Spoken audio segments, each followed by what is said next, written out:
now, as a musician, you'll probably fall into one of two categories. The first is a musician that's constantly stalled on growing a fan base, confused what to do, and when you drop your song, you're unsatisfied with how well it did. When you see other musicians who you know you're better than, you get frustrated and stop making progress when you wonder why they're blowing up and you're not. The second type of musician is the one that sees how all this works and is constantly growing a fan base, blowing up, fulfilling their dreams, and making money off their music instead of working every single day at a job they hate. So in this video, what I'm gonna show you is a roadmap of how you go from the musician in the first category to the one that's blowing up by showing you all the ways musicians fail and how you understand the game so you're not one of them. Since let's be real, when you're a musician who's failing and continuously stall out all the time in your growth or motivation, it's often from the frustration of guessing at what you should be doing. And frankly, when you're guessing, you're probably guessing wrong a lot of the time. We gotta stop that right away. But it's not your fault, since the game is really complicated. After all, I have 800 videos and over 100 newsletters about this game, and I've made them all over the last 6 years on YouTube and 2 decades of helping musicians find their way through getting their music heard. But you don't want to sit through all that. So over the past year, what I've been doing is developing the video you're watching every week. I've made a roadmap to accompany this video so that when you hear me talk about something in this video that's interesting, you can go deeper as you'd like, or you can follow that roadmap to build from 0 to millions of fans by seeing what you don't know and filling in the blanks and loopholes in your education. Every one of you knows different amounts of information on a subject, and you can now learn everything you'd ever need to know easily by following along with this video and exploring a subject as deep as you want by going through the roadmap. While this video is a few hours long, I have almost 1,000 hours on this channel that you don't necessarily need to watch, but when you're curious to go deeper, you can easily find it in the roadmap and find what you're lacking that may be holding back your growth, and you can get inspired by the artists who are doing the coolest things that are breaking right now as I break down exactly what they're doing to blow up. And if I'm being real, this will get you to finally make sense of what's holding you back as an artist so you can become the artist you dreamed of that really impresses everyone when they see you. And what I see over and over again is a lot of the artists I've helped blow up just needed to fix 1 to 3 things to start really growing fans. But those 1 to 3 things are often concepts or methods they didn't even know existed, and once they fix them, their growth starts to explode. And I should say, as I showed this video to many of my friends in the industry, they asked why I would release this information for free when I can clearly make hundreds of thousands of dollars putting this in a course, but I know this is the way. All this costs is $5 if you want to watch some of the videos that go deeper on a subject, or if you want to read them in newsletter form, the same thing. The best part is you can do this without playing a single live show or paying for promotion services or ads. Musicians do it every day. My methods are all about how you do this organically by making what you do impressive enough to others that they pay attention, and you do this by doing the smartest, most cutting-edge marketing techniques rather than those useless ones all the scammers online making videos and posting on Reddit claim work but almost always fail. This is your guide to grow your fan base to millions of followers, and how I've done it with countless artists, and there's even a bunch I'm sure you will see in the comments who've just watched my videos and gained millions of listeners. As you can see on the screen now, I've worked with an insane amount of artists in various capacities, whether it's in the studio doing either production, mixing, engineering, or mastering, on strategy calls, figuring out how to do their marketing and artist development even better, or showing their team how they could do what the artists that are growing the fastest are doing so that they could bring that into their own world. And sometimes I'm just on set helping create the content you see in music videos or on TikTok and Reels to promote musicians' music. I've been telling top artists and their teams what's really going on, which is why I worked for a couple of years at Atlantic Records and have freelanced at every major label, and most of the big indies and distributors have all filled out an invoice to me, along with working for years building out top media properties for companies like The Daily Beast, Fast Politics, and Rolling Stone. I've been getting paid for my thoughts on marketing, artist development, products, and production, as well as even sometimes cursed political candidates, on how to get their message heard and break through the algorithm. But I know some of you are skeptical that I can give a full course like this away for free on YouTube that is even more detailed than the ones those grifters sell for thousands of dollars. But as you're gonna see very fast, I make my money off of knowing things and clients calling me when they need problems solved. So I don't have to do what so many of the grifters do and charge thousands of dollars for knowledge that they probably ripped off from my videos anyway. Since, let's get real, you all send their videos to me and then I see what they stole. And then what they're often pulling from is I wrote one of the best-selling books on Amazon on building a fan base with over 10 editions published, as well as one of the best-selling books on how musicians develop their creativity as artists. I've been giving away the game without ripping musicians off and constantly putting the information where my mouth is and delivering for musicians. And in the last 6 6 years, I've given away this knowledge on my channel, my newsletter, Music Marketing Trends, which is read by over 20,000 of music's top minds every month, as well as on consulting calls with over 4,000 musicians and top teams and labels when they're stuck and need to figure out where to go. And this video contains every drop of sauce I can put out. And anytime you hear me talk about something you're curious about, going deeper on, I have videos that are linked on the roadmap I made. Oh yeah, I should also say, I also own New York City's top podcast studio in the center of Times Square, where I get to talk to many of the people making the content you see each day going viral on the internet. And it's where companies like TikTok and YouTube invite creators to assemble as they give away cutting-edge knowledge at meetups. I also co-own Brooklyn Recording Paradise, where you see many of Brooklyn's busiest artists making records out of. But enough about me, since if you don't trust me yet, you will when you see the next level information in this video. So let's first talk about how you use this video. Down in the description, you're going to see a lot of links, but the main way you navigate my channel is the roadmap I made you. You can search for any video in that, or if you go to my channel page and click the videos tab and then the magnifying glass, that's a really easy way to search any YouTube channel. But most of my most important videos are available as both a newsletter and a video. And in the roadmap, there's a link to where each one is available. So if you prefer to read some of these while you're at your desk and pretending to work, go off. I also update this roadmap as I make new videos and newsletters each week. But let's get into this and talk about you. So the first thing we need to talk about is artist development, which you may be wondering about since we're talking about marketing. But the number one thing that determines if a product blows up is, well, the product. And the fact is, your song is the biggest determinator of this, since terribly marketed music blows up all the time when the song is great. I believe that a lot of you are obsessing over your marketing and even worse, meta ads, because you failed to develop as an artist because no one teaches you how to do it. In fact, if you search YouTube for videos on artist development, they're honestly, well, awful. And I'm going to start correcting that in the early part of this year. But let's get back to you. You're pouring money into ads. You're making short form videos and no one cares. You're chasing virality and it's not going well because when people see you, they see an undeveloped artist that doesn't excite them. But something I've observed over my career is I was often known as the person who produced the album that got an artist to have their breakout. And that was because I had a distinct philosophy that was different than most producers, where I would go deep with the artist and figure out what makes them unique and then double down on those traits till they were a unique voice, position, and distinct from other artists blowing up in their genre, so that when people saw them, they saw something fresh that felt new, not like a cookie cutter version of other bands. Now, all of you are on two paths right now. Path number one is forgettable as fuck. You're posting content just to check a box.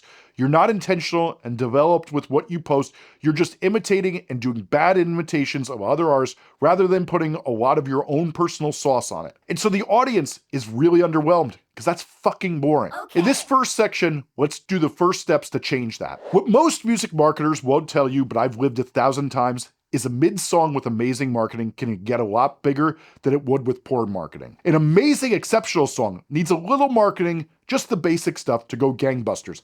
And a terrible song with the best marketing will get heard, but no one will listen repeatedly, and the artist won't repeat the success even if it gets any at all, but it probably isn't gonna get any at all. The reason we need to talk about artist development is the more you have the packaging, which is you or your brand, refined to something people are excited about, then the further it'll go and the longer your career will last. Straight up, the number one thing everyone doesn't get about what changed in music going from 2024 into 2025 is that it changed how musicians blow up. Now, most of you think that's TikTok or some sort of magic or luck, but it's really that the artists who start conversations are the ones who blow up. And I'll show you scientifically why that is in just a moment. So obviously, many of you are already music artists who may have some fans or have been releasing already, but you're wondering why your growth is stalled or slower than other musicians you know. This is often because even if you're a sick artist with great songs, if you're not doing the stuff in this section, you may be missing out on what actually grows musicians the fastest of all the things they do. So many artists skip the steps they should have done before they even get started, since let's be honest,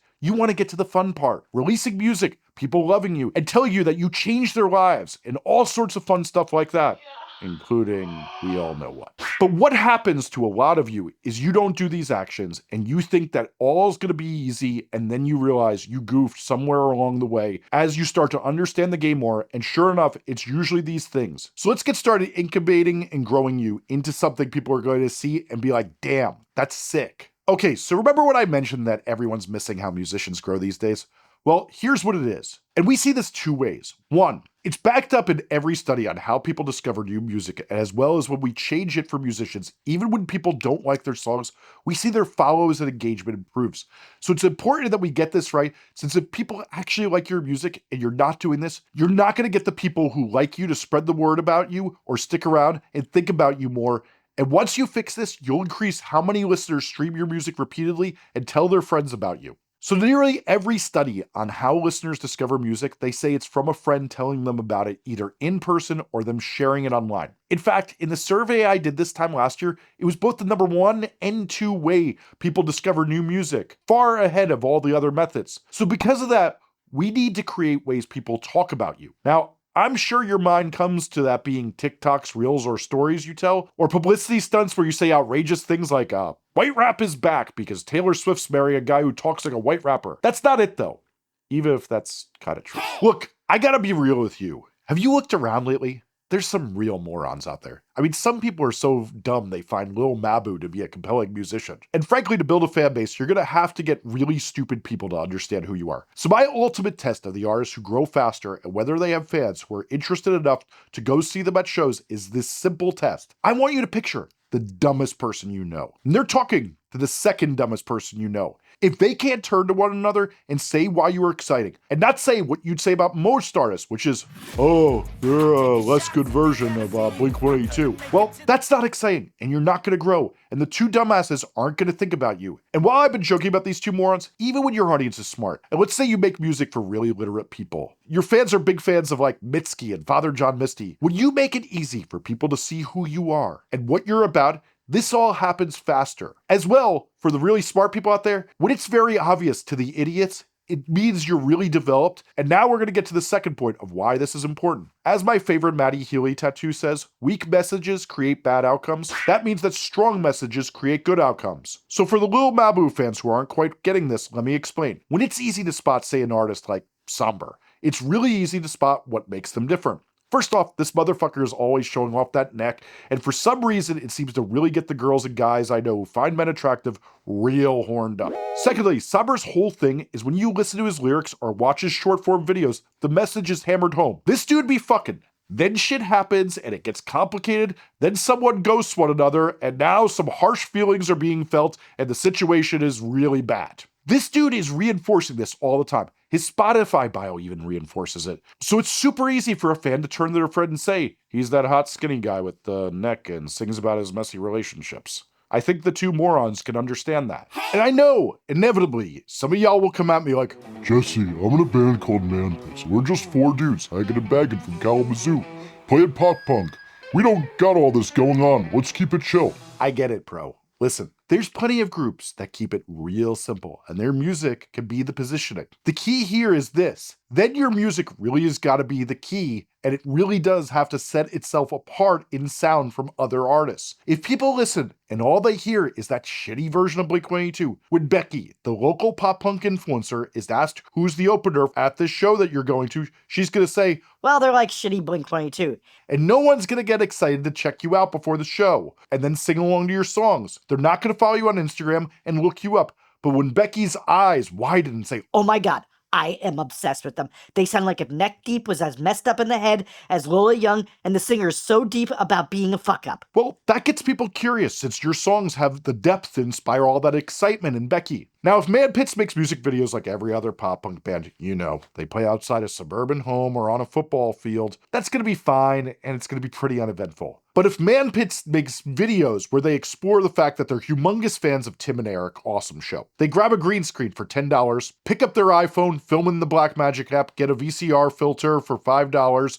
off the internet, and make some Tim and Eric influenced videos instead of the same video every other pop punk band makes, Becky would have been thinking about them all day since it would have blown her mind, and she would have started the conversation with her friends the second they came over, telling them all about Manpits. And that's the difference between why oftentimes you're not getting your music heard, is the influences and the things you can draw from are sitting right there and you're not exploring them. So many artists have a pretty good sound, but when you also get the visuals down, you really get fans excited. And the more you get all of this developed so it has depth that the people who see art more deeply or even shallowly, than Becky, they get it. And when you have this nailed, more people will run into every room screaming about you. And in 2025, what we saw was artists who started really going way harder than ever before on this type of stuff because it's both cheap and works better than anything else. It just actually takes thought and consideration and methods. Those are the artists who really blew the fuck up this year. And I know some of you are wondering about the word cheap I was talking about there. I get so many artists saying this has to be done with tons of money. But the real fact is, we're now in an era where it's about your creativity, not the money. Just as I talked about Man Pits being able to outrun the pop punk bands after watching some Tim and Eric episodes and grabbing a green screen and filter, there's so many answers out there. The fact is, most of the artists I talk to getting millions of views on their videos are doing it for $0 spent on their short form videos, and if not a few $100s on the whole song's marketing. And that right there is why your artist message and development matters. When you have more depth and explore yourself and what you authentically like as an artist and put out what makes you unique in the world, you get inspired and you create a stronger artist message that makes fans think about you and get excited to tell their friends about you all the damn time, and they can't shut up about you. That's why development matters. But since you're smart enough to have gotten this far through this video, you're wondering, how the hell do you do this? Let's get into it. So the first thing we do is called a LAMES analysis. Now, you're probably wondering why the fuck is it called that? It's a technique I invented that is used by artists with millions of monthly listeners or even the smallest artists I've worked with. What I like to say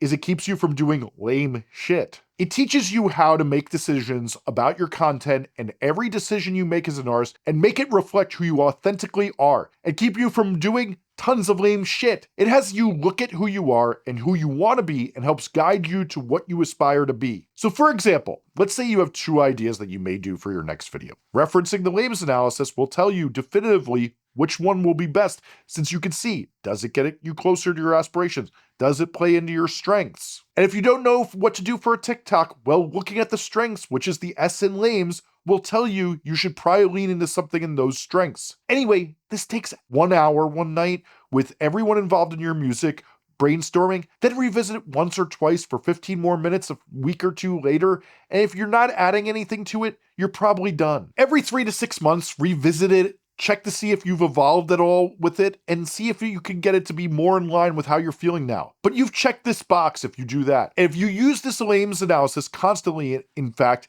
every time you make a piece of content, you should be looking at it, and it'll live inside your brain and guide you to be who you want to be and help you make cooler stuff. Since let's say you decide you want to make a music video where you beat up someone who looks like Lil Mabu for being one of the worst artists I've ever seen. And I promise you, if you're wondering why I'm picking on this kid Lil Mabu, you're going to see where this joke goes at the end of the video. And it all makes sense that I'm not a cruel asshole. When you're using your LAMES analysis, you'll see your strengths and that your drummer looks good with their shirt off, so you'll have them shirtless. You'll see it in your exploits that your Uncle Kevin owns a gas station, so you can shoot a scene there. In your aspirations, you'll see you want people to see you as someone who stands up for the little guy. So right as Lil Mabu is about to be crushed by your drummer, you see the singer will save him because the little guy needs defense. A LAMES analysis can guide you and help you consider your career more, and do it off what you authentically like and dislike, all while being in line with your aspirations so you make better decisions as an artist. But some of you haven't been listening for a few minutes as you've been disassociating of the thought of what Becky would describe you as,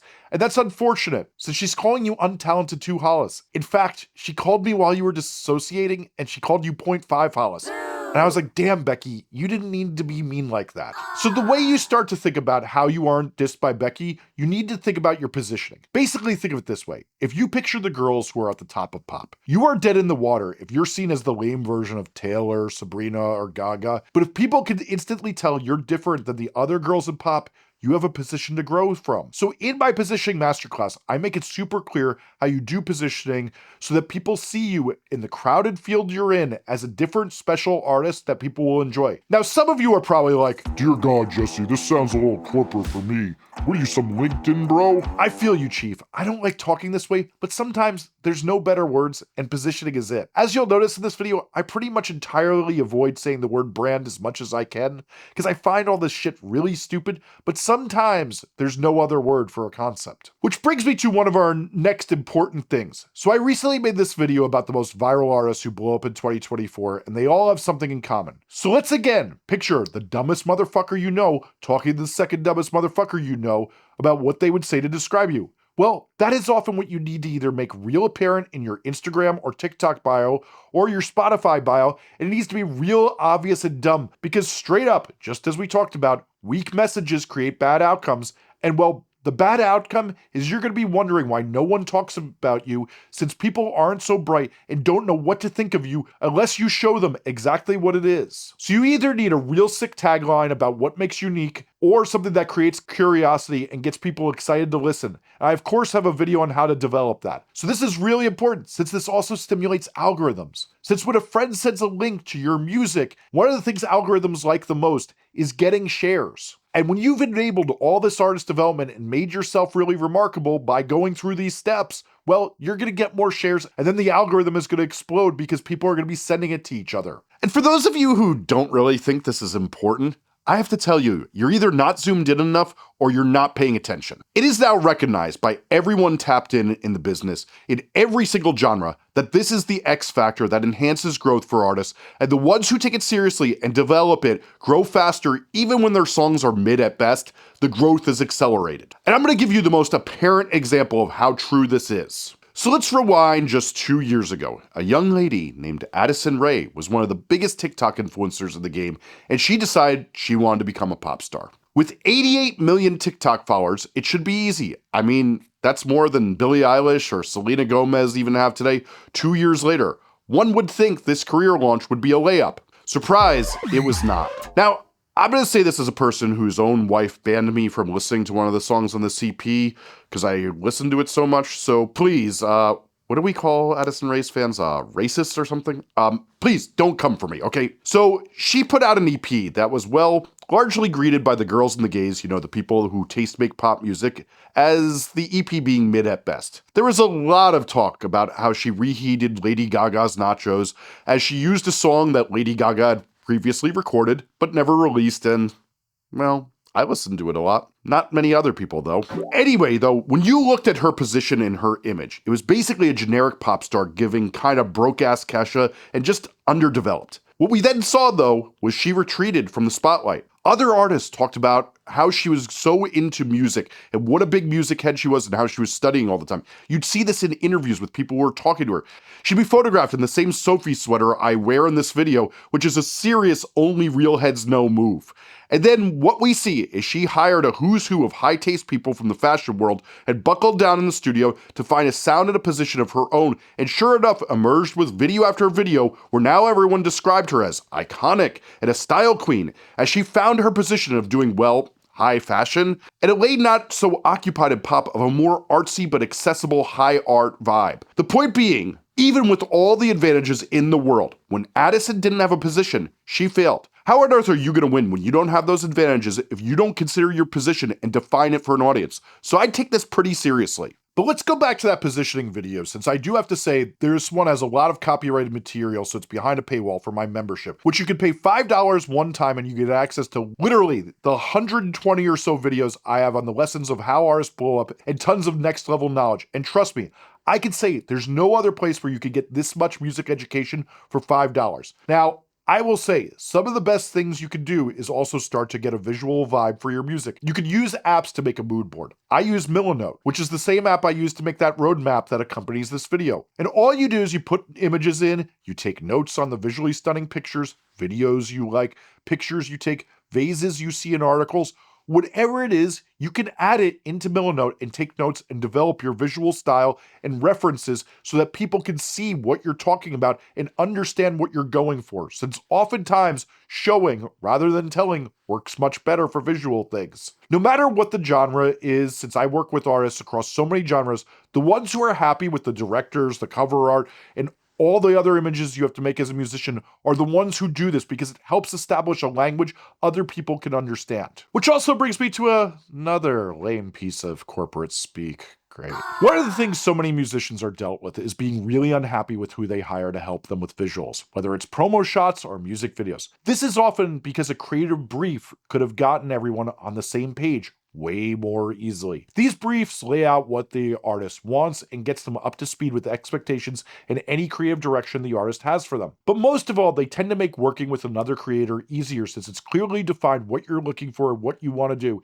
And there's of course a video on that as well, since it's really important. But now let's hang out over at my desk since we got business to take care of. Since this is a step-by-step guide, we gotta take care of some real business development stuff while you're doing your artist development stuff. Since while we need you to be a sick artist that people are totally blown away by, if you don't do some of the nerdy business stuff, you're either gonna get sued or not paid. So let's make sure you get that money and don't lose it. First, we want to make sure your artist name is one you can actually use and have the rights to. Since I talk to literally around 500 artists every single year on consulting calls, and like 5% of them get on the call and they don't have the rights to their name. And this means if they start to blow up and someone else is using it, odds are they're gonna have to rename themselves and lose a ton of momentum and may never get that momentum back. It's always better to change your artist name if you have to, sooner than later. And if you definitely don't have the rights to it, and you know you probably don't, the video on the screen right now will teach you how to check that yourself instead of having to call me. And you can do this all for free. Next, I have this video on how to start a music project from scratch. Now, even if you've been cooking for a minute, this is a list of all the places you should register to get paid, since another 5% of artists I talk to on consulting calls call me up because they feel like they aren't making the money they should after talking to another musician about how much they make. And well, it turns out they're often right, since they aren't signed up at the places that they should be, and they're not getting all the money that's even due to them collected. So you should really watch that video even if you're already out there working on your music, because you may have missed some things. We go through all the performance rights organizations and even how to start selling merch without any money down so that you can start making money to fund your project from day one. So how do you know when this work is done? Well, the real answer is it's never really done. That's why it's called artist development, and we're always developing it. But I have a few questions you can answer to know if you're in a place where if people like your songs, if it's gonna be a strong artist message that you show to people and that you've developed and you've really positioned yourself apart from people. So the first is kind of like a Mad Lib. How would someone describe your music without saying it's a bad version of blank? What can you say about your music that would make somebody really run to grab the earbud out of someone's ear who's listening to it to want to hear it? How would someone describe your look without saying you look like a mid version of blank? Or how would someone recognize you if they were dressed up as you for Halloween? What does your video visual language look like that's different than the other artists similar to you? If someone had seen 2 videos of yours before, how would they recognize that this is your video within 20 seconds of seeing it as compared to theirs? Now, I'm going to also give you some quick examples of artists who've blown up in recent years and how we would do this with them. Let's take the artist who made my favorite album of the year, who had a huge breakout literally within the last 6 months, Nina Geraci. What does it sound like? If Charlie XCX took Brat to the next EDM level and brought in a little Porter Robinson. What's she look like? She has a distinct face and bangs and style and is always wearing like big boot legging type things. I don't know, I'm a guy, come on, give me a break. And she often has a hoodie on. What do her videos look like? Oh, extremely online compared to most other artists. Okay, now I'll do McGee, who's arguably the biggest breakout rock musician of the last 2 years. What does it sound like? Like if the Police heard Frank Ocean and yelled into like a distant mic. What does he look like? My man has like long feathered hair, but he's always wearing like clothes that are very draped on him, and like there's lots of shadows around his look at all times. What does his videos look like? My man loves a darkly lit video in a very contained scenario where things are happening like around him, kinda. When you inspire people to have really strong answers for these questions, you're off to a great start. And if you want to continue down this path, you should really subscribe and get notifications on for this channel. Because honestly, this is what I'm making videos about in the next coming months. And as well, I'm making this whole workbook where you can develop yourself from the questions I ask you. And all of my members get access to it while I'm writing it and while I'm working on it, so they can work on it before everybody else. And if the workbook is available and those videos are available, they'll be linked in the description. But now you're ready to hit the next section, which is some of the most important work you'll do. Now that we're done figuring out who you are, well, at least for now, the next crucial step that you'd seriously be a fool to skip over is some of the most important work you can do so we can start doing the work that will really get your music heard. Now, remember when I told you that you have to do the work to get your artist message as strong as possible, and how once you do it, you'll actually start to grow faster? Well, the next work that we're going to do in this step does the same thing, is it teaches you how to make your marketing more effective, as well as the places the people most likely to like your music exist both online and in the real world. Also, it'll teach you who the producers, managers, directors, lawyers, booking agents, and all the other people in the business you should be following and keeping tabs on to grow your career, since it'll show you all the people who work with artists just like you. Sounds pretty important, right? It is. Let me tell you, two of the most common things I see from musicians who aren't growing. The first thing I see all the time is an artist has been posting their heart out, doing pretty good work even, and they're still in algorithmic jail. You know, where you usually can't get past 300 views, but even 1,000 seems impossible. What I see all the time is this person is making perfectly fine videos, but the algorithm has no idea where to send them whatsoever because they're using the world's worst hashtags and not using keywords that are likely to get to the right audience. Like, for example, they're using hashtag indie rock. No one likes all indie rock. So this doesn't get you to the people most likely to like you. What the work we do in finding your community is find the best answers on what microgenres your music belongs in, meaning the more niche ones, meaning like folk indie or bliss indie, things like that. Those can help you target the artists whose fans are most likely to like you and help the algorithm figure out who to send you to get to those people. Because so many of you who get on calls with me are bummed out that no one likes your videos and they've never even been seen by anyone who would like them. So all these experiments you're getting bummed out about when you post TikToks, Reels, or YouTube Shorts, well, they're all experiments where you were bound to fail anyway. And the good news is, once you figure this out, you can repost those videos and probably get a good result. But there's another scenario. Take a walk with me. The internet can be a dark and scary place at times, but I have to say, the other side of it is a beautiful place where you can find some of your best friends. Throughout my life, and even throughout the time I've been doing this channel, I've made great friends who make my life a lot better. When you do your community work, you can find the people most likely that you'll probably get along with, and people you can play shows with, who definitely like the same music as you and share other interests just like you.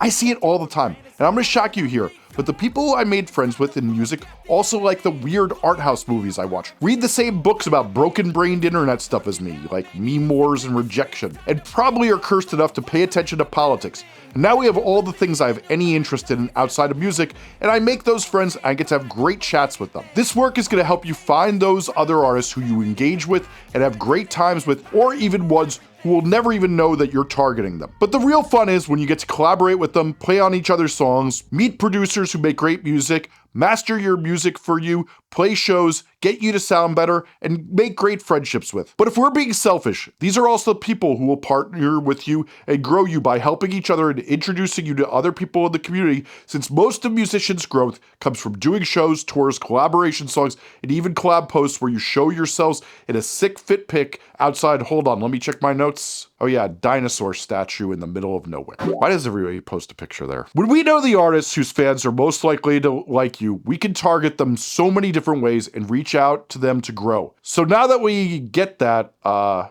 do you do it? Well, first we have to figure out the single hardest or easiest question for a musician. What do you sound like? If you're on the side of that question that it is hard, well, luckily for you, I made a video on how to figure it out. And luckily these days, there's tools to figure it out that are super simple and you can do this pretty fast. Now, once you have that figured out, I have a video on how to find community. That right on the thumbnail says it's my most important video. It says that because in many ways, this is my most important video. Since when musicians don't do this work, what I see all the time is even if they get 10,000 monthly listeners, they often have no idea how to grow, or they pour tons of time or money, or even worse, effort into videos and marketing that isn't reaching the potential fans as effectively as it could. And even worse is sometimes they run a bunch of ads that are going to all the wrong people and converting terribly, or they're hitting boost on posts, which is even worse. Finding your community teaches you how to do the right and wrong things as well as the right people that are most likely to like your music. Since really, we don't want to waste all your time or money, and I'll have a lot more to say about that later. So with this community video, I have a free spreadsheet for you to grab. Literally, it's free, and you're gonna fill it out as you find each music artist whose fans would potentially like you, and that's the frame to see this from. Not do you like them, not do you want to hang out with them, not do you want them to join your family, your cult, or whatever. Would their fans be very likely to like your music? They do not need to be a reflection of you. And we really focus here on the artists who are up and coming and gaining traction rather than the huge artists out there, since the type of fans who listen to musicians who are early in their career are not the same ones who just listen to the artists who get popular. We try to find the early adopters who are hungry for new artists and target those people. After this, we make observations on Reddits and social media. So much of this community work is that you then know where the conversations about your genre are happening. You learn that there's an online stream where you can submit jams, but the songs have to be themed, and the theme is announced like 24 hours before. There's so much weird stuff on the internet where musicians find each other and managers find artists, and so many artists get heard for the first time. You'll learn about an interview series with like queer rappers, and it turns out, well, that's you. And you follow similar artists on Twitter or Threads, and you see them mentioned using a certain plugin, and it makes that sound that you've always been looking for. You see a person you admire say they need a recommendation for a quiet coffee shop to work in your town. You suggest it to them, and then you become friends. It can be so many things, but this work brings all of that to you. Now, I have a ton of videos on how you take what you learn in this community work and apply it to promoting your music. Some of it is doing the dark arts of astroturfing and sock puppets, and some is authentic where you make real friends. Choose your own adventure by your own ethics there, but head to the roadmap and really dig into this section, since it's one of the most important things, and I could say a whole lot more here, but it's said way better in there, and this is really about following along and doing the work in a precise way, and that's not what we're doing right here. But it is really important work since it makes you go from not being able to find your first fans to finding them and growing faster. And I have great news for you. If this sounds like a lot of work, well, I made an AI prompt that chops the work down to only a few hours and makes it really effective, and it's right in that roadmap and the videos on the screen right now. If you type in just your microgenre, 3 artists to include and 3 artists to exclude, you get pretty sick answers that are extremely helpful, including email addresses of influential people who will help you get your music heard. And if you play around switching those 3 artists out in the include and exclude section, you get all sorts of different answers. And working with an LLM, this is the type of work I like using those for because they save you time so you can keep being creative. So at the end of this work though, I want you to have solid answers on the following things. And if you don't, I promise you, you're going to keep being mad at those other artists who are growing faster than you. Because you're not going to know who to send your music to accelerate your growth, which artists to team up with and do things with, and really get your growth accelerated. So how do you know when this work is done? If you have 20 to 50 artists with under 100,000 monthly listeners on your list whose fans are extremely likely to like you, tons of the names of the directors, producers, managers, and lawyers who work within your genre on the list, which places cover those artists, where they're getting publicity, where they're making moves, the playlists that they're on, well, you've done a lot of the work. And then if you have a bunch of others, let's call it 24 or so, of bigger artists than 100,000 monthly listeners, well, you've probably done all the work. So we should head to the next section. In our next step, we can now finally start releasing music. So in a world where people are flooding the streaming sites with AI music or just shitting out tracks that they don't care about that they made in an hour, a lot of people get really depressed about these type of things. But I actually don't. I don't think it really matters. We've literally had this for well over 17 years and it's never mattered. Artists still break through.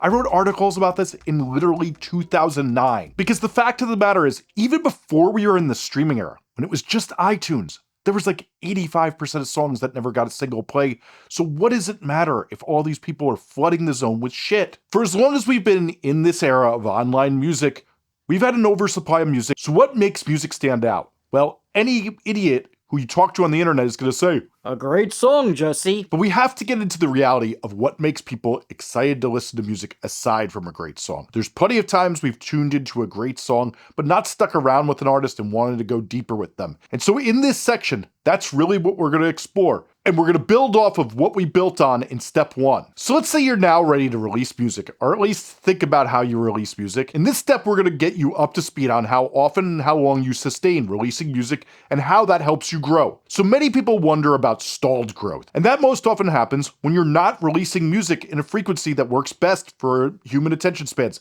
Since you can do all this stuff, tour, play shows, all these things, and that's lovely for keeping a few people engaged, but what people are really here for is your music. In fact, what we see over and over again is the people who base it off being a TikTok influencer. Yeah, they may have like one hit when they really make a great song, but really their music career goes nowhere when they're not making songs that people rinse and repeat over and over again. So around 6 years ago, I made the first video on YouTube, as well as the first article on the internet to explain how artists were releasing singles every 6 to 8 weeks, but sometimes 4. And those artists who were doing that were blowing up way faster than those who were just randomly dropping songs whenever they felt like it. And I covered what were tiny artists then, which were just starting to build. Their names were really obscure artists you've probably never heard of, like Billie Eilish or Kim Petras. But this was before nearly anyone knew who they were, and I started to see that they were building up this way along with tons of other artists. And what I said in that video has only aged into being industry standard. And a lot of people told me I was an idiot when I started talking about this, that no one could do this. And the fact is now there's almost no one who would argue this point. This has in fact been what I would describe as the frame of the house when building it up. The stuff we covered in the 2 steps before this are really like the soil and the plans and the basement that will stand up a house. But this is really what will make up how the house is built and how well it's going to adjust to being built upon. So let's crack into the details. So why is releasing every 4 to 8 weeks so important? Sounds a little silly, right? The majority of musicians who blow up are releasing music at a certain pace, and that pace stimulates human psychology, particularly what excites humans and gets them to pay attention. And those who don't follow this pace are making one of 2 mistakes. They're releasing so much music they never promote the songs enough for people to hear them. As well, they're often releasing music that's really low quality since they're releasing songs before they're fully cooked. And then on the other side of the spectrum, we have the artists who wait way too long between releases, putting out a song every 3 to 6 months or even longer than that, and no one finds those people exciting because they don't give music listeners what they actually want. But before we get into some deeper psychology of why people get obsessed with artists, let's start at its most base level, and this is super important, so come on, try to listen. At its core, no matter what genre of music we're talking about it, music is a mood-altering drug that makes you feel a way you'd rather feel. So the problem with the people who put out music every 2 weeks is the drug is usually not that strong an emotion. It doesn't feel as good as the other artists who take the time to craft a song into a powerful emotion. These people usually just shit it out after a few hours. But those people who take way too long to make something really good, but the audience can't depend on them to give them a hit of their favorite drug often enough, well, they grow bored and look for someone else who will deliver it more consistently to them. I mean, have you ever been around drug addicts? This is a pretty nice way of describing them at best. And this is why we see so often that fans lash out at artists when they're not putting out a song after they loved the last one, because they really want that hit that made them feel a way they'd rather feel. And when the artist doesn't deliver that, well, they're kind of pissed. In the same way a drug addict is. Now, of course, I hear an argument constantly, I already know what you're gonna say, is that when your favorite artists take a year or 2 between albums, well, they're not losing all their fans. In fact, here's Doechii making that argument really eloquently. And it's amazing how the word of mouth can still really affect that. We try to find our audience through all these digital ways and lots of billions of little kind of lanes, but really sometimes you just have to take the big road and just put your best stuff in front of as many people as possible and let that word of mouth thing happen. People remember how you made them feel. I search for fundamental truths in these conversations because we've all heard everyone say everything over and over again. We're in a conversation loop at some point in our life. When you say something like that, I realize like, oh my God, that is a fundamental playbook truth. They remember the feeling. Yes, that's it. And this is correct. After you've delivered a serious mood-altering drug that sticks with people, they remember how they felt and forgive you as you take a while to cook a new mood-altering drug in the lab. But when you're still getting better at making music and you're often delivering mid or slightly above mid tracks, I mean, let's be honest, that's a lot of you can attract fans and some loyalty by giving the fans of those bigger artists a decent enough hit of their favorite mood-altering drug that they've learned from the best artists in the game, and you'll deliver a good enough hit. And in time, with some development, you may turn into one of those artists that gives them the ultimate mood-altering drug. And here's a path that has worked for so many of probably your favorite artists, is that you're doing a good enough version of that mood-altering drug, and then you're starting to really level up fast. But what you're giving people right now is consistency when their favorite artist isn't around. And that's why your value at first is being more consistent than them. I talked about this a ton in my video on the artist Artemis. You may remember them from their mega viral hit, I Like the Way You Kiss Me, which hijacked The Weeknd's fan base. In fact, the way they hijacked this fan base was pretty brilliant. I mean, The Weeknd was the biggest artist in the world at the time, and this was super smart since they weren't putting out music at the time. This is all to say, being consistent by releasing every 4 to 8 weeks keeps you creating getting better, and keeps fans locked in with you since you can deliver that mood-altering drug when their faves are away on tour or in the lab. So if you want to harness this psychology's power, it means you have to do what I call consistent, sustained promotion, which is basically the backbone of this channel. I often call it CSP as well. If you haven't heard me explain this before, many musicians suffer from those absent periods we talked about before where they drop off the radar of their fans all the time and go dark for no good reason. This inconsistency depletes your momentum and your potential fans and the fans that you've already made's feeling that they need to stay in touch with you and know who you are. Consistent, sustained promotion means releasing music regularly for a sustained amount of time where you consistently call action to it so that people feel the need to pay attention to you. But of course, it's a lot more complicated than that, so keep following me here for a second. And I know a lot of you know this since I've been yapping about it for 6 years. So if you get it, well, the next section is probably a lot of things you don't understand. So if you've heard me do this video before, well, feel free to skip ahead, but I have a lot of new points if you want to go over it again. So let's first get this straight. Spotify and YouTube are the majority of what we focus on, since other platforms will be a very small part of your streams no matter what type of music you do. So many people read Apple press releases of them having so many users, but the real fact is, depending on the artist whose analytics you look at, 80 to 90% of your music listening and where your fans listen only will come from Spotify and YouTube. And while your uncle may yap all day about Tidal and his sick sound system, when you look at most artists' royalties, Tidal won't even have 1% of those royalties. Luckily, Spotify and YouTube also happen to have the best tools for promoting your music of all the platforms. And if you understand how to use them, well, you can really cook and do some damage on building a fan base. But all that is later in this video, I promise, since we need to talk about how you release music. YouTube has by far the most users. It's the way so many fans investigate music artists at first, especially if your listeners are coming from TikTok Reels and YouTube Shorts. This is where you will often get your initial listens, where people first discover you. While most people think Spotify is where most listeners go after listening on TikTok and Reels, most studies show it's actually YouTube with Spotify right behind it.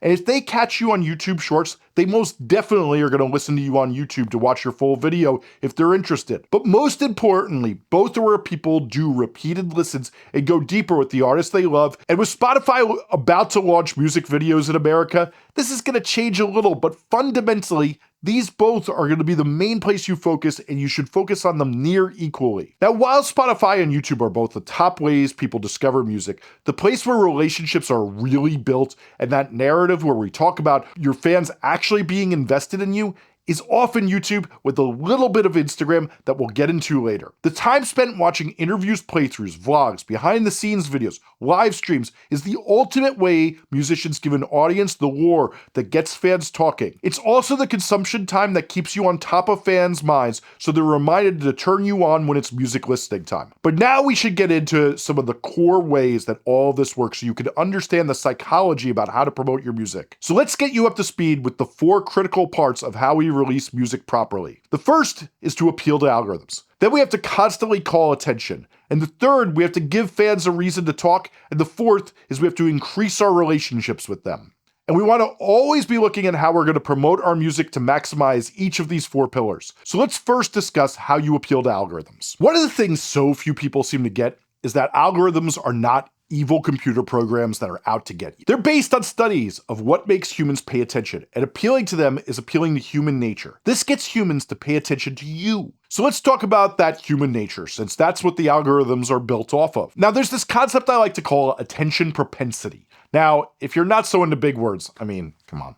I know this audience. Propensity means an inclination or natural tendency to behave in a particular way. Like, you know when you can't help but open social media apps whenever you go to open your phone, even if you were going to order lunch from like Uber Eats or something? That's the propensity. And so with music fans, the propensity is to pay attention to artists they're reminded of regularly. To go deeper, your potential fans' attention is naturally drawn to artists who do cool things regularly and call attention to themselves by doing things that are exciting, different, or what I like to call eventful. Eventful means cool content, different things people haven't seen before, striking images, compelling stories, doing things people are a little familiar with but is kind of new, and of course, great songs. Audiences' propensity is to be drawn to things that they see that they deem important, they're going to need to know about to have conversations with people they admire. And by admire, I mean want to be friends with, impress, or let's get real here, Chief, sleep with. Now, much of this comes down to that many of the people who seek out new artists is that they think this will impress others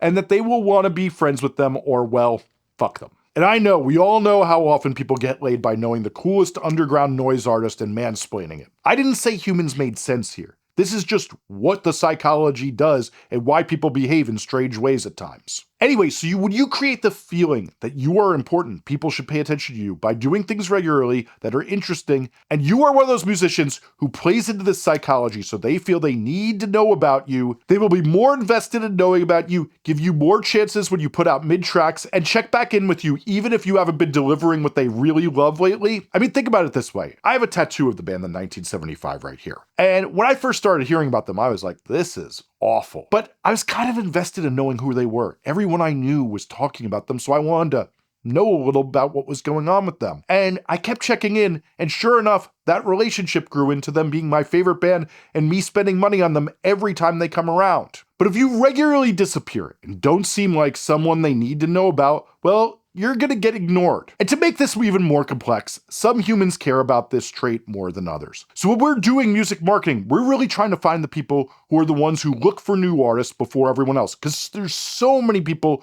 who just want to be told what to listen to and don't want to scour through and find the cool new artist. But those people who find value in knowing about music before other people, they try to find these artists before everyone does because they get something out of that. And showing them that you are one to pay attention to by doing things in the way that excites them, well, that often makes this job a lot easier and you'll grow faster than the rest. But that brings us to our next pillar, which is, of course, give fans a reason to talk. Let's start with an example in recent times that I think most people will understand. Charli XCX's rollout for her album Brat was a masterclass in constantly inserting herself into the culture her fans live in and keeping the conversation going. And if you're really interested in this, I have a whole video and newsletter about how this was the greatest album rollout in recent years and how it changed what everyone's doing in releasing music now. But some of the reason this album rollout was so masterful is if you were a fan of hers, you never knew what was going to happen next for the entirety of Brat Summer. One minute she's throwing a pop-up concert outside my gym for some reason, where she bought a billboard dubbed the Brat Wall, and she was constantly putting up announcements of what was coming the next day. Another minute she's going out to clubs, and she just seems to be everywhere, and it's creating all these conversations that people want to be a part of and understand. Even if you don't have 1/millionth of the fans Charli does, the feeling of you need to stay tuned because something new is going to happen is what gets your followers talking. Then everybody around them feels like they need to know who this person is going to be able to talk about them. When you feed fans things that hold their attention, not just announcements of big things coming, you hold their attention when there's a conversation worth having. So this is why when you see a lot of celebrities say a lot of ridiculous things for attention, they know that as long as they stay on top of their fans' minds, they're winning anyway. If they contradict their brand, it doesn't matter. What matters is people constantly discussing them. But I promise if you give me one more minute, I'll connect this back to smaller artists that no one knows and how this works for them. In 2024, a study was released by YouTube on how fans behave. It showed that 8% of Gen Z now consider themselves professional fans, meaning they earn money from talking about things online. And 65% of Gen Z consider themselves creators. What this means is there's a whole culture of people talking and discussing things online. And unless your music feels like something people need to know in order to bond with the group of people that they want to bond with, which could be a niche group of people who are into very niche things, well, you're not going to get discussed. These creators in this study make memes, explainers, influencer videos, video essays, and stories. They play your songs in them. They make reaction videos, dances, and all sorts of things that get you to begin to be a part of the conversation. The artists who are doing cool things and call attention to themselves on a regular basis become a part of the conversation these creators discuss. And now for those of you who are getting really bummed out by this, a lot of what fans discuss is hidden meaning in lyrics, things you say in interviews, or tiny hints that you make in music videos, reels, or TikToks. And it's not just Gen Z. There's so many older creators. I mean, you're looking at one right now. Anyway, when you're doing really cool things, they want to make sure they don't miss anything. And when you occasionally pop in and say hi and do something every month or two, you feel boring, like the thousands of other musicians not worth watching. You're not going to stay on top of people's minds, and they don't think they have to pay attention and hit that follow button so they see what you do next. They just go, well, maybe I'll see another one of their mid songs when it comes up on my Discover Weekly. and then they don't really lock in and know who you are. When you use attention propensity, they feel like it will be necessary to know about you to bond with other people they want to be closer with. Our next pillar is constantly calling attention. And this one is going to be a pillar that I kind of punt to later in this video for the most part, since it's really how we do a lot of growth and there's a whole section on growing your project. But I want you to understand it, so let's talk about it a little. Many people call what we're in right now the attention economy. And the real fact is artists who are doing things that remind people to listen to their music, particularly by making music videos, songs, and doing other cool things that friends are likely to send to another friend and say, you gotta see this. Well, those are the artists who grow the fastest. Now, I know that was a lot in one sentence, so let's break it down slow for the people watching who are still feeling last night's party a bit. The artists who are going to grow the fastest, constantly, meaning every week or two, at least do something that is eventful, meaning one friend would send it to another, as opposed to the typical musician behavior, which is pretty mid and not eventful, where they do a bunch of things no one would remark on, share with a friend, and they go dark all the time and you don't understand why, and they just write Stream our music, bro. Big things coming. in a caption with a picture you posted for weeks on end. They see you as an annoying clown who's not putting the effort in. Why would they be paying attention to you when there's all these other artists who are putting out content regularly, making cool songs, and feeding them with things they're excited about that they can talk to people that they'll get some benefit out of knowing about? Now, if you're doing the consistent, sustained promotion method, your name will be coming up all the time. It's getting recommended in the algorithm. Remember, all those platforms like TikTok and Instagram want you to be posting at least 10 times a month minimum. If you're telling stories around your music, popping up on social media, making things that people would actually generate a conversation about, then potential fans are going to finally click in and learn more about you. The key is, though, you have to come up with these eventful things. We're going to talk about how we come up with those later in the video, of course. But for all of you who wonder why no one's paying attention, doing eventful things gets fans talking and eventually gets press talking, doors opening, and when the music business sees the people who are able to create those things regularly, that's when I often get called to come check out an artist, and then sure enough, I see after the show, they're talking about signing a contract with those artists, because that's the real skill aside from making great music. So when I plan release strategies with artists, I always tell them they need to ask themselves, is this the most eventful music video we can make? What are the most compelling stories we can tell around the music? To be deemed eventful, you need to be doing things that get people talking continuously. But this is the simplest way I can put this, and we'll get into it in, well, let's be honest, like an hour or so. But I bet a bunch of you are still skeptical of all this and want to understand how we actually discover music.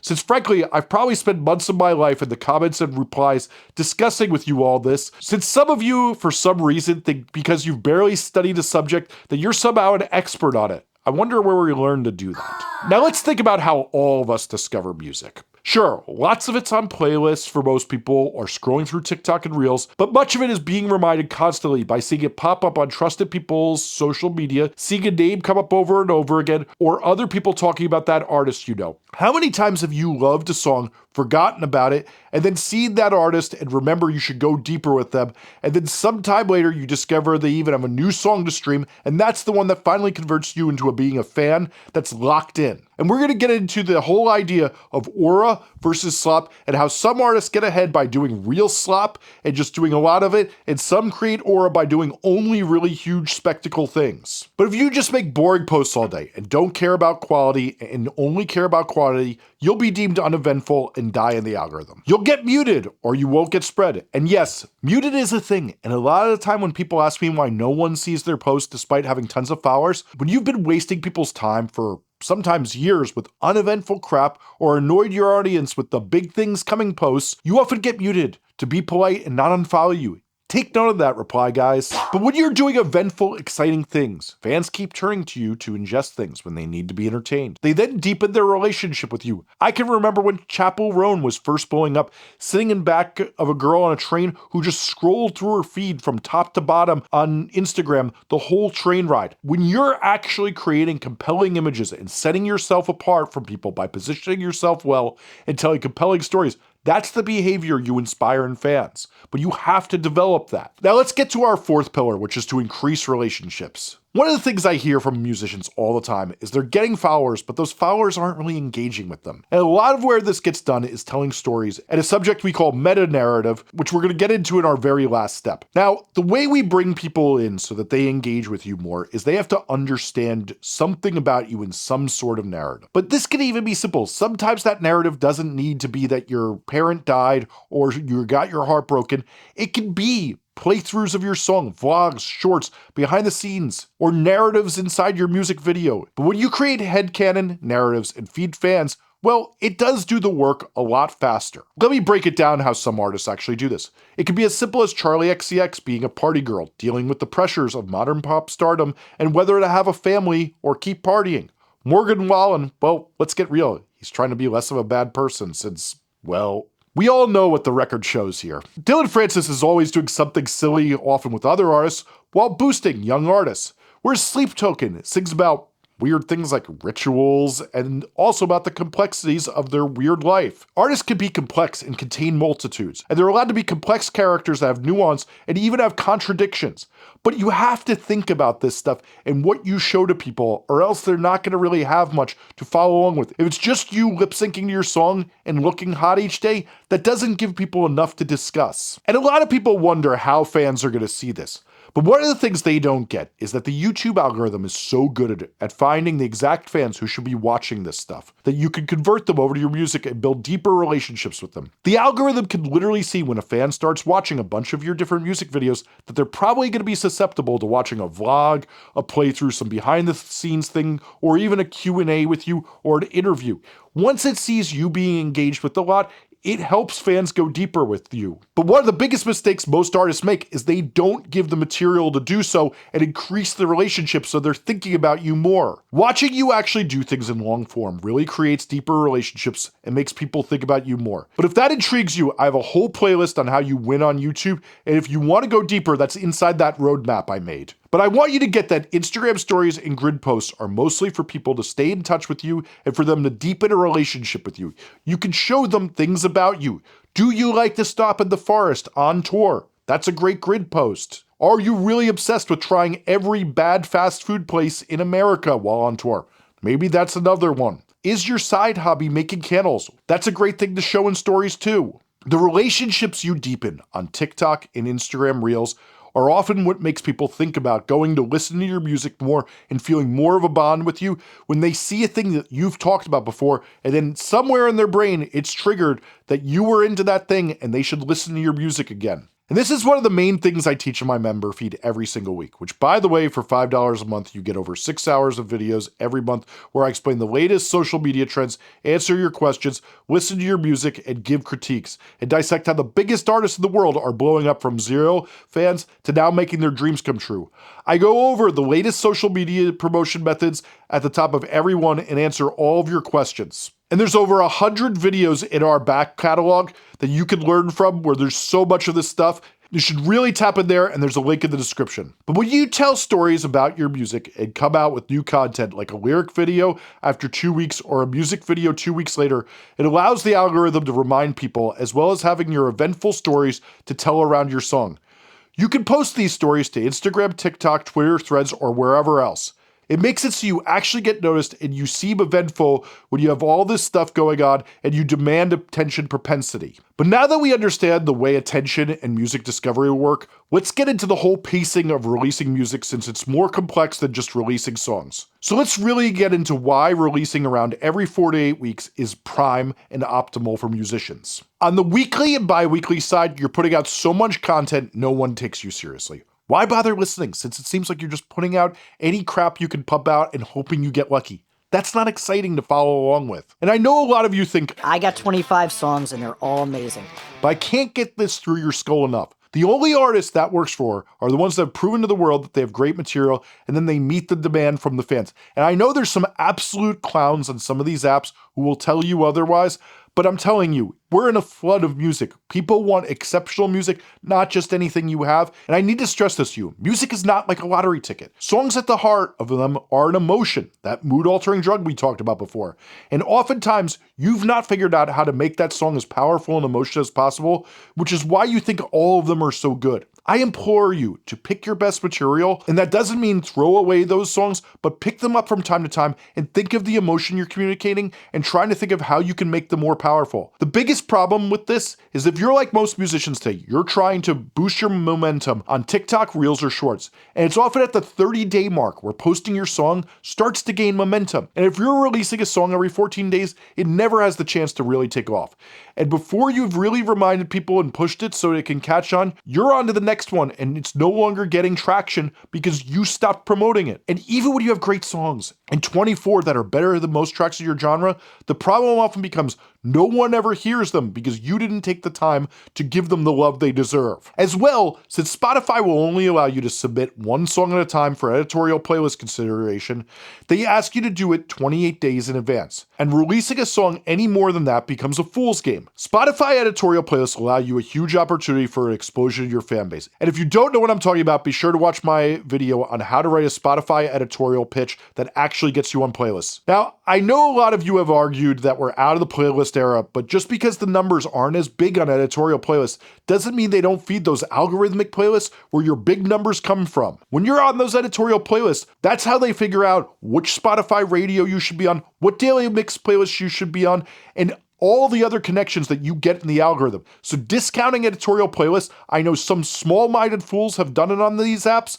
but honestly, they're not seeing the bigger picture because they're not reading data right. But let's discuss the people on the other end of the spectrum, who put out a song every 3 to 6 months, if even that. These are often the people who tell me that they can't make a song faster because they're masterpieces. And for some genres, that really is the case, that it's very rare that you could create very fast. If that's the case, sadly, you're not going to gain a lot of momentum no matter how good the songs are, unless you stack up a bunch of them and release them all in a row for a sustained period, which is a much better way of doing it rather than just whenever you finish one. You could bank up a bunch of songs and try to sustain that for 12 to 18 months, which is really only 8 or 9 songs of doing consistent sustained promotion. But more often than not, that's not what this is about. These people just lose motivation or are not up for the commitment of making content fast or sticking to this. But the fact is, as we've talked about extensively, no one finds this exciting. Your word of mouth dies even when your songs are good. Your monthly listeners go down even when people like that song because they need a new hit of their favorite mood-altering drug.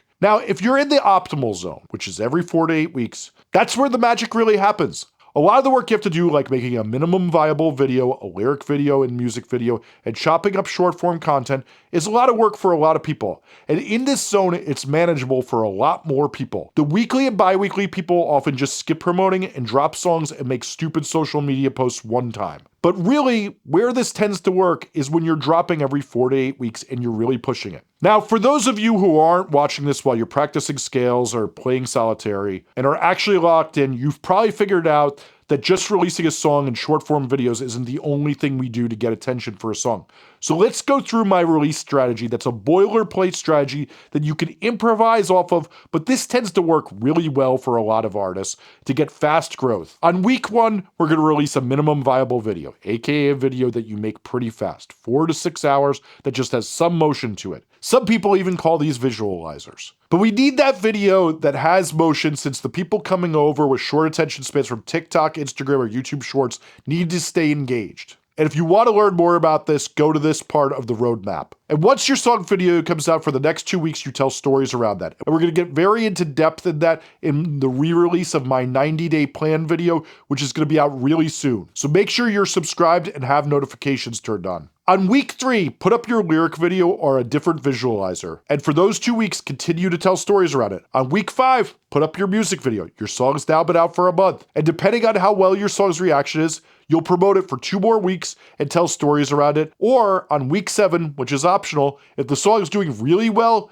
you can release an alternate version which can be acoustic, a slowed down or sped up version, even a version with strings. Or you can add another artist as a feature on it and bring their audience in with you. You can do a remix. Hell, you're the artist, be imaginative, but keep giving the audience eventful ways to think about your music and keep the attention propensity towards you engaged. And you really see this all the time with smart DIY and major label acts, is even if it's not 2 weeks later, that they keep the conversation going around a song that's doing really well by making these alternate versions. Now, the worst thing some people do is they do this like 18 months later with a remix album, but keeping the conversation around the song even 7 to 12 or 16 weeks later can keep the conversation around the song changing and evolving as people see more ways that you flipped it. And really, when you see that you have a song that's performing well, this is often a cue that if you present it in a different way, you could probably get a lot of growth out of it. Use your imagination on what would accentuate the song's emotion or bring another context to it that the audience would like. Get that out there as fast as you can so you can keep this going. And I really could name a dozen songs where both the alternate version and the main version do great and complement each other these days. Hell, even those slowed down versions often get tens of millions of streams on some songs. But once you're done promoting that song, it's time to do this with another single and do it all over again, since you're sustaining this promotion. And this is what works to build you up. And eventually you assemble all the songs you have, plus whatever other ones you'd like to package on an album, and well, you start again after that and keep building momentum up as much as you can, since songs are literally our greatest promotion method and our greatest growth tool. They're even back catalog's greatest growth tool, and many people forget that the best promotion for an old song that they really loved that didn't catch on is a new song that calls attention to you and then gets people interested in your back catalog. And I should say the most common question I get whenever I discuss this stuff is, should you still release an album? And the answer is, of course. When we release albums, it allows a conversation to start. It's a big inflection point and can get a lot more attention for you. You can get a lot more people to ingest your body of work, and a lot of the places that really reflect on whether artists are worth paying attention to only do it when you've released an album. So it's a really good method to get a different type of publicity and a different type of conversation going around you. But we'll get into a lot of album marketing a lot later in this video. I know some of you will ask me about the waterfall technique since we discussed albums. The waterfall technique is great. It's where you bundle songs that you put out in a sequential order, and this helps drive up streams for you as an artist. And this has all gotten a little complex since Spotify countdowns and pre-saves are one of the main things that you need to utilize these days. But this is not the type of thing I should be getting into in this video. And I know some of you have heard some terrible things about waterfall techniques from people who don't know how to read data yet again. And if you want to dig into this, you should really get into the video I recently put out about this. But one of the things I really have to impress upon you all, since we brought up pre-saves and those Spotify countdowns, is that pre-saves are a big game for big artists. But what you don't get is it's not doing what you think it is. What pre-saves are good for is getting your fans emails. And as you have more of them, that becomes very important because it's how you make money. And we're going to get into all that later, but if you want to get your head screwed on straight first, watch that video I have on the waterfall technique and pre-saves. And I know one of the things we also breezed over in this section that you're probably curious about, that we're going to really get into later, is music videos. Since they're one of the biggest growth levers we have, and I truly believe you should have a minimum viable video for every song, as well as a lyric video and a music video for any song you really care about pushing hard or any that starts to do really well. Videos are not only important since they are an eventful excuse to call attention to your music and say, hey, look, I'm doing something, and remind people to re-up their relationship with your music, but they're often where we can do a lot of the narrative work and make people think about you more. They're also really crucial as everyone's brain gets more and more broken by the short form video apps, and they have no idea how to engage with anything that doesn't keep motion going. But okay, I know some of you might be zoning out. Here's the important part. The consistent, sustained promotion constantly reminds fans you are doing interesting enough things that they should pay attention to you,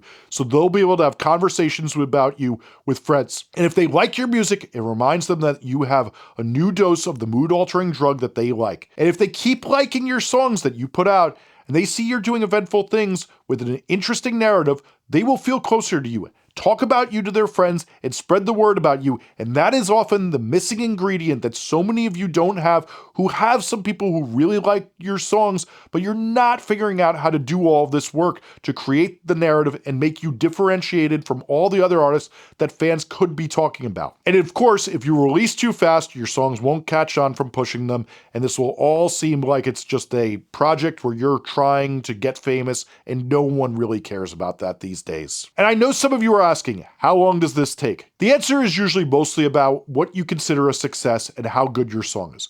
What I really see is most of the artists who are really happy with their growth, they've been sustaining it for around 9 months to 18 months and are really doing all this work. I've gotten calls from really viral artists who've even hit it after 6 to 9 months of starting to do my technique. But I can't say that's the most common case. This does take time. You know, there's millions of people trying to do what you're trying to do.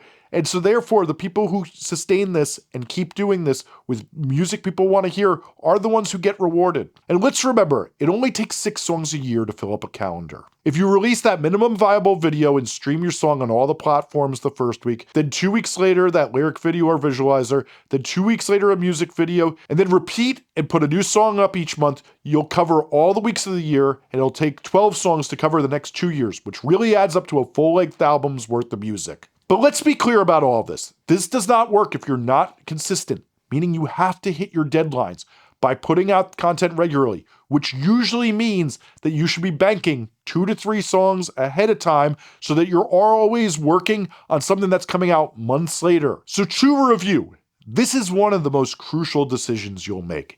Is, are you going to release music in a consistent, sustained way? And are you going to release it at the right interval? You're not going to get greedy and want to just get your music out and just upload songs. The planning and making sure that you have everything lined up right really helps when things start to blow up, because trust me, I see this more than almost anybody. I am often the emergency call that many artists book when they book a consulting call with me and they say, Jesse, this is all starting to really work well, but here's the problem. My life is hell right now, because now all these opportunities are being given to me when everyone's ignored my music for years, and I don't know what to do. I'm totally overwhelmed.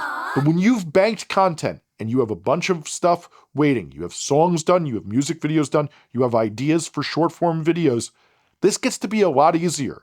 You still may be overwhelmed, but it's a lot easier. But now that we understand all of that, we can start talking about getting your music heard.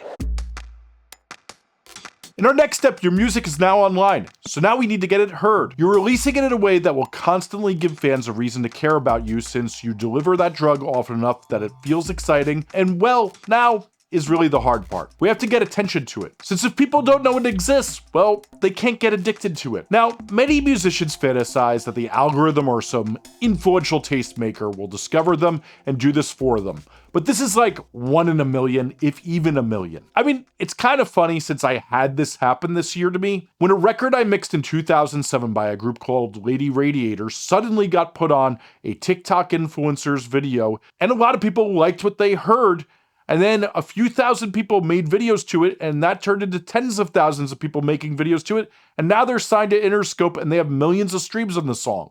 Kind of weird for me, who was just getting a little too stoned while mixing the record and playing around with effects the whole time. Anyway, this is not what you want to be banking on. This is unlikely to happen to you. And do you really want to wait 18 years to get discovered as a hidden gem? Or do you want to take things into your own hands and try to make your own future happen so you can honor the best idea of a life that you could have? Well, if you want to take matters into your own hands, this section is for you. And the first thing that we need to acknowledge is something that a lot of you don't realize, is what era of music discovery we're in. Right now, we're in the earworm era of music discovery, which I will admit is a term I coined, but like, everyone's using it, who cares? And what I mean by this is the majority of music discovery happens because fans hear a clip of a song on a short form video app, be it TikTok, Reels, or YouTube Shorts, they like it and then listen. Now, a lot of people like to pretend that this is the only mechanism any song gets discovered by, which is not true. But a lot of the time, this is the intentional thing an artist can do to actually make this happen. And that is the thing. There's a lot of weird things where people just discover songs somehow and they like what they hear.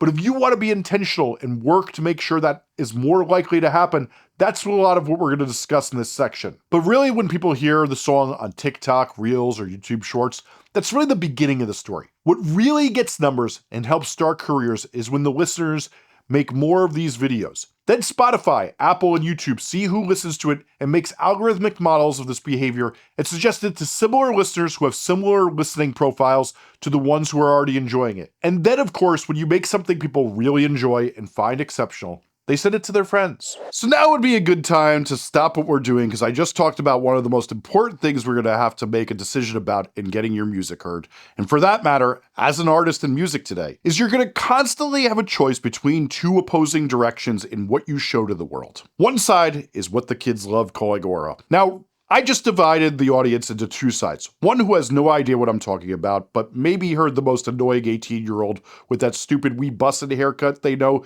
saying this word a lot. And another group of you who is looking at me wondering why someone who looks like me is talking like this. But I've come around to this word aura, and I actually think this is quite smart and important, and I think we really need to discuss it. So what is aura? Well, the answer I will start off by giving is a lot like how our government describes pornography. There's no real way to describe it, but you know it when you see it. Aura really is when you see something exceptional. An artist is doing something way better than everyone else is doing. It looks more advanced or more spectacle than everyone else. You're just mind blown by what they're doing. Most people can't see quite how to describe it since they can't fully tell what the artist is doing, and that is exactly what we are often intrigued by the artists we are really into.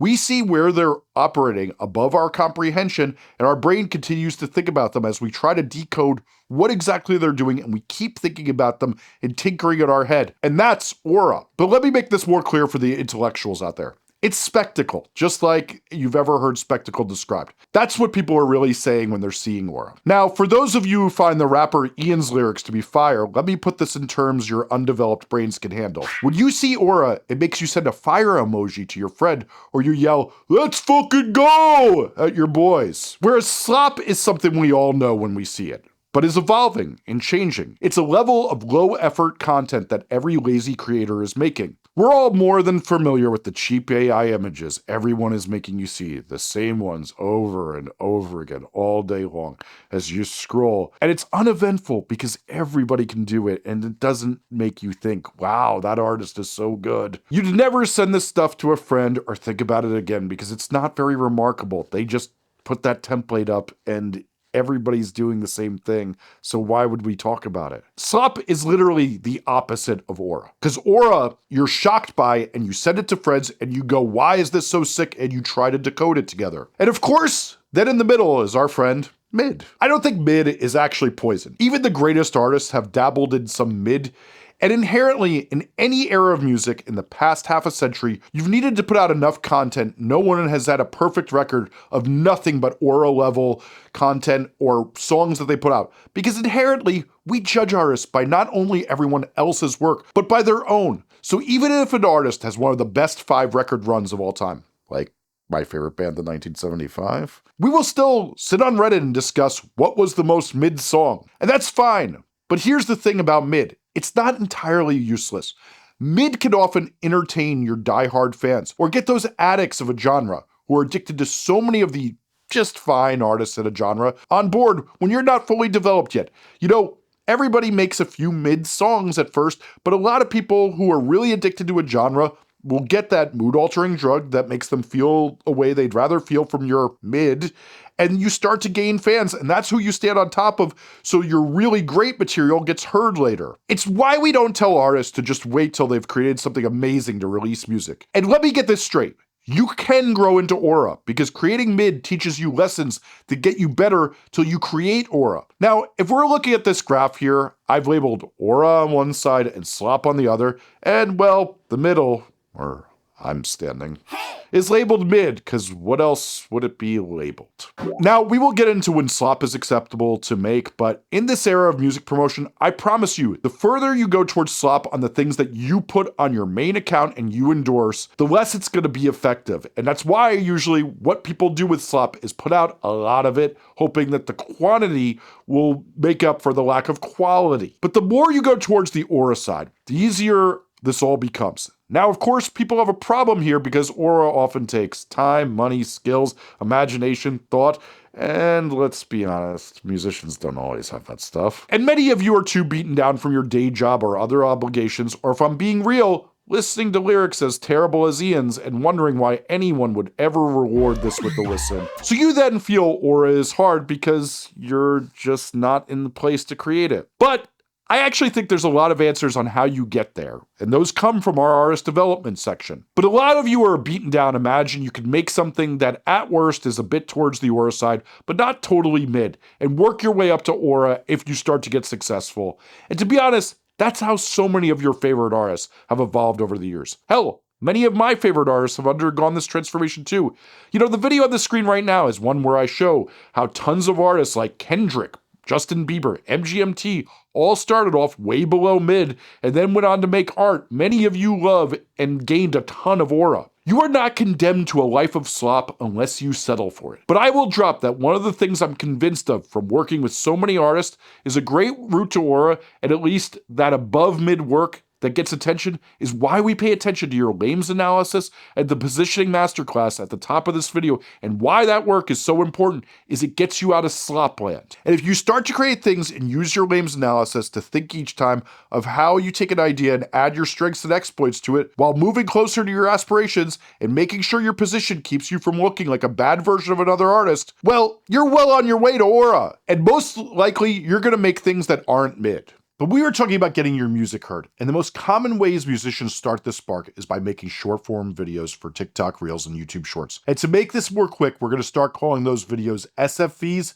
and the apps that they're on SFV apps for short. Now this is one of those subjects where I could go on for hours about every bit of wisdom I have, which is why it's not easy to talk about how to be successful on these apps, as it's very complicated. As you will see on the roadmap, this is one of the longest sections I have because there's so many little details to how to make this work. But this is a great time that if you want to go deeper to hit that roadmap I made and head to the section on TikTok or Instagram because they're kind of the same and dive in. There's a lot of information I've never put all in one place that will get you 80% of what you need to know there, but the 20% are lessons that will be about what flaws and loopholes you have on an individual basis. And if I'm being real here, you probably decided to ignore or skip. So let's lock in now. Since I'm going to show you all the things my friends and the artists I study and dissect on our members feed, and the people I work with that have millions of views on short form apps, this is what they all know that you probably don't. And if you're scrolling through OnlyFans right now, it's probably the time to stop because the real talk per minute is about to go off the charts. First off,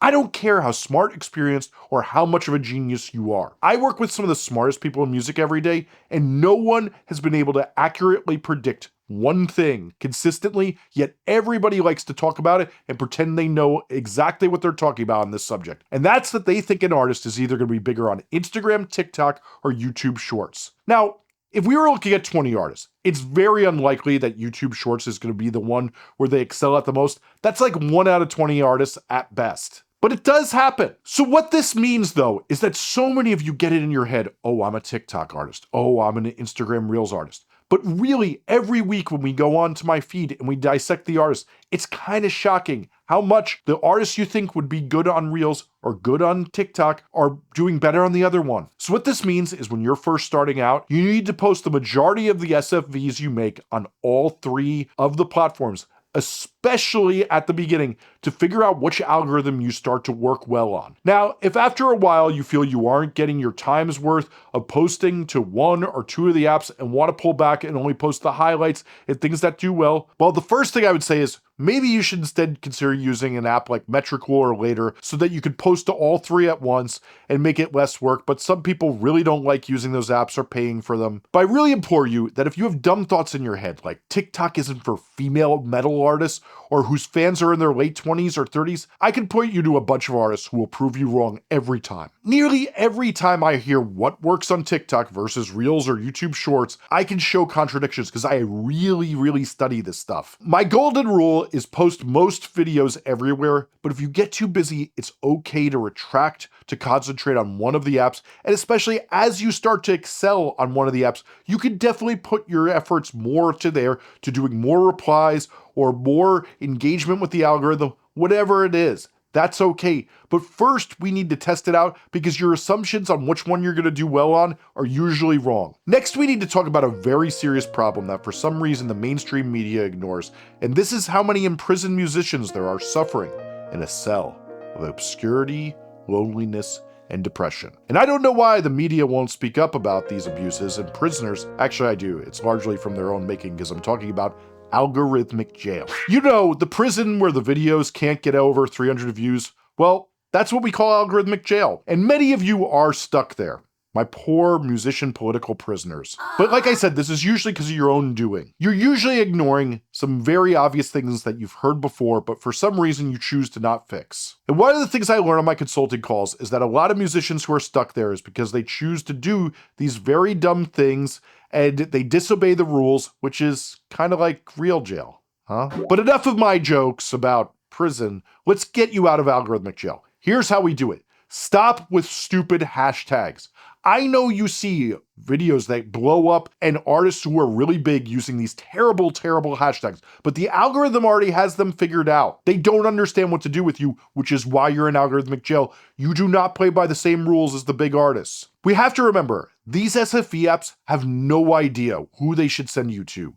Let's say you're a trap metal artist. They haven't figured out whether to send you to pop fans, people who are into hockey, never mind trap, or metal, because maybe trap people like you better than metal people. Many of you either do no hashtags or do ones that are unhelpful, like hashtag new music, hashtag FYP, hashtag singer-songwriter, or even worse, your song titles or band name. Yeah, that really helps an algorithm to figure out who to send you to. Hashtags are meant to find the most likely audience who would like what you are into, which is usually your microgenre. Which, to go back to the first section of this video, this is why we need to find your microgenre and why doing your community work is so important. This is what actually goes on here, since this is who they are going to get to test your content on, and if they like it, they will send you out to similar people who like this style content, and that keeps happening until your content goes viral and you're out of algorithmic jail. But when you do these ridiculous hashtags, or for that matter, you've never put keywords in your videos and done what I call audience finding videos, which you can learn about on the video on the screen right now, the reason you're in algorithmic jail is the algorithm can't figure out who to give you to that would actually like your videos, because it's not yet been given enough clues as to who would like it, and you're performing badly with who they show it to since they're making really bad guesses. And that brings me to my next point. What you write on the screen helps lead you to fans. Now, many people complain when you write things on the screen like, searching for fans of Childish Gambino and Olivia Dean. It's very low aura, and frankly, they're right. You've decided to take a much more mid-road to finding fans, and no one's going to care if you have aura if no one sees it, which is why in my video on how to find your first fans, I suggest doing this, as we'll find good people to test you out on, and if you start getting attention and are embarrassed by these videos, guess what? Once you've found an audience, you can delete these videos. Big artists do it all the time once they get attention. I don't necessarily recommend it, since fans like seeing you grow and appreciate a journey when you went from kind of mid-content to doing really cool things with high aura. So when you delete your history, you don't give fans a way to see where you came from, and then they start to call you an industry plant. And we know that all those losers who say that stuff have the biggest mouths, even though being an industry plant means fucking nothing and is one of the stupidest concepts idiots discuss. And yeah, I have a video on that too. But seriously, if you think about industry plants at all, don't be one of those people. Work on your dreams instead of making up lies and researching other people's lives. Anyway, the point of all this is we need to show some signifiers, aka hints to the algorithm, by using keywords of things the audience would like in your culture, or artists they would like in your culture or your microgenre, so that they can get it to the right people, and those people will resonate with your video and actually like it, and you can start to find an audience. But one of the tricks people get away with doing is they put in really small print on the screen some of the artists they'd like to target, or they put it really down low on the screen, since all the SFE apps are scanning the writing on the screen to see what's written there and then figure out how to send it to an audience. Then you don't need to be embarrassed in front of your audience when it's down in the very bottom of the corner of the screen and the app picks it up. But we also never know when the algorithm is going to switch this up, so who knows? So next, let's talk about some myths about posting. Since I just discussed some voodoo I've tested and seen work numerous times, let's also discuss the things my friends and I have tested that are silly and only the most blowhard losers say. And we're gonna make the real talk go even faster. First off, really great videos can get posted at any time of day, and they'll do well. And really bad videos do bad no matter when you post them, and they won't do well if you get the perfect hour of the day. The general rule is don't post at stupid times. since it's true. You can post nearly the exact same video and post it at a different time and get a different result, since the apps are testing you on different audiences at different times of day, but those audiences aren't consistent. The general rule is around dinner time on the East Coast, 6 to 9 p.m. EST works best, as does 12 to 3 p.m. EST, and posting in the middle of the night on weekdays works worse. But I promise you, the odds are this is what you need to fix for your content to pop off are really, really low. You can delete posts and not be penalized. Conversation over, every big account I know does it. Please, please stop pretending they penalize you for this. It is 100% true that all 3 SFE apps do not want content you made on one platform posted to theirs. That does not mean that you can't create a video you edited in DaVinci Resolve and then put the title or the typing on the screen in each of the separate apps. That also does not mean that you can't put the titling inside DaVinci Resolve edits or CapCut and then individually post them onto the different video apps. What it means is if you have a TikTok watermark or your Instagram reel is downloaded and then uploaded to TikTok, they can see metadata of it and they don't like it. But the number one question I get all the time is how often do you have to post to get promoted in the algorithm? Now, if we ignore quality and that some people make bad posts no one wants to see and analyze the artists who are doing well enough to get views, we get to some really simple answers. I've analyzed on my member feed well over 100 of the most viral artists over the last 2 years in videos where we dissect what they do and shown my work there, and here's what we see. 3 times a week making a short form video is the least they post while still growing. And I should say, Instagram's Adam Mosseri confirmed around 10 videos a month is the minimum they like to see posted. 5 to 7 times a week is the average the vast majority of viral acts posts that are growing fast on the platforms. And any more than 21 times a week seems to have very little ROI,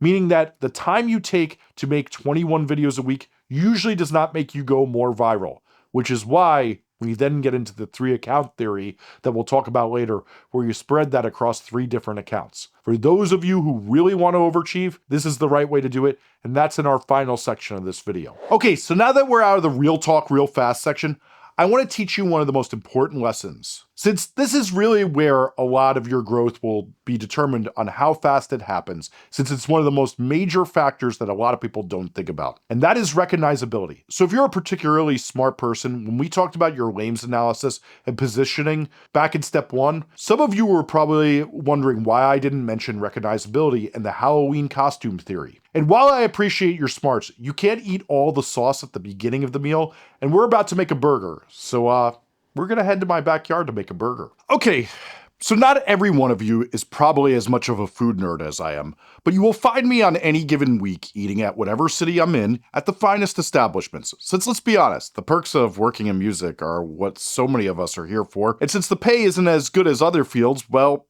you gotta make do with what you got. So where was I? Oh, burgers. Okay, so here's the thing, and I promise I'll relate this back to you and your music in a second. So one of the things the world has realized in the last few years is when you're doing too much, people think it's a little try hard. They can't quite get it if you got too much going on. And with burgers, this is really the case, as we're seeing in these trends.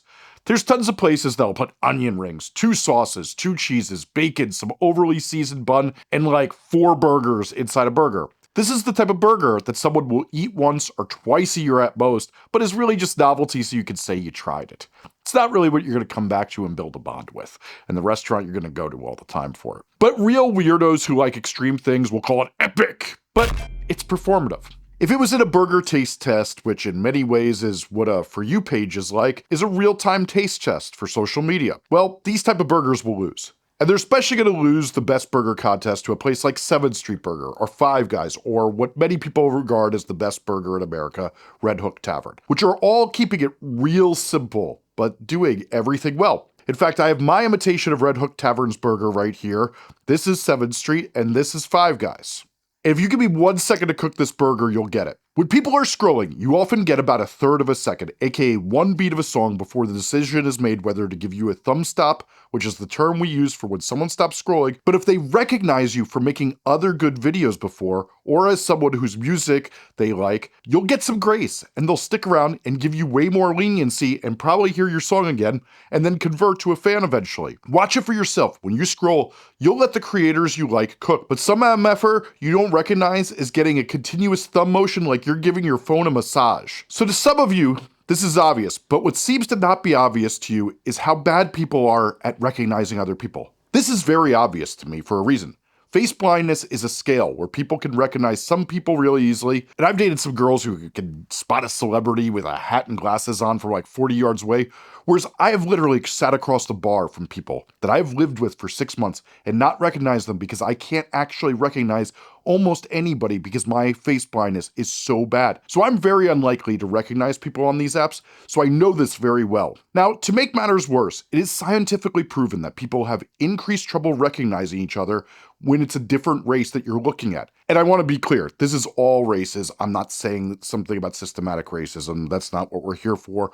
What I am saying is we have to accept people are bad at recognizing each other. Now, you may be putting this together, but oftentimes the reason your videos are performing badly is even when you've entertained someone once before and they loved your video or song, if you look like all those other Stitch Fix wearing, all birds rocking losers I see walking down Bedford Ave in Williamsburg, doing no personal expression as an artist with style, well, they're not going to recognize you. Now, I got news for you. Throughout time, people are always drawn to artists who look a little bit more adventurous, even different, in that many people are excited by an artist that's free, unpredictable, and expressing themselves in a very powerful way. It's an aspirational kind of thing. And when your expression is that you aren't expressing and you're just conforming, well, it's not memorable, and yet again, not remarkable enough to share with a friend and incite word of mouth, just like we've been talking about in this video. Now, this does not mean you need to look like Sun Ra SZA when she was like dressed like an insect for a minute for some reason,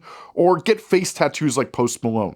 Really, 2 to 3 tiny things that make you recognizable that you repeat repeatedly will do the trick. And we need to do some work to make you recognizable. Since, like, yes, you can have the occasional NPC like Alex Warren or Louis Capaldi type get away with not doing anything at all to really do anything to their look. And I'll be real with you, a lot of the time those artists don't stick around as easy because they have a detriment to their stickiness, which is that they're not recognizable. Recognizability doesn't equal hits, but it does up aura and make promoting your music much easier when people can easily dress as you for Halloween or tell who you are on a billboard they can barely see, and their mind thinks of you, then remembers to listen to your music again, even though they only just caught that billboard off the corner of their eye. So let's go back to this burger metaphor, and I'm gonna start with the foundation of the burger. The burger, or the meat for this metaphor, that's what gonna be the meat on your bones, aka what you look like. Now, some of you are quite recognizable naturally. You may be real fucked up looking too, or real good to look at, or just shaped different. All of those work. Whatever it is, it doesn't matter. Some people are born more recognizable than others. Now, no matter what that is, we gotta accept the hand we've been dealt and establish how you look. Now, there's nothing people, especially musicians, are more delusional about, so some of you are gonna need to talk to some of your friends who are honest with you, since I know some of you's mommies told you you're very special snowflakes, but some snowflakes look like the others. And you're gonna need those friends to be honest with you to develop this, because let's get real. I've heard from some of you who think you look unique when I couldn't tell your ass from MJ Lenderman, McGee, or Joe. Get the fuck out of here. Anyway, let's say you are real unique looking, like a 10 out of 10. You're a lot like the Red Hook Tavern burger. The burger at Red Hook Tavern is very interesting. It has a very standard sesame bun, and some American cheese that's bland as fuck, and a white onion that's not even caramelized or anything, because they don't want to do anything that gets in the way of the flavor of how good the meat is inside this burger. Since it's so distinct because it's dry aged and the perfect blend of fat and lean. If we distract from that burger, aka when you look really unique, we're distracting from that you have one of the best assets we can have.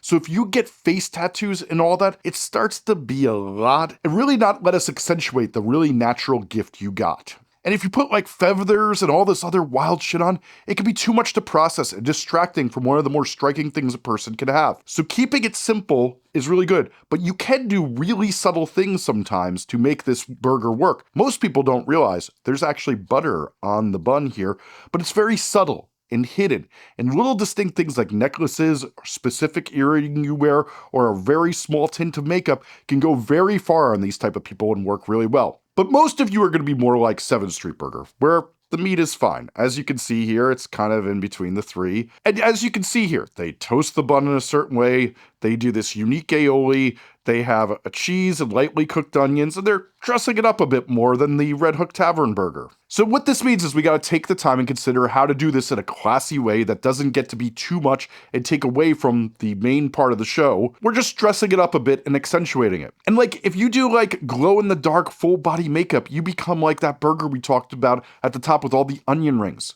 You have too many ingredients, and most people are gonna be like, this is too much, I don't want that, it's a lot. So this means we need to go out and search for the cheese, the bun, the onions, and sauce that makes you, you. So let me show you. So if we keep this simple, you can take that motherfucker Somber we keep talking about, who is one of the biggest breakout artists of the year, and I have a diagram right here of what makes him recognizable. Then we come to Goshfather, a member of our community who's blown up really fast, who talks about it in an interview I did with him for my podcast, My Point 4 Cents, and this is what he said. 99% of my videos barely even get as much views as I have followers, but my content is almost made to be skipped past, because you'll skip past me 50 times, but on the 51st time, you're going to see the same fucking guy that you saw 50 times in a row and said, I don't give a fuck about this guy. And you're going to be forced to give a shit.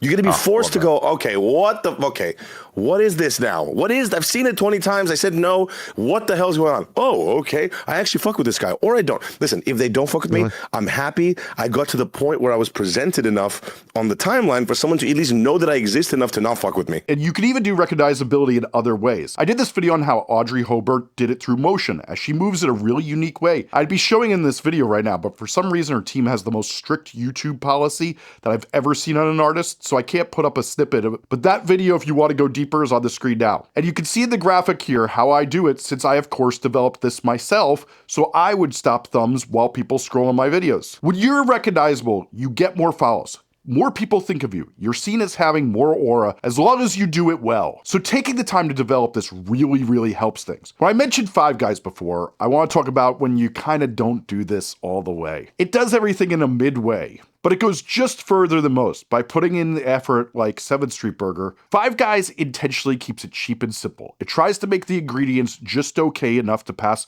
but really doesn't want to offend those without adventurous taste buds, since let's be honest, the spicy aioli at 7th Street Burger is for New Yorkers who are eating all different types of ethnic food all day. It knows what it is. Five Guys is for people in the Midwest and all over the country who can't handle that. It's a classic burger that is well thought out and accomplishes what it's set out to do nearly perfectly without being slop. And we've all had all those terrible burgers from other places where you're just kind of eating the slop that you get every day because it's cheap and bad, but Five Guys is a little bit more of a treat. And no, we're not having the In-N-Out discussion right now because I'm in Brooklyn and we don't have that here. Anyway, all three burgers are well thought out and do exactly what they should do, and they've figured out a lane and they're working with what they got. Five Guys doesn't have a lot of money to work with, and it wasn't dealt the best hand of meat. As you can see here, you can see how much worse quality is just by looking at it, but they dress it up in a way that, kind of gets the job done. I mean, as I'm eating these, all three of these are amazing burgers. So to take this somewhere actionable, the problem we have is that you do too much or you just ram a bunch of shit into your look and you become the novelty burger no one wants every night. If you take the mood board you made and consider the values of your positioning and your lames analysis, you can often get to good answers of what you can do to increase recognizability faster and have it also be authentic to you and in line with what you do like, so you don't feel like an idiot while you're wearing these clothes, and then be that person that we've all looked at where we're like, they kind of feel like they're faking it. I'll be real with you here. I don't wear these band shirts outside the house very often, but everyone sees me in them online. I'm comfortable in them, but it's not how I present in my social or professional life, and that's fine.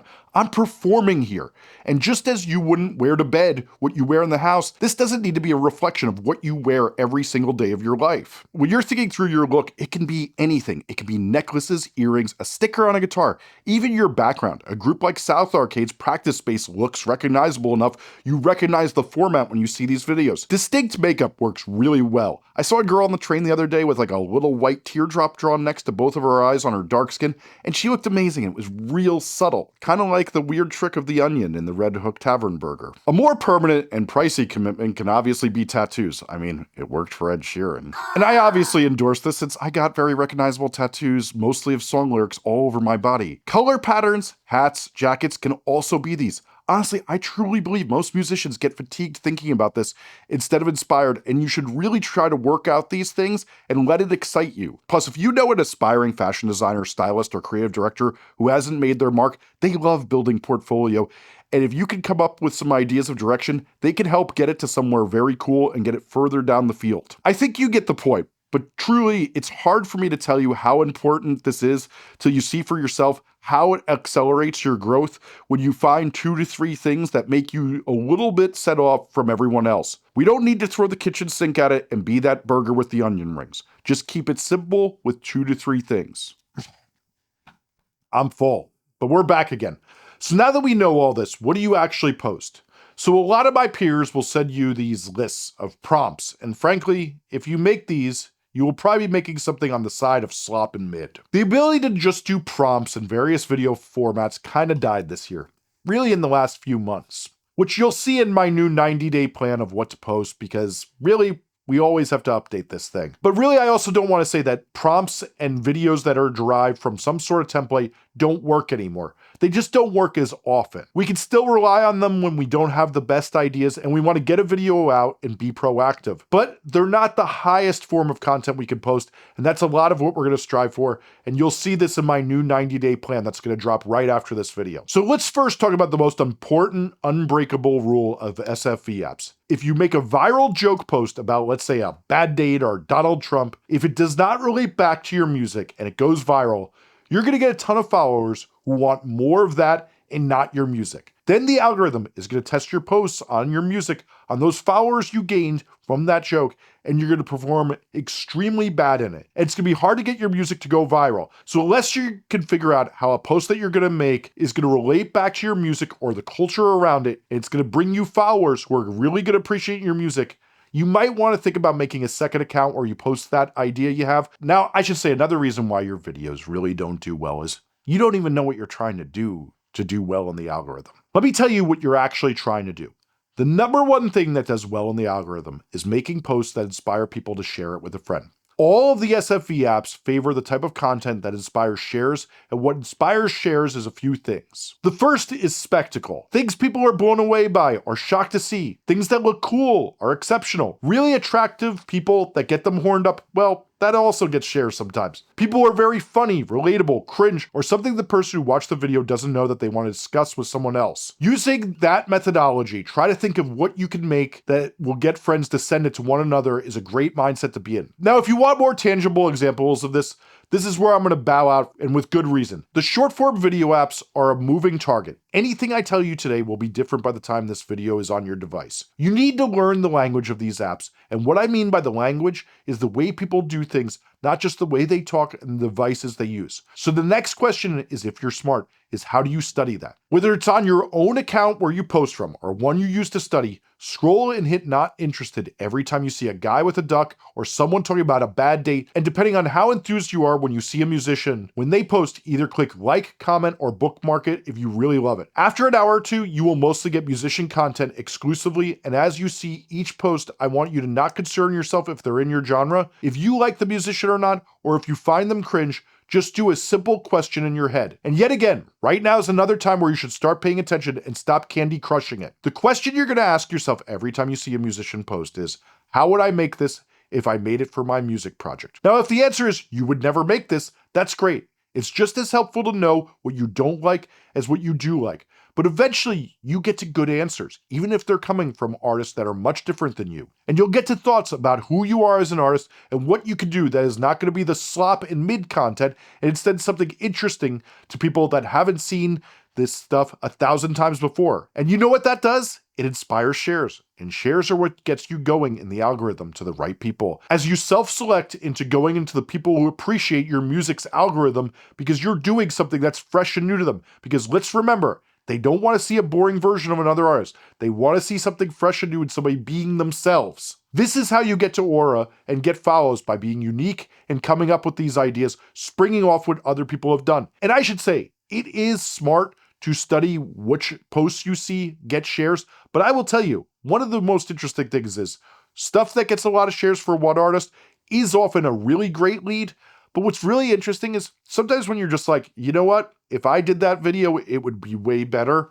That's the stuff that will get you the most shares too. So don't be scared of it coming to you either way. Just because something doesn't have a lot of shares for the original artist does not mean it won't bang for you. Now I know there's a complicated part of this, that scrolling isn't really good for everyone's mental health, or attention span for that matter. I'm gonna be really real with you here. I've never met a musician who has done well on promoting their music on the short form apps who doesn't scroll for at least about 15-30 minutes a day. And the method I described is actually like the healthiest way possible to scroll, but even doing that for some people, it's just not possible to stay mentally healthy because you compare yourself too much to the other musician's success or their bodies or looks or whatever it is. And we're gonna get into some mental health hacks I have in the next section about how you don't do that. But listen, if you think there's no hope for you to be able to do this well, and stay mentally healthy, your mental health is more important and we should focus on that instead. And there's other ways to promote your music that is not this, and you can still be successful. But let's get real here. Executing good ideas on SFV apps is usually pretty easy. And cheap for that matter. It may take some time to learn, but the ideas right now are really what's important and what works. Frankly, there's very few things where execution doesn't matter as well as what works on SFV apps right now. If you put in the thought, you could do these in lo-fi ways that don't even look good a lot of the time, that are right off of a camera and just some decent lighting. Really though, the development and the time you put into being a better artist is gonna be what really matters here. And to me, that's great news since so many of you complain about just wanting to be an artist on these apps, and if so, your time is now. And if you put in time on this practice, you're gonna get good at creating aura for yourself as your brain will be regularly thinking about your artistry and how to make art that is uniquely your own and farm that aura that is gonna make people see you as an artist worth caring about and bring you into the algorithm and get you followers. And to follow up on that, I wanna say, art and content are not enemies. I know in the figurative words of them, they actually are, but I want to explain what I mean here. One of the main things I see is a lot of people who haven't done the research on what actually happens on these apps is they like to say that they don't want to be an influencer and they just want to create art. I truly don't believe that art in the format of SFVs are incompatible. When I see groups like Magdalena Bay creating SFVs that create a whole world around their music, and the second you see them, you know it's them. I see Yale Ochre with a rabid fan base and millions of streams driven by SFVs where they're in costume the whole time or making cartoon-drawn worlds filled with lore. I see the artists who create within formats borders, they get rewarded, and the format is what you can do in an SFV that works. I truly believe the era of TikToks and Reels where you just read off a bunch of prompts from a list some guy gave you is kind of dying, and instead, we need to be thinking about the things you see on the app or in the art world and how you can innovate on the platform, and yes, that will be rewarded in the algorithm and get you views. If you look at both those groups, they're who's ahead of the curve and really blowing up right now, and they're creating amazing worlds for their fans that they're latched into and locked into and giving tons of engagement. But I will say there's also like this theory that's kind of the middle ground, and it seems kind of reasonable, but it's also some of the most boomer shit I hear coming out of young people's mouth, which is, I don't want to dance on TikTok. Chief, dance is art in itself. And frankly, when you don't see the art in dancing, you're telling on yourself that you're a bit of a fucking layman. Now, if you don't want to dance, that's fine. I don't care. If it doesn't fit into your artist persona, there's plenty of artists who don't do it, and that's fine. But let's get over this thing that dance is not art and doesn't take talent. Disrespecting dancing is ridiculous, and honestly, one of the most interesting things is even when you're moving with your guitar and you're rocking out, that's actually dancing. So saying all this shit really is ridiculous. And I say this as someone who many people will watch this channel are quite surprised when I can actually dance far better than they've expected, but I of course do it while rocking a mean white boy underbite. But enough of me trying to reset your brain, let me get to the point of why I'm saying all this. What we have to consider, more than anything else, is what is the emotion of your music and how can you embody it, because that gets rewarded in the algorithm. What works artistically is aligning the video you're making with a powerful image that symbolizes exactly what you're singing about. Gigi Perez did this by singing in her bed about how depressing it is her sister died. What is more emotionally in line with being depressed than laying in bed? When people see images that line up with emotions they feel, that often makes the song and the image together more powerful and makes people feel it more, and then they send it to a friend because they're blown away by it. That generates shares, and as we know, shares stimulate the algorithm. Art is often also capturing the culture of a hometown and showing it to the world. If you tell me what Anthony Bourdain did wasn't art, and him showing the culture of what he saw wasn't art, well, those are fighting words in New York City where I come from. I'll give you an example of a musician doing this. The group Internet Girl showed how South Africa is built, different than the rest of the world, especially for an interracial group who is genre borderless. They got a ton of attention in their music by doing this. Dexter and the Mood Rocks use the humor of the culture in Texas and the women they admire to show how they are built and find an audience. Some artists like Lil Russell, Black Swan, J.O., Pluko, and Jersey have gotten attention in their music by simply using one of the oldest art forms and making beautiful videos that have art to them. Sometimes a great color grade, a unique camera angle, or set can be enough to wow us and send it to friends or spread the music as we think, damn, that was beautiful, sick, or powerful, and it gets attention for their music, and they've built fan bases off of doing exactly that. Isaiah Rabel and Ramon Pang have used the art of others, aka explaining their music nerddom and what they appreciate about other artists to build their own fan bases very successfully. They explain music and what is special about it, and sure enough, fans get excited by it. And I should say, everyone I've mentioned for the past few minutes, all of them I've done profiles in my members only newsletters and videos, and they're all on the roadmap if you want to go deeper and really learn about this. So now that we know how you develop great videos, how do we actually film them and make them happen? Now, I'm going to assume in this section that you're going to want to make content where you do everything yourself. This is another section where I've done longer videos, so if you're curious, hit the roadmap and search filming better videos. And this is one of those sections where I could go on forever. So I'm going to drop here what so many of my consulting clients do and what I see a lot of people miss when they get on calls with me. And we're going to kind of speed run some real talk that I see a lot of people miss, and especially because this world has really opened up with new technology just in recent months. So if you think you know what's going on right now in this world, I bet you've missed some of the crazy advents in technology that have been happening, and I don't mean AI slop. First off, the majority of artists I know who are blowing up on short-form video apps are doing it without spending $1 after initial equipment buys. The occasional props may be a purchase, and music video shoots where they really go way more hi-fi, they may hire a director, but for the most part, when they're making SFVs, they're just doing it themselves in a well-lit room like what I'm in now. iPhones and a lot of Android phones now have incredible cameras that you can basically double up the purchase and get for the price 2 for 1, being an amazing camera to film content and a phone you use every day. Especially since many of the top creators choose to go a lo-fi honest route, but even if you want to do insane color grades and make some of the best looking content, you can shoot really, really great content on the latest phones. You just need to know a few small tricks that you can learn in under an hour. So here's your cheat sheet. If you have an iPhone 14 on up to the latest one, these can do incredible things. First, download the free app Blackmagic Camera. As of right now, this app isn't some pyramid scheme where they're going to charge you a bunch of money later. Instead, it's from Blackmagic, who's one of the best companies in film who always give away free apps to get you acquainted with their brand and then upsell you to buy their better products. But honestly, this app's probably going to be free forever. It allows you to film an Apple log at 4K. And depending on which camera you have, there's a lot of videos showing the 17 Pro Max comparing it to Sony cameras. And honestly, it's getting harder and harder to tell the difference. And this video right here is filmed on a Sony a7S III and an iPhone. And I'd question if you can tell which one is which. And feel free to bang the comments if you want to put a guess in, and I'll answer every one of you if your guess is right. Now, to achieve the amazing quality these cameras are capable of, you do need to buy some other things. I'm going to be real with you. One, you need to buy an external drive to record to, which depending on how much filming you want to do in a day, that could be a half a terabyte to 4 terabytes, and that can be around $100 to $300. It all depends on how often you want to empty this thing. But what this then allows you to do is go into a free video editing software like DaVinci Resolve and do color correction to get those really nice looks you see. And yes, DaVinci Resolve is fully free on Mac and PC or even iPad. Now, for many of you, you're going to have to do some studying, meaning watching a 25-minute color grading tutorial. I linked my favorite one in the roadmap. Then download some cheap film looks, if that's your vibe, or anamorphic flares, or CRT looks, and then figure out how you want to put style and grain on your footage. Now, some of you are thinking this sounds like it's getting expensive, but let's get real here. A Sony FX3, which most of the best looking footage you see in medium budget music videos, fleshed out with the lens, runs around 6 to 8K depending how crazy you want to go. You can have a tool that when viewed in SFV apps looks pretty similar in quality for the price of a new phone,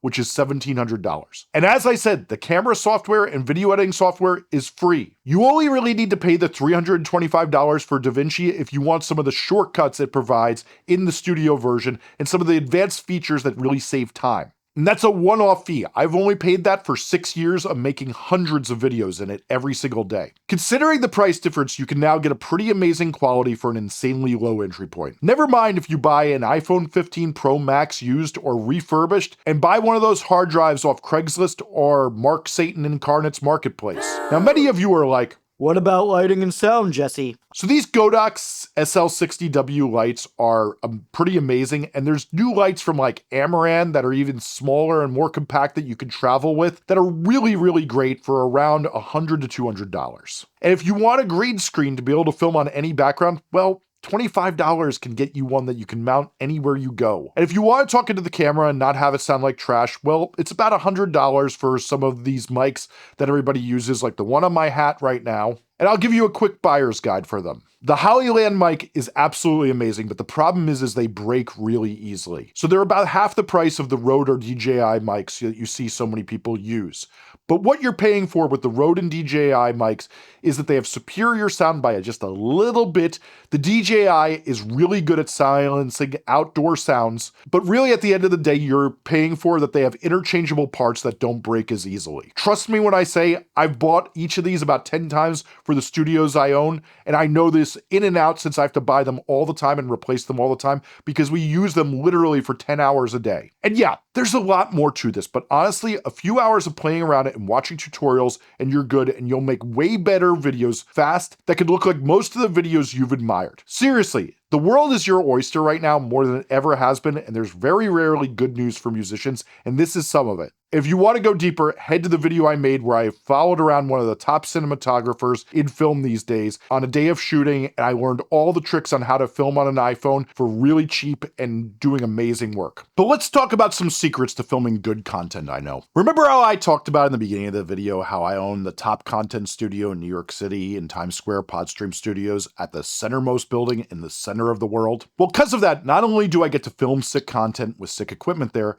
I see what all the other pros and tons of top creators do there. Here's the production secrets they know that you probably don't. When it comes to getting really good takes and you're probably producing yourself and you don't have someone egging you on, whether you're doing lip syncing content or talking at the camera like I am now, what you're probably gonna do at first is underperform. What you wanna do after you get done filming is look back at the footage right then and there, make sure it has good lighting, good sound, and trust your instincts. If you think it's a little off, it's definitely off, and try to fix it. But performance-wise, what you're gonna do after you think you nailed it is you're gonna overperform by 20% and do another take. And if you watch that and think it's way better, do it again, doing 20% harder. Overdo it. Oversell your song. Now, if you watch that and you cringe, and your friend helping you sees cringe too, that you maybe send it to on a text, well, dial it back. But in general, somewhere around 5 to 10% outside of your comfort zone is where you're going to perform really well, and people are going to really feel the song. Because if you're not feeling the song, neither are they. So you really need to make sure that your performance gets dialed up enough that people really watch it and go, oh damn, this artist is sick. I want to check out that song. Because remember, when you're feeling the song, that makes people feel it more. And that could mean whether it's smiling, dancing, or being really sad, or being really serious, all of these things can be an underperformance or an overperformance. Try different things and find your vibe, and eventually you'll find it within a take or two really fast, and you keep getting better at it. Next is film in batches. The setup, getting dressed, nailing the shot, getting in the zone, all of that takes time. Trust me, I've been filming this long-ass video doing it all week, and it's not fun. If you're filming 16 videos in a setting, having to set up each time is almost the length that it takes to film all those videos. It should be fairly obvious that if you're already filming, you should try to get as much filming done while the camera is set up and while you're dressed well, shaved, whatever. Next is to never underestimate the power of looping your sound on TikTok to a Bluetooth speaker and filming yourself on loop rather than stopping takes. So many of the best things come from vibing out to a repeated loop till something fun happens. And what I mean by this is, you can keep the loop of your song going and stay and record on your camera and just keep performing until you overdo that performance, till something funny happens, you can improvise, whatever it is. All of that stuff works to get better performances. It sometimes takes a while of hearing it over and over again until you're really in the vibe and really feeling it, and the stopping and starting is not good. You shouldn't just do takes. Let it loop, let it rock, you'll edit the right portion later. My next tip is this small rig monitor is a godsend for those of you who want to film with the front-facing camera so it looks better, but see yourself as you perform. And make sure you look right, and well, it's pretty cheap and works super well. And frankly, I have one right above this teleprompter I'm reading off of right now so I could check the shot, and I can actually see that I wish I framed this so that I was a little bit higher in the shot. But I also use this monitor to get better performances by showing who I'm recording, what they look like in it, and a lot of the time, if they're self-conscious and wondering if their makeup is smeared or something like that, that's gonna affect their performance. But if they can see their makeup isn't smeared in that monitor, then they feel good. It really is a cheap purchase for a lot of self-confidence. Now, with that, it's time for us to sidebar the number one thing that even the smartest of my consulting clients who are blowing up often fuck up. And if I'm being real, I often earn a lot of my consulting fees pointing out, so I'm kind of shooting myself in the foot since this is gonna decrease how much money I make each month. Most of the most viral artists who really get views and drive streams on their songs on short-form video apps do a really smart thing. When a video blows up, they don't think, oh wow, I did it. They do a simple thought process. They think of other ways they can make that video again and make it better. I have this video where I talk about a snowman technique I use to generate these ideas. And it's of course in the roadmap. What we see over and over is the most viral groups get a video that does well, then they improve on the idea and it does even better. And then they do it and it goes the fuck off even more. And then they do it again and well, it eventually starts to flop because people get sick of this routine. But the point being, when a video overperforms, this is a hint that you should think on how to improve it. Most of the groups we study who are going most viral often are doing videos 4, 6, 8, 10 times, basically till it starts flopping consistently and improving upon the video. But the mindset is, when a video does good, try to beat it and come up with an even better idea and way to flip it. And if while you're filming, you can think of 4 ways and variations to flip the idea, you're already ahead of the game. And if you want a masterclass in this, watch my video on Joey Valence and Bray, who, whether you think they're corny or not, are probably one of the most creative and interesting groups, literally performing burning on all cylinders right now. And every format they work in, they do better, and there's a ton to learn from them. And this is one of the main tricks they've employed for massive growth over the past few years. Now, the last thing I would be remiss not to tell you in this section is so many of you ask me if you have to keep one look in your videos, and the answer is hell no. While recognizability and repeatability is important, when you see creators you like who are popping off, click their profile pages and look through and study what they do. I will bet you see they often have a mix of 3 levels of video content. Hi-fi, color-corrected, nice-looking content, perhaps mostly extracted from music videos or content they paid a videographer to do. Mid-fi, where they put some effort into filming it themselves, and then they edit it a bit, and then lo-fi, where they just pick up the camera and film, and are often not even in their regular stage look. If you employ all that, you're probably off to a great start making even better content. So now that we've created some content, how do we sort it, post it, and make it so it's in an order that will most likely get fans? Since one of the most powerful ways we have to grow songs and get people a taste of them, and then stream them and start a fan journey,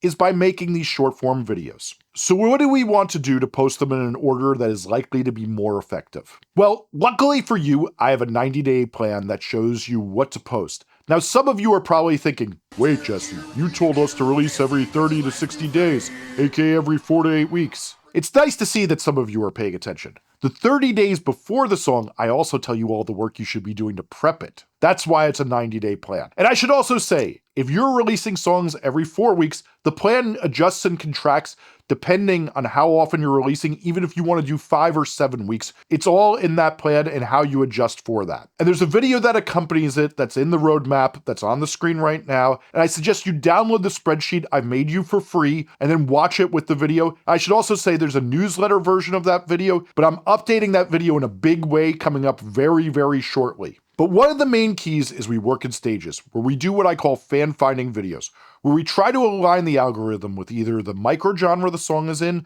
since I know some of you teeter between genres, as well as the themes of your lyrics or the emotions the songs give to listeners. I show you how to do that in this video I made on how you find your first fans. And we do that a lot of the time as you change genres or haven't quite gotten out of algorithmic jail yet. This is the technique to get you out of there. But it also pools an initial group of people who are likely to like your song and give you good results in the algorithm. But basically, our goal is to post a short form video daily, but if that isn't manageable, you can get away with doing 3 a week and still grow a lot. And yeah, we also want to post one grid post at least every 1 to 2 weeks on Instagram. And that's most weeks when you're really active. And we want to maintain a goal of posting a single story every single day on Insta and TikTok. And those stories sometimes can be sharing the reel you posted. But anything more than one story a day often does diminish how much Instagram pushes your content out. So aiming for that gets us off the hook and gives us a nice, easy, steady line to aim for. But later in this video, I'll go into some more advanced techniques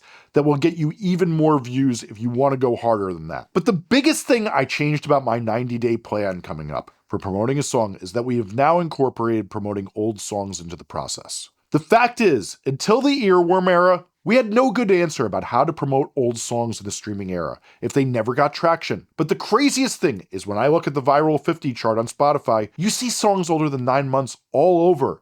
And some weeks, 1/3 of the songs are from a different year than the one we're currently in. Right now, the #1 song on the Viral 50 on Spotify in America is 3 years old. Literally, today as I do this, I was just looking at it. This stems from that the users of SFV apps often discover hidden gems, songs that never got their due, or more commonly, we saw in the last year with massive hits like Julia Wolf's In My Room, or Lola Young's Messy, or Sam Austin's Seasons.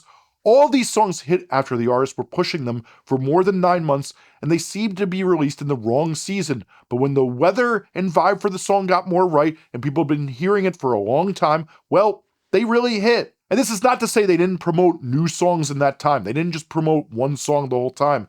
They wove in the old songs into their promotions as they released more songs so they wouldn't bore their pre-existing audience. And well, the song's emotions finally lined up with where TikTok, Instagram, and the zeitgeist was, and those songs blew up and took each artist to a whole new career stage. This is why in my 90-day plan, I now have amended it to reflect that as you hit halfway through your song's release cycle, if the song hasn't caught on fire, well, it's time to start promoting some of your older material you believe in, since this has been how so many hits have happened in recent times. And even for artists who've gone just mid-viral, it's reawakened fan bases, gotten songs ignited, and really helped them be set up for success and boosted their numbers, and which fans are active and making relationships with them. So don't be shy when your latest song isn't performing well, or when you don't have something fresh to promote, or you don't want to imagine another new video style with your latest song that's not catching on. Since so many of the big moment songs have been when a creator gets the short form video platforms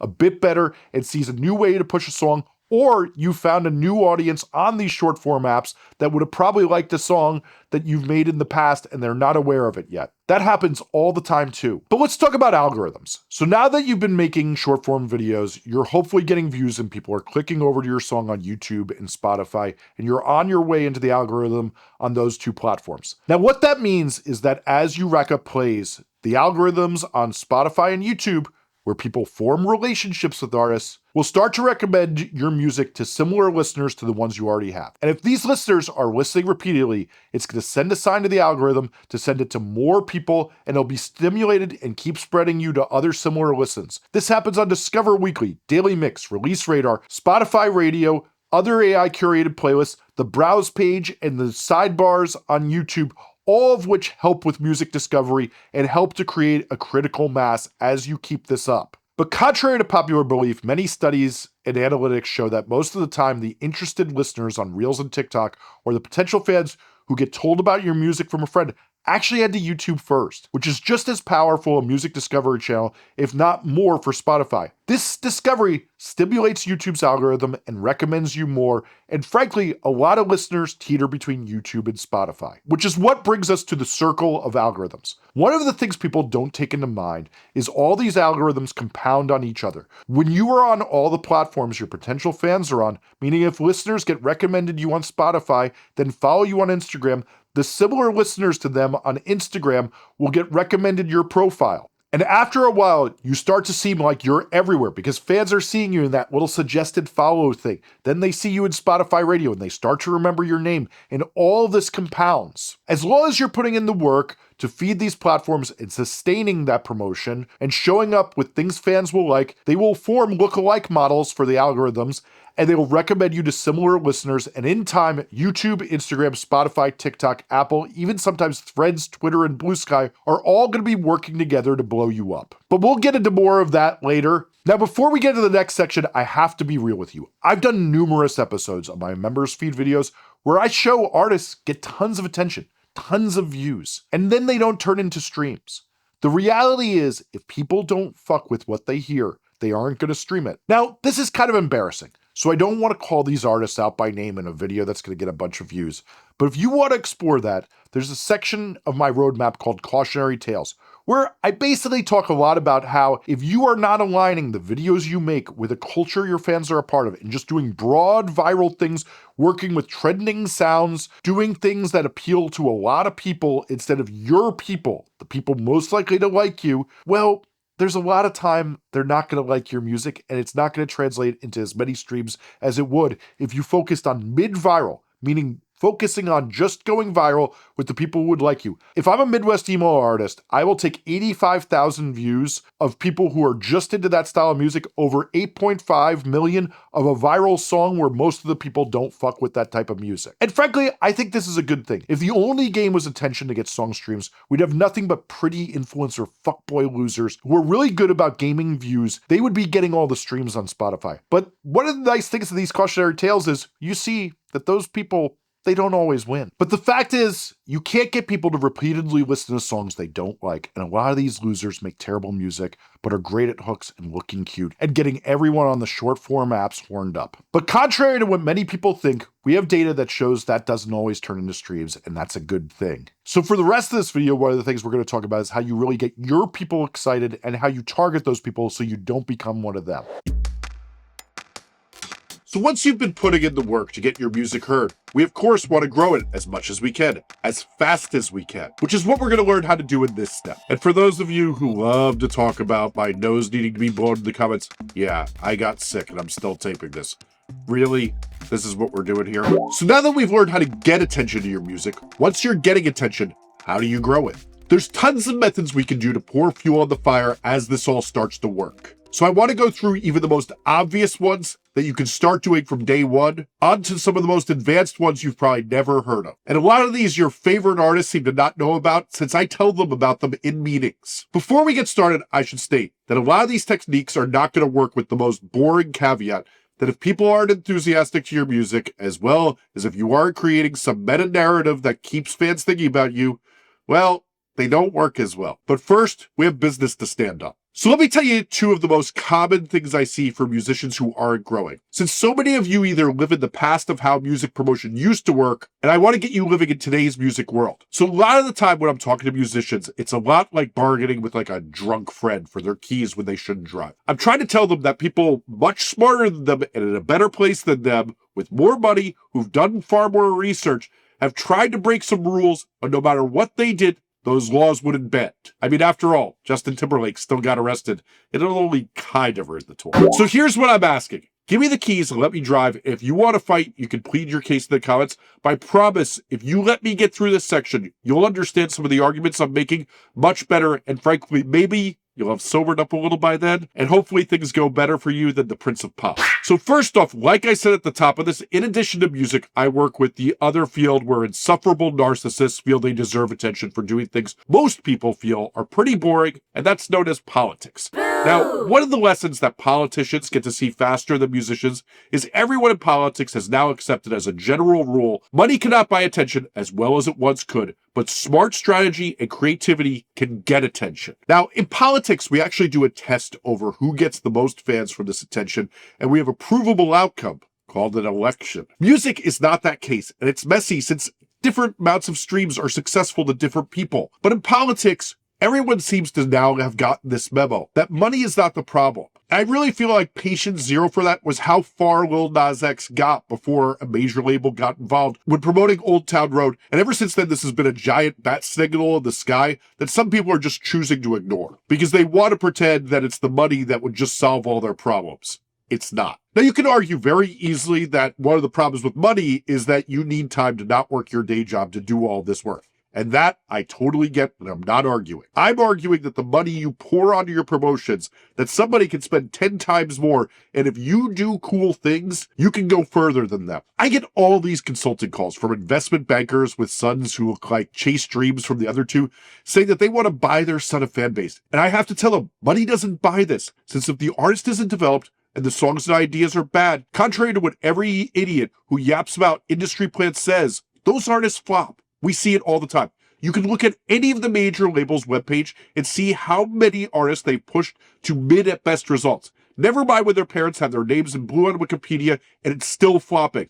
The people who say this haven't studied it enough. It's not about the money, it's about the creativity, the development, and smart strategies for growth, which we're getting into now. So here's our first important law of growth. A good idea with no money spent on it will beat a mid or bad idea that has hundreds of thousands of dollars of boosted posts on it and get more attention every single time. And the only people I see who argue against this are people who don't actually experiment with this, because when you talk to anyone who actually works in the business with this, they all know this. So now that we've accepted this law, allow me to take you on a quick side quest, since we need to first get it so you don't go mentally ill and give up on your music, since this overwhelms so many of you. And if we get your head screwed on straight first, you're more likely to succeed. So let's take a trip inside your brain.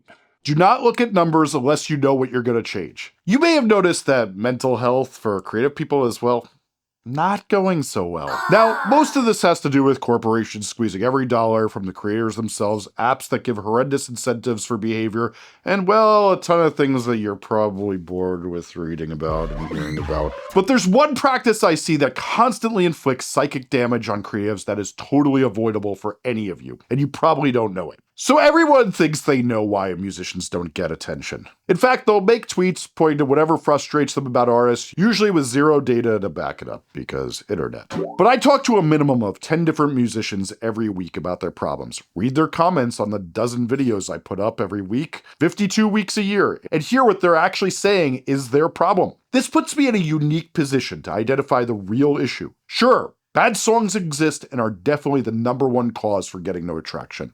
That's obvious. But here's what people miss. Musicians expect unrealistic attention levels, aka that little view counter on your videos, and that little number stares you down on your grid or on the videos on YouTube or streams on your songs on Spotify, and then the musician imagines a view count that doesn't match reality for the amount of quality and work they put in, and then get depressed when their video underperforms. This then leads to them getting depressed, unmotivated, and doing something else rather than the work of staying consistent and, more importantly, improving each and every day. They stop posting, stop pushing through, and most critically, they don't analyze their numbers to learn from them. Now, I'm going to try to be chill Jesse for once, which, let's be honest, a little hard for me. So there's this term called info hazard, information that's likely to harm you when you receive it. It's also the title of a song on my current favorite record, Nina Geraci's I Love My Computer. This perfectly describes what I see when creatives use analytics to judge their self-worth. The information they may see may create harm. Which brings us to the golden rule of analytics. Don't look at your numbers unless you know what you'll change. What this means for those of you who are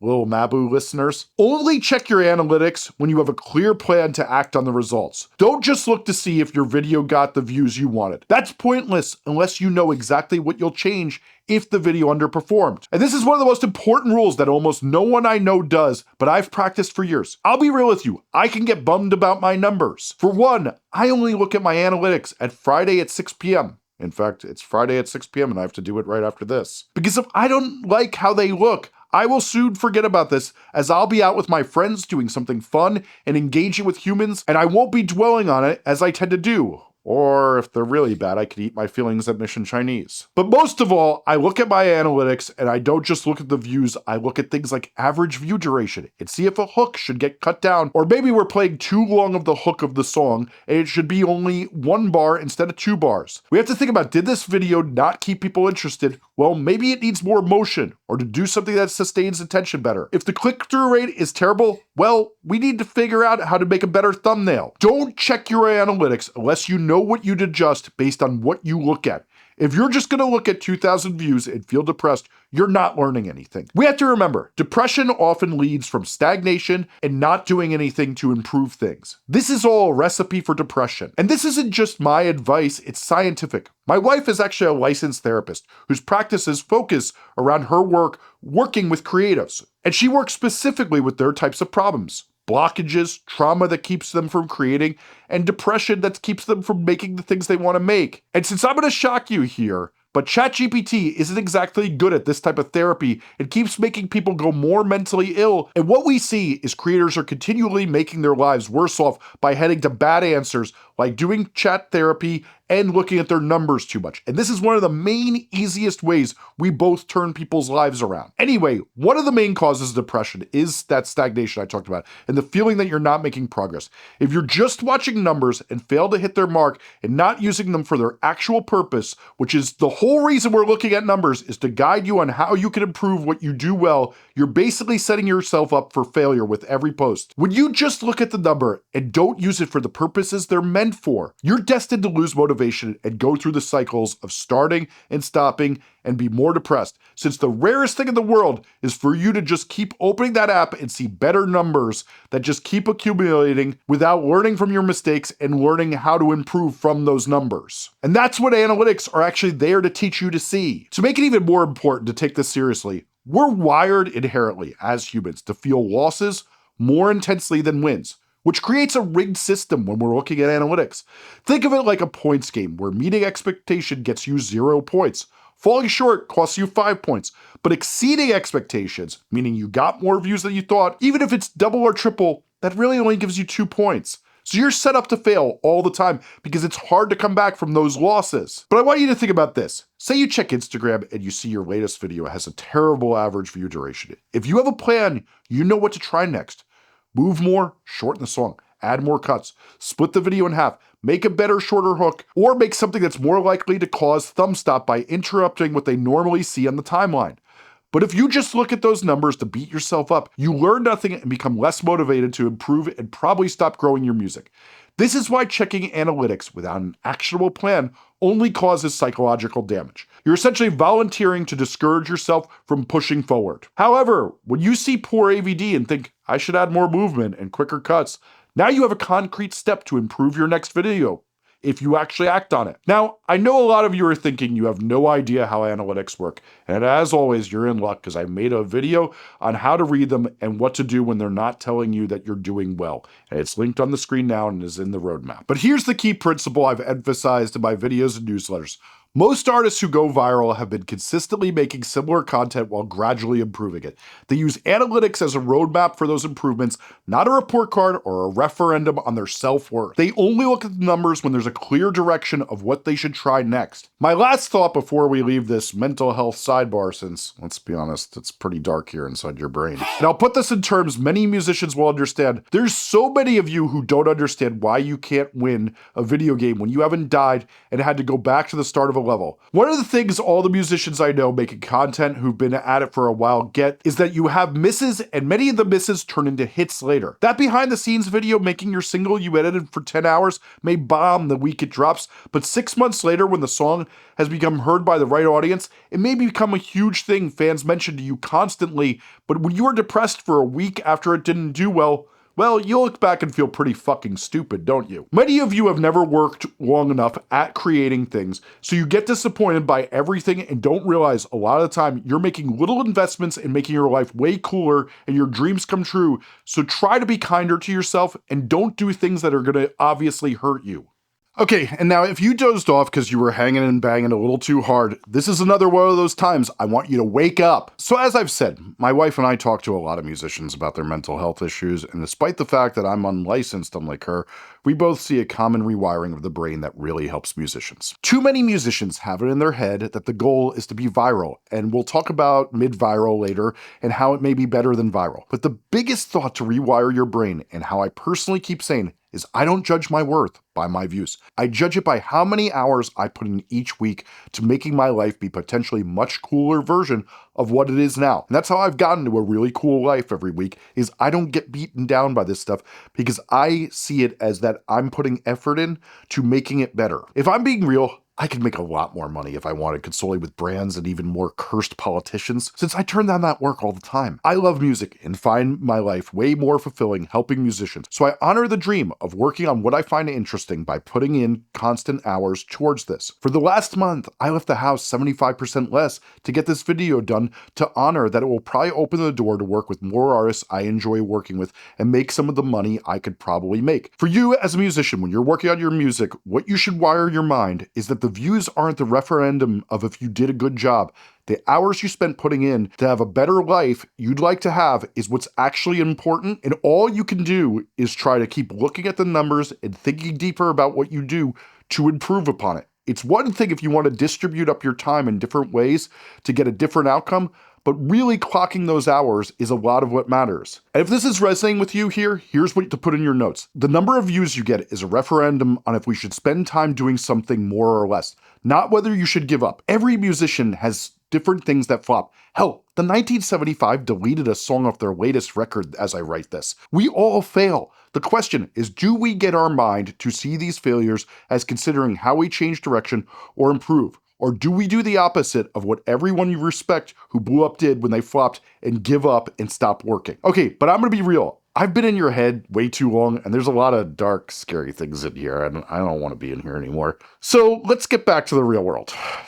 All right. Glad to be out of there. So one of the things I would be remiss not to tell you is something that we've all been through a bunch of times, is that we'll be doing a task in a really slow, hard way, and then find out there's a modern tool that makes it take 1% of the time that you've been taking to do it. And one of the main advantages labels and big managements have is they get tons of employees coming in, and these consultants come in and show them all the best ways to do things while you're toiling away alone. But luckily for you, I have, well, me. I've curated a list of 150 tools sorted by category. I write down what they do, how much they cost, and my honest opinion on each one. And any time I find new tools, I put it up and update it like every month or so. If you head to the description of this video, it's listed under free tools towards the bottom. I've made a ton of videos on how to use many of the most crucial tools. But now that that's out of the way, let's talk about the actionable, practical way that all the big artists know how to grow that you're probably ignoring, but I see the biggest artists doing right now. So one of the main things I see, even for artists whose fans are really enthusiastic towards them, on to the smallest artists,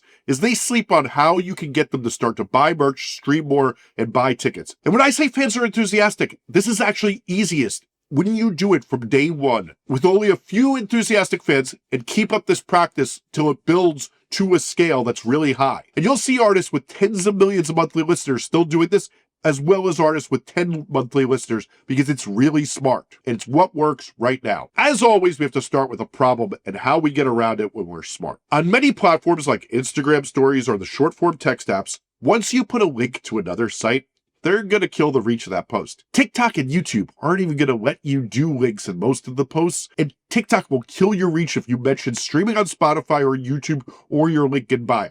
Literally, you can put up the same post and say stream on Spotify and YouTube, and TikTok will fully kill it. You say the words link in bio, it's gone. So what's a musician to do when you want to send their fans to the various ways to promote themselves? What? Come on, you know I have a solution. So we're going to take each listener who show you enthusiasm and slowly make them a bigger and more engaged fan, all while stimulating the algorithms of Spotify and YouTube and making your short form videos go viral.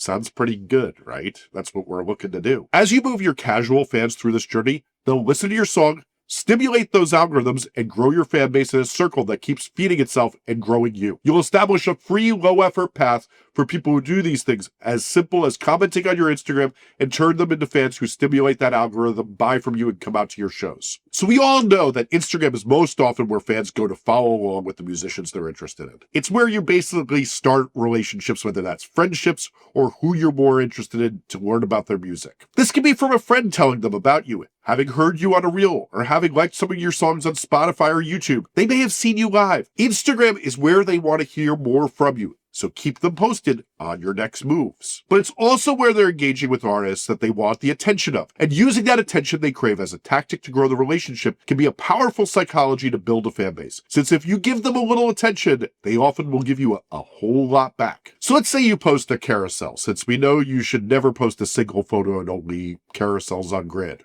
right?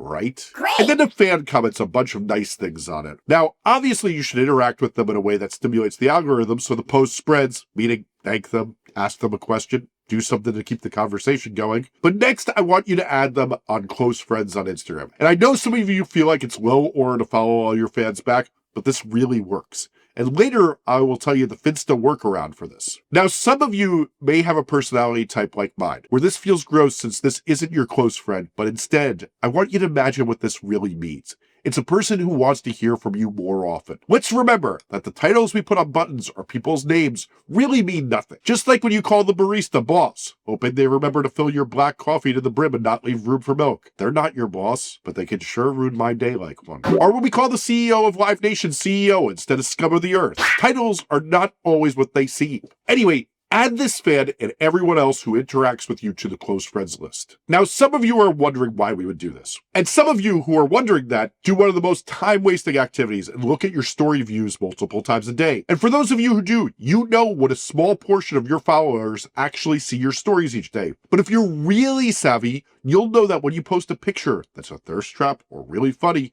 you may get more than just your followers seeing it if it gets shared. And if you put a link to your Spotify, YouTube, or email list, it will get even fewer views than usual. So how do we get around that? Well, that's where the whole close friends thing comes in. And I should say, putting a fan on close friends doesn't mean you're guaranteed to get in front of their stories, but it's far more likely. So let's talk about showing up in the feed of close friends. When someone starts looking at stories, you often will come up with that green bubble at the top of their feed, or at least close to the top if you don't abuse the privilege. But that's not necessarily what happens. What seems to matter is if you've interacted with them in the comments, that's where it works. This means that after someone comments and you reply to that grid feed post, you'll show up there for a little while. So when we hear of Billie Eilish adding every single person that follows her to her close friends, that's not going to be what really changes who sees this. But if you've interacted with this fan in the comments, this will help it go to the top of their stories. Since as you know, when you sign on Instagram, you often see those close friend stories right at the top of them, especially if you recently interacted. Next, I want you to go to your calendar, and I want you to do what I did here. On every Wednesday, you're going to remind yourself to take the funniest picture in your phone. It can be a crazy picture of you or your group,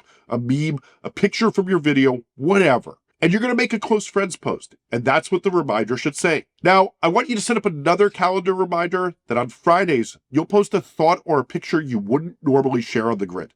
Something behind the scenes, even just your laptop screen with a song or a 4-bar loop that you're working on. Just share a unique thought you have about music, like what you're doing or whatever. Do what you feel comfortable doing. It can be that simple, but you're basically keeping this behind the close friends wall. The key is we're going to regularly give these fans on close friends a peek that others don't get, so they feel special and tell their friends about the special treatment they get, which people love to do. This leads them to be more likely to tell their friends about you, interact with you, and keep seeing close friends posts so we convert them into super fans. And that's the key here. Since Instagram is where fans go to build relationships, we're trying to make those who want to connect with you feel important. Much like when you start dating someone, you want to show a little enthusiasm. Yes, I know what you come to this channel for is the dating tips from me. So when you first start interacting, you add them to your close friends list and then share some special content like those behind the scenes shots, a more vulnerable thought, the funniest thing you've heard, or let's be real, a picture of you that gets them horned up.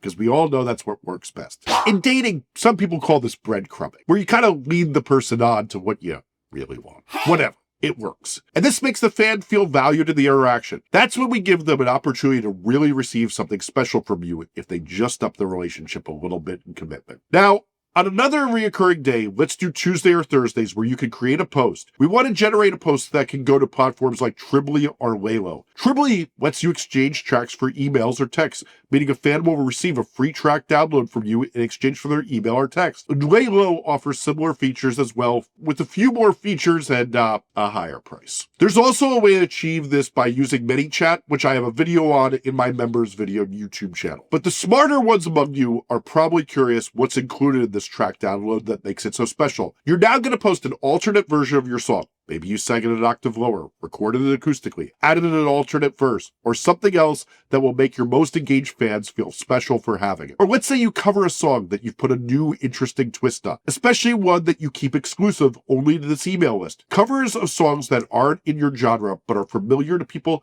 tend to do really well. It can also be a remix if you're in a genre where that's exciting. Just keep in mind that if you're in a punk band, doing a techno remix might not excite your core, most engaged fans, and we want something that will. And you can flip this another way. Doja Cat recently gave away downloads the day before her song was released to her most passionate fans, capitalizing on those fans who couldn't wait to hear it and those who take pride in telling others they got it first. Doing this before each song is released for those of you with engaged fans can generate a lot of emails and texts. And ultimately, it's a really good way to do this because they receive what they'd like most from you, a new song. Then, weekly or monthly, put this up on your Instagram close friends story. You can also keep a link to it on your link in bio. And if you want to use my favorite link in bio tool, it's Beacons, and there's a link inside the description of this video to use that, as well as getting their best upgrade deal. Now, obviously it's going to get boring, so we need other things to share. You can obviously link new songs and videos as they drop, but there's a side quest technique we're going to need to do since getting emails and text message numbers is obviously valuable. The first is that you can share your reels to your stories, and anytime you put up a decent reel, it should get shared to your story, since that'll help run it up. But when it's a real banger, you should do a second share that says a caption like the prayer hands to your close friends and say, run it up. I'm crazy for this one. Something that induces curiosity. You don't want to miss this one. It'll make sure those close friends who feel more close to you are more likely to see it. And they're also the ones most likely to comment, send to friends. And this is what helps stimulate your reels in the algorithm. And as you bring more people into this close friends list, guess what?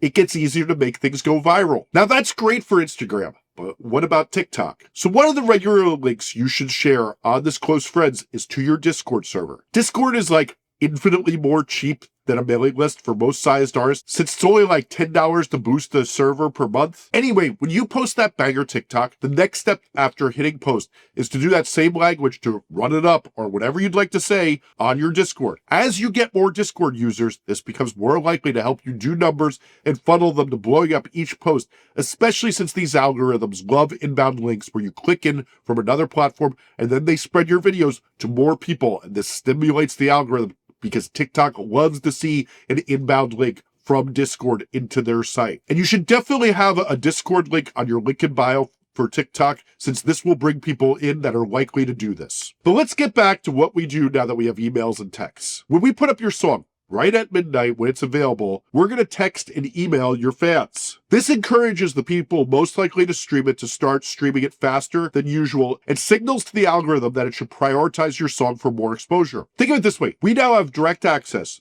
to the most likely ways that your most passionate fans now are going to see all of your announcements. They're the ones who are most likely to listen to your songs repeatedly. They're now going to get an email or text each time you put out a song or a music video. And we all know how often we miss those announcements regularly from even some of our favorite artists. And this ensures that they don't miss it, and we get the people who are most likely to run it up, to bring your numbers up, so you have something to stand on and get spread more in the algorithm. Whether you do this or not, you should be sending that email at midnight and then that text the next day, since it really ups the chance that the popularity score goes up fast. And if people are repeatedly listening to your songs, it'll start to get in Discover Weekly, Release Radar, and the other algorithmic playlists, and that's how you get new fans. And if you follow my 60-day release plan, you have a song and video for it coming out every 30 to 60 days. This is 2 emails or text blasts per song telling people to listen. The YouTube algorithm will love you and put you on the browse page for fans who are similar to you, and it'll keep growing you in the algorithm. Then guess what happens? If those fans who get converted by the first ones who like you, they often come to Instagram and follow you and interact with you, and you can put them in the same cycle. And as that continues to grow, instead of 10 to 20 people growing you, it slowly becomes 40, 60, then hundreds to thousands. And yeah, adding more people to close friends gets real annoying at a certain point, which is why people end up hiring people to do this. But it also is growth, and it motivates you to do the work. I've seen this motivating a lot of musicians as they see progress, since it actually works to grow artists. Over time, this becomes a sustainable growth funnel. And yes, I just said funnel, a word I kind of hate because it's real LinkedIn bro. But let's be real. This does add to growth. Now, I know I just mentioned email and SMS, so let's dig in there. Since this is how you grow streams, music video views, ticket sales, merch sales, and frankly, even your relationship with fans if you use it the way artists like Metric and Lord do and make it very personal. Now, no matter who you are, gaining email and SMS is hugely important to growth. So many people think my fans are Gen Alpha, they're never going to do this, and they're wrong. We've all seen the data. Everyone who does this for a living knows it works. Once we have those addresses, we can make it more likely our messages to fans can sell tickets, merch, and push new releases, along with anything else we're promoting. And this works for potentially decades to come. This is an investment in making more money and staying in touch with fans in the long term. As I mentioned, since the group Metric writes engaging emails, I've read most of them for the last decade and a half. And while I'm not the most engaged fan, me keeping them in my inbox this year made it so when they were coming to New York City, I bought tickets. Then when they canceled, I learned they were playing Toronto, a city that I had friends in I wanted to see, and I got an email about it, so I bought them and popped over. They made those sales to a fan who joined a decade and a half before. Email is opened by 25% to 45%-ish of fans, and texts often triple what emails get. That makes them incredibly effective compared to social media where 5% see a post on Facebook if you're lucky. But most of all, you own these email addresses and can take them with you. Whereas all these other platforms you're engaging with fans on, if they die, so does your fan base in keeping in touch with them. That's why we're always trying to get as many fans on these lists as possible, and taking this seriously really helps sustainable growth. Now, funny enough, what a lot of you don't realize is this is actually why artists promote pre-saves. Pre-saves are much less important than people think, but with these new tools like Pre-Save Forever from certain platforms, you can argue they're more important than they've ever been. But what all of us in music marketing and management really love pre-saves for is to get email addresses. And like I said a few minutes ago, when you see someone like Doja Cat giving away a free song download before her song drops, that's because she knows using Laylo, she can get texts and emails from her most rabid fans and turn that into merchant tickets sold for years to come. And is an amazing investment. Truly, one of the biggest mistakes I see my consulting clients do is artists with a lot of enthusiasm complain to me that trying to get announcements seen on short-form video apps, short-form text apps, and places like YouTube and Spotify is hell. Bands in town can help a little to alert somebody about concerts, but when these artists have really worked on getting fans' emails and texts, they can really alert them and move numbers. And I should say, this is also how you make money. Selling merch through email blasts and text message blasts is what really works. Same with ticket sales. Those are what makes you money, and that's why this is important. If your mind's on your money and your money's on your mind, this is what you should be doing. But enough nerd stuff. Let's get to stuff that's more fun and also really effective. But now we get to the growth hack I think a lot of DIY musicians miss out on, but so many labels and managers use to grow their artists, because frankly, there's not much better you can spend your money on that is a long-term investment in music today than this technique. And that is doing a collaboration with an artist that gets listed as a primary artist on Spotify and as a collaborator on YouTube, using the collaboration tool that YouTube just dropped in 2025. And as I make this video right now, most people don't even know you can go back and tag past collaborators on YouTube and get a ton of algorithmic juice. So if you watch this and already have a collaboration with another artist, do that after you're done with this video. Anyway, whether it's remixes, adding a featured artist to a song of yours to sing on a verse, or bridge after the song blows up, doing an alternate version of a song where you collaborate like Charlie XCX did on her Brat accompaniment album, which many mistake as a remix record when it's really collaborations the artist did reimagining the songs with other artists in the studio. Not only does this often get your song to the algorithmic recommendations of the other artist's fan base, it lives on their artist page with your name occupying that real estate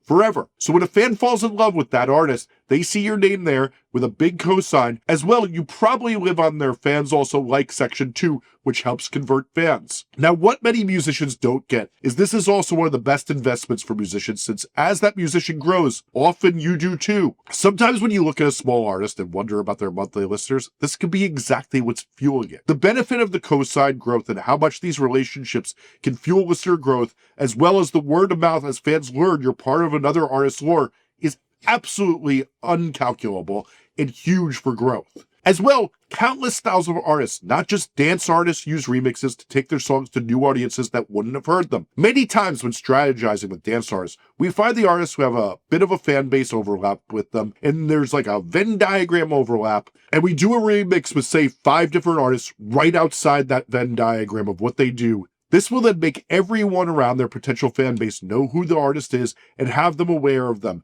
and lead to a lot of buzz and perceived importance that gets fans talking. But it can't be underestimated that as you get tagged next to a similar artist on Instagram stories for years to come, when they're tagging your song, and if you potentially perform together live or tour together, and how much in general being listed next to another artist who gains an audience can help your career immensely. Now, I know what a lot of you are thinking. You have 2,000 monthly listeners. Who the fuck is going to want to collab with you? But finding that artist you really think is talented and has 2,000 monthly listeners, you two grow to 10,000 oftentimes from the collab. And if it's really good and you got up to 10,000 monthly listeners, you can often convince somebody with 20,000 to collab with you. And you keep going up the ladder like this, and you suddenly are a massive artist with a bunch of artists you've invested in the talent of, just as they did you, and now everyone in your crew is popping off. I can't tell you how many artists I've seen blow up from doing exactly that, and building off collabs every other song or so and getting them to more monthly listeners than doing another collab that doubles, triples, or quadruples their following. Many labels have shifted a huge amount of their budget into investing in these collaborations because they don't see any other way to spend the money that's better. But let's now talk about music videos as growth hacks.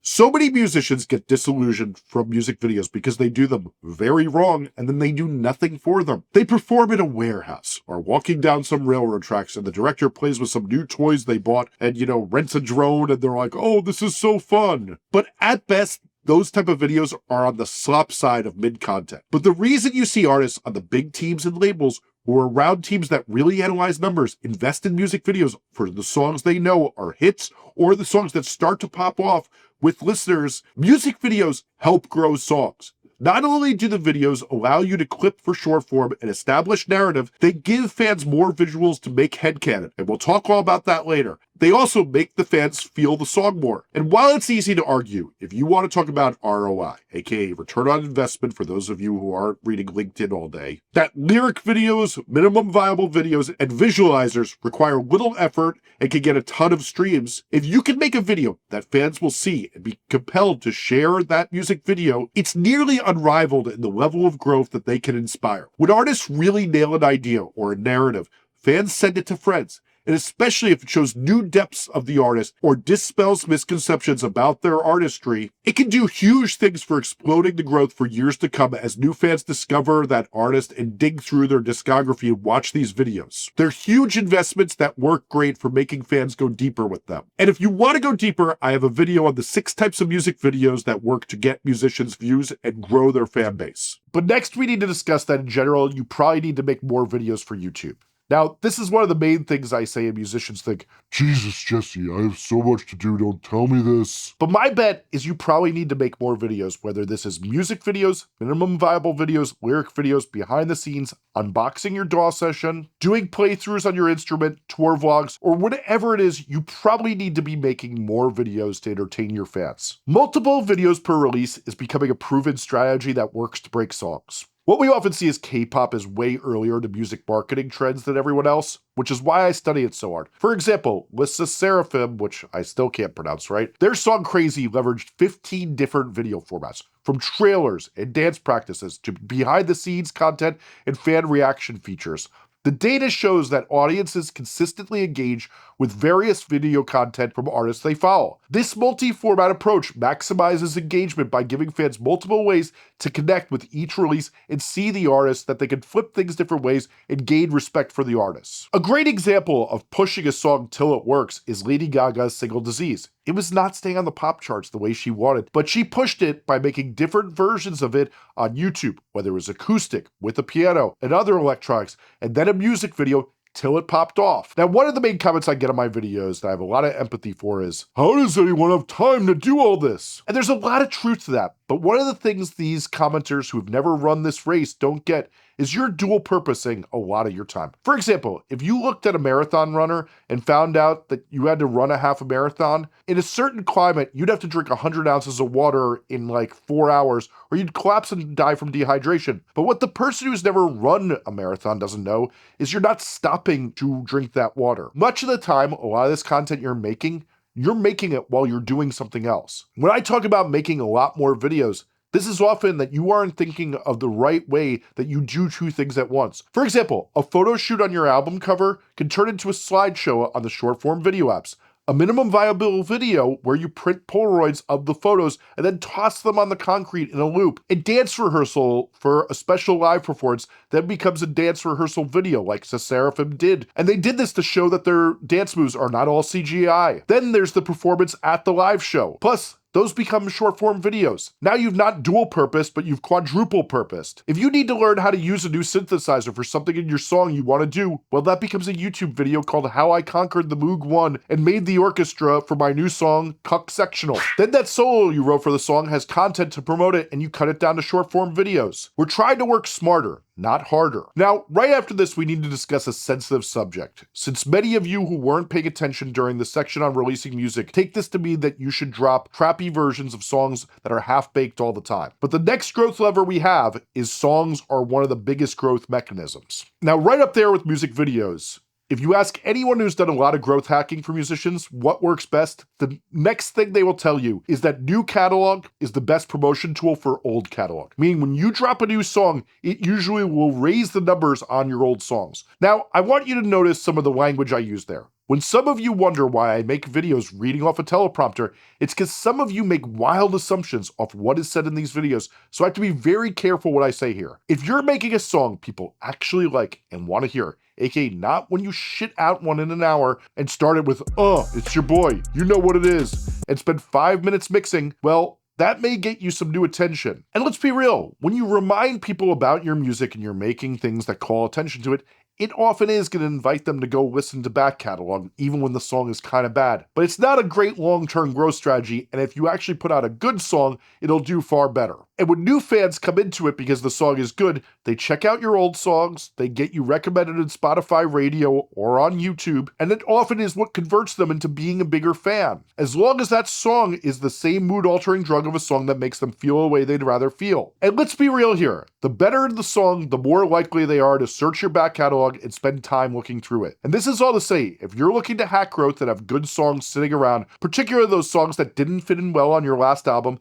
that you could put out right after the album's release, songs where you could do features with other artists or release high quality material on a regular basis, you're more likely to grow faster. When I managed the group Man Overboard, everybody couldn't believe how fast they grew. But one of the tricks that people really didn't see is they had written so many songs before ever releasing material, it was easy to put out 75 songs that fans loved in 18 months. Two Hollis has put out around 50 songs in a similar amount of time that are incredibly high quality, and it's resulted in his absolutely insane growth. This is all to say, songs you have in the vault can be used as strategic growth weapons. And one of the most common release strategies these days is a month or two after you release an LP to start dumping the bonus tracks as singles and reminding people of the album and putting them on a deluxe version soon after. Or using Charlie XCX's Brat collaboration record method we talked about before. So if you remember earlier when I took you on a mental health sidebar before, where I talked about not looking at analytics, well, we need to talk about a little bit more of the reality of that and what happens if you don't look at analytics at all. While I think musicians should not be looking at their analytics as much as I hear them tell me they often do, the fact is we do need to look because there's a simple mantra. Now, you may have picked up my vibe as someone who really doesn't suffer these grifter tech bros and entrepreneurs talking online, since I largely think they sell Kool-Aid, and there's some business laws both them and I believe in, and one of them is the statement that what isn't measured doesn't grow. What this means in practical terms is if we aren't looking at, say, that you want more views on your short form videos to lead to more streams, well, if we aren't marking that in May you have 100,000 views, in June you have 90K, and looking for how we messed up, well, the odds of things steadily growing are not very good. So what I really suggest is making regular goals for growth. And I can't tell you what those should be since everyone has different things that they are moving towards. Some, it's more merch so they can have more money. Some, it's more streams. Some, it's more live show attendees. But whatever that is we want to be measuring, we need to graph it and look in at it about once a month at least. And back when I was talking to you about staying mentally healthy by not looking at your analytics unless you know what you're going to change, the key is we have to know what we're going to change and know what we're going to look at and then make a plan from it. If it's live show attendance, we may need to invest in making better live videos and putting them on YouTube, or talking to a consultant about what we can do to get better moments in the live set for cheap, or buying an LED wall and paying an artist for visuals. But the main thing here is that we should be measuring something to grow it and trying to be strategic, because I can tell you, as a consultant, one of the main things I see with the artist team is I ask them, what are they doing to, say, increase live show turnout? And I'm often met with this guy. Now, another thing that I see that's extremely bad is a detachment in the team in these goals. Now, that content and videos are often where most artist growth is coming from. And one of the oddest things we see is someone makes a video and never sees the analytics. So the person reading the video analytics just sees if it did good or bad. And if it did bad, they just fire the video editor. When the editor could have probably potentially seen the analytics, and for example, in this retention graph you see on the screen, could have seen that they should have cut something that they wanted to cut in the first place, improved their instincts, and then gotten you a better average view duration. The communication of seeing these analytics so that we can improve things really helps. They may have had more footage left over that they could have cut to repeat a hit, or other ideas on how to put B-roll in that they could have made to spice up the video editing. So the person making the videos for you regularly has to be involved in the measuring, or you're destined for failure. So now we get to a growth hack that often people are really resistant to, but I have actual data on this and it really helps. So the fact is, there's tons of artists who have 1 million monthly listeners who've never played live. And that is because playing live is a growth mechanism. It is not necessary. But when you don't play live, it's a lot like chopping off a limb and trying to run a marathon. You can technically do it even in a wheelchair or with prosthetics, but you're not as likely to go as fast as the people who have 4 functioning limbs that are performing pretty well. Every year, a couple artists will play Coachella as their first show.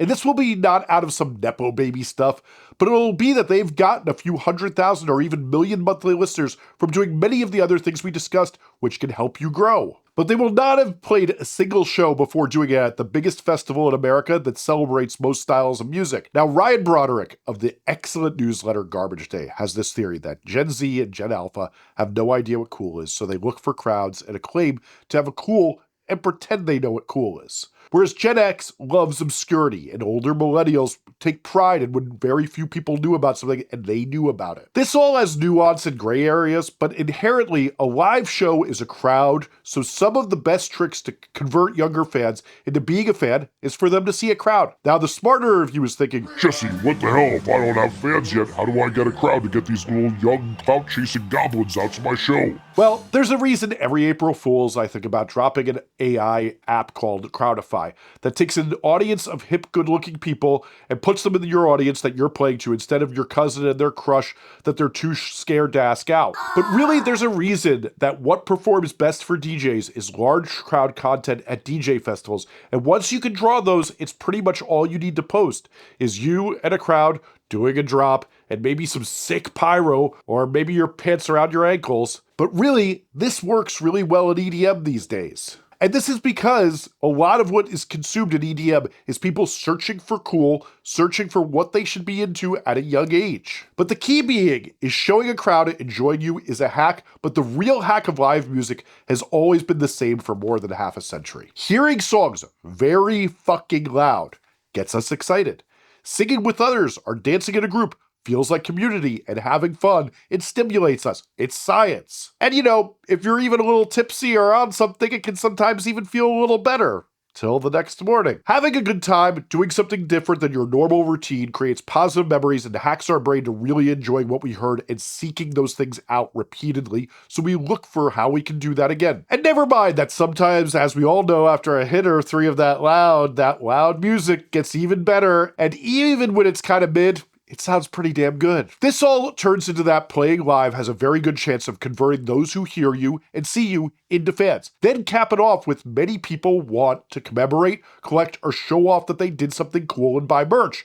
When you package this all together, you get that live music helps convert people to your music easier and make you money if you do it right and sell walking advertisements of your music, aka merchandise, when it's hats, totes, posters that they hang up in their room and take Instagram stories next to, or the shirts they wear, or the vinyl they show off to friends, on social media as well, and that lines your pockets and keeps growing your fan base. Now, there's a ton more to this, so hit the section of the roadmap if you really want to learn more, but before we dip out of this section, I'll talk about the number one way that it grows you that most people don't get. When you're getting tagged in stories next to the other artist whose fans could potentially be into you as you play shows or tour with them, when your name is on the tour posters, getting tagged by local venues, this is all boosting algorithmic bonds for Instagram to suggest you to the fans of those other artists you're getting tagged next to. If you're smart enough to mail posters to the venue that you have pre-printed with a blank space to fill in the info for the show for a month or so before the show,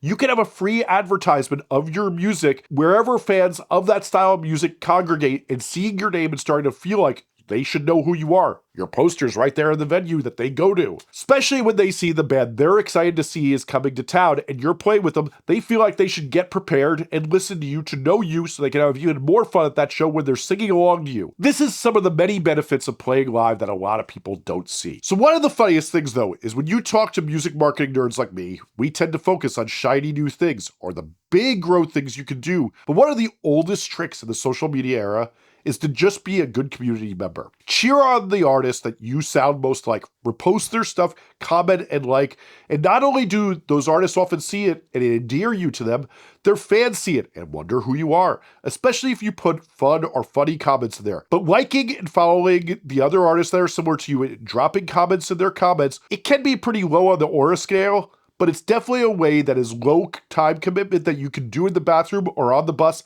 that helps grows you and is often not discussed because, let's be honest, it's kind of obvious and everybody's been doing this forever. And the last thing I'll say on this is, while I don't like to talk about how the algorithm works in the more evergreen videos like this one I'm doing, depending where we are, it's been proven that on TikTok, not Instagram, that the algorithm looks at who you follow and interact with to send your videos to those people. And if you comment and like the videos of artists that are similar to you, they often test you on those people's fans if you post right afterwards. Now, you can't do this to the Drakes of the world. You can do this to the smaller artists that are similar to you whose fans are most likely to adopt you, which is why your community work is so important. And the same way, if you post that video and go live, you'll also get it juiced in the algorithm to those same people you've interacted with in the algorithm. So posting live after you post one of your short form videos is one of people's favorite hacks for growing more on TikTok. So when we discuss growth, the first question I get by people who have more money than time is, should they hire a publicist, a radio, or video promoter? I of course have full videos on this, but let me run through this and do some real talk real fast. Publicists call attention to things by asking people with audiences to cover them. If you have made an extremely mid video with a mid song and mid pictures and have nothing interesting to say, you're going to consider the money you paid for this publicity burnt, since you're going to get nothing out of it.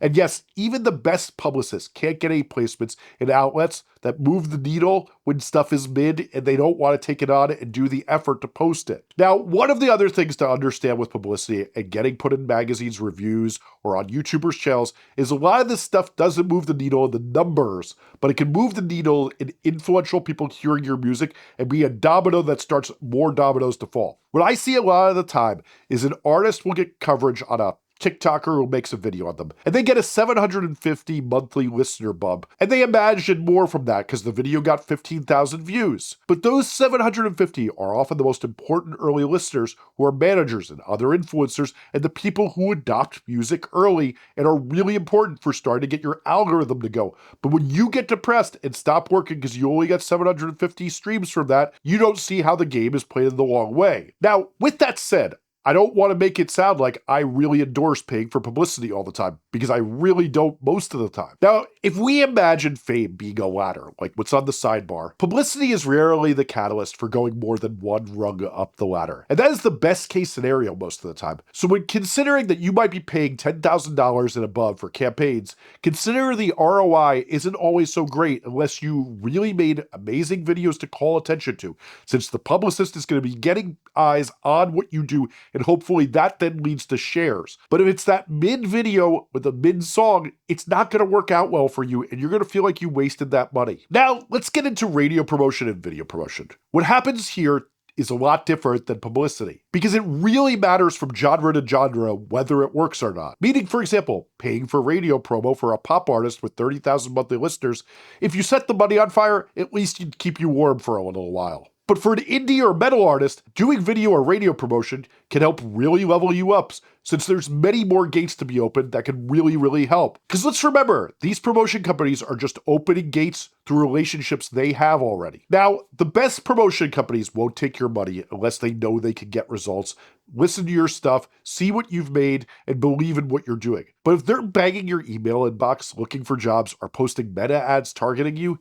don't get tempted by the siren's call, since your scream when you waste all that money might make you down. Okay, but now that we discussed publicity, we should discuss albums as a growth tool. Albums in every single genre are a moment to reflect on what an artist has done and discuss it, and often a good reason to hire a publicist if you're gonna. There are many outlets that once you have an album will cover you, but would have skipped covering your singles. Collecting songs on albums not only is smart for sales, but calling attention to yourself when you release an album is the most effective way to get a bigger pool of attention upon yourself and to get audiences to think deeper on you and form a deeper relationship with you. We all know when we're listening to an album, we consider an artist more and understand them better. Plus, let's be real. Pre-orders for vinyl and t-shirt bundles and the ability to sell it all at live shows or in stores can be helpful for funding what you do. But I thoroughly talk album marketing in the videos on the screen now, and it's super complex, and we don't want this video to be 900 hours long. But now we're getting to the end of the growth section.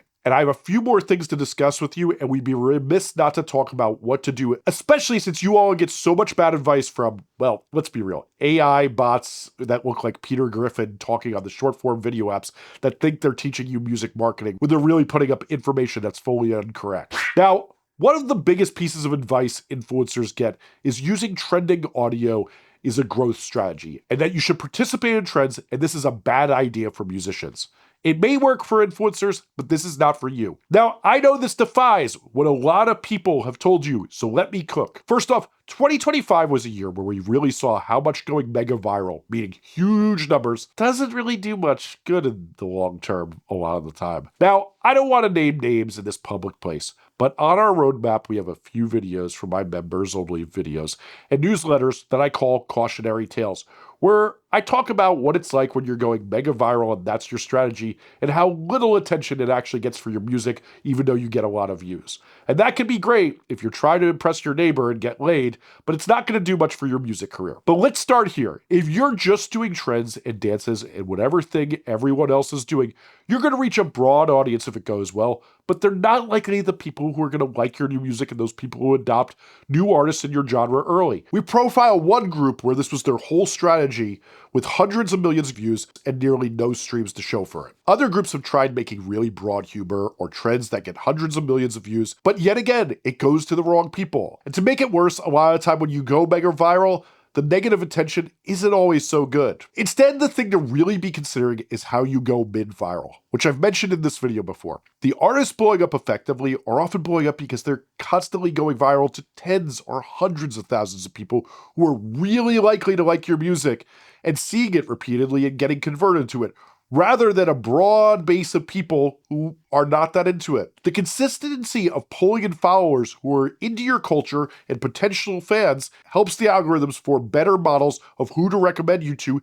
that will convert better. Now, I'm not saying you should fear going mega viral, since it really won't hurt you. But if your whole strategy is always just going mega viral and you're throwing this wide net, it's not going to be very effective. We've seen it enough now to know it. Now, I will say, many artists have gone viral and it's been a bit cringe and they turned that platform into bigger things as they do find people who fuck with them. But let's talk about some general rules I have that are help guide you to spend your time as efficiently as possible. If you hear some trending audio and you think, Oh my god, that's so damn me, babe. I just have to do something to it.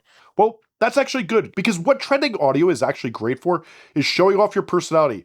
But a great test for trending audio is if you wouldn't use it if it wasn't trending. If you just would hear the audio, you don't care that it has 14 plays on it, but you're like, yo, this will be so good for my fans and my potential fans. They'll really enjoy me doing this.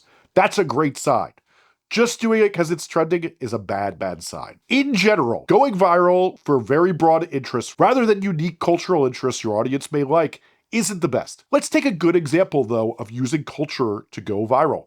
Julia Wolf going viral with Twilight content for her song In My Room was a perfect Venn diagram of an audience who would like a song like that. Or an artist like Artemis, hijacked the biggest artist in the world's audience, The Weeknd's fan base, and got his music to fill the void in that while The Weeknd wasn't releasing music so people could feel that mood-altering drug the way they wanted to since The Weeknd wasn't putting out material. But making internet puns that go viral with your song may get 100 million views, but convert worse than one that gets 1/100th of the views to the right people. A video with 250,000 views of the best fifth wave emo songs that you never heard can trigger millions of streams.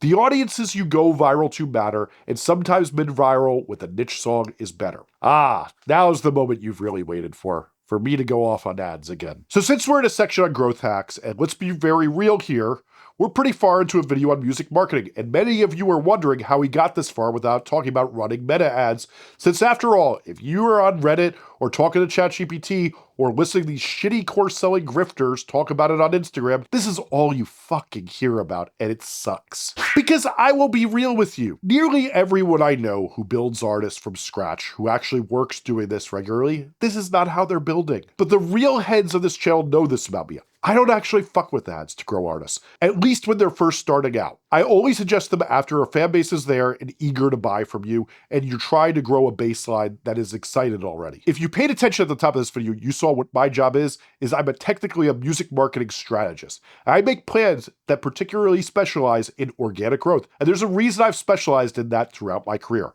What every single moron can tell you about music marketing is the song is the #1 determination of growth. But what even my ad-loving friends on my podcast, My Point 4 Cents, say is when we discuss ads is when you don't have a ton of money, the song and production come first, and the artist having strong visuals should be the money that's spent next. The fact is, ads go to people who are willing to click an ad for music rather than the most passionate music fans who then talk to the internet, their friends about what they listen to, and spread the word on Reddits and Discords. My strategy focuses on taking your resources and developing artists and then trying to get to those people. That's why I don't fuck with ads. But I of course believe in ads for selling tickets to shows, and if you already have a following, driving up merch and pre-order sales with ads are no-brainers. But I would rather have the ad budget to do cool things with that get fans talking.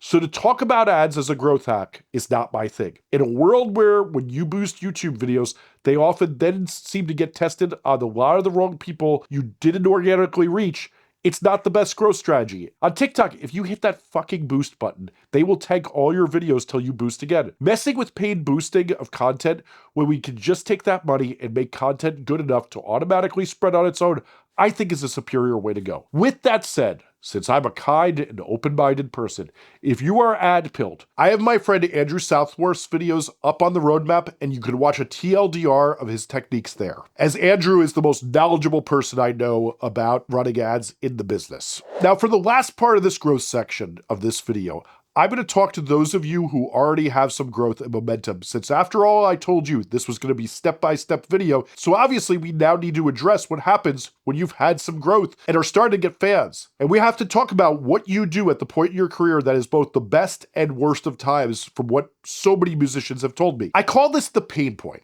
which is when you're starting to experience a ton of growth, but the money isn't quite there, but you have way more opportunities to grow than you can handle, and some things are slipping through the cracks. I call this the pain point, where it's so awesome you're finally starting to get the attention and growth in your dreams, but man, the money sucks. And you're freaking out because you're getting tons of things and tons of offers that you can't follow up on because you're too busy and you don't know which ones to take. So here's a lot of the advice I give my consulting clients that they're shocked by when I tell them about this point in their career. So when you hit this point, everyone thinks you just need a manager and everything will be fine. And unfortunately, that's not true, since a manager will take 10 to 15% and set you back a percentage. As well, many of the managers who offer you deals at this point are con artists, or they will hip pocket you, which is a term for when they're working with you, but they're not really doing much and they think about you about as much as they think of something in a hip pocket. And since I regularly find things that are years old in my hip pockets when I put on a pair of pants I don't wear often, I know what that's like. But also,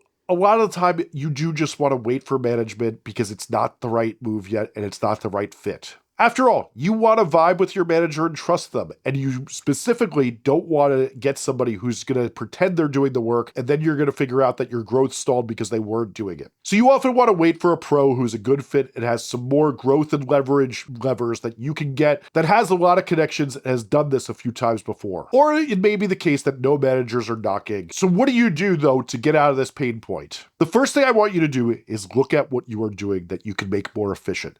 Since I've met a lot of musicians, and they often think they're being efficient, and they're blind to their life as chaos. And if I'm being real, it's so inefficient, it's unbelievable, even though they thought everything was fixed. And I come in and I change their life very fast.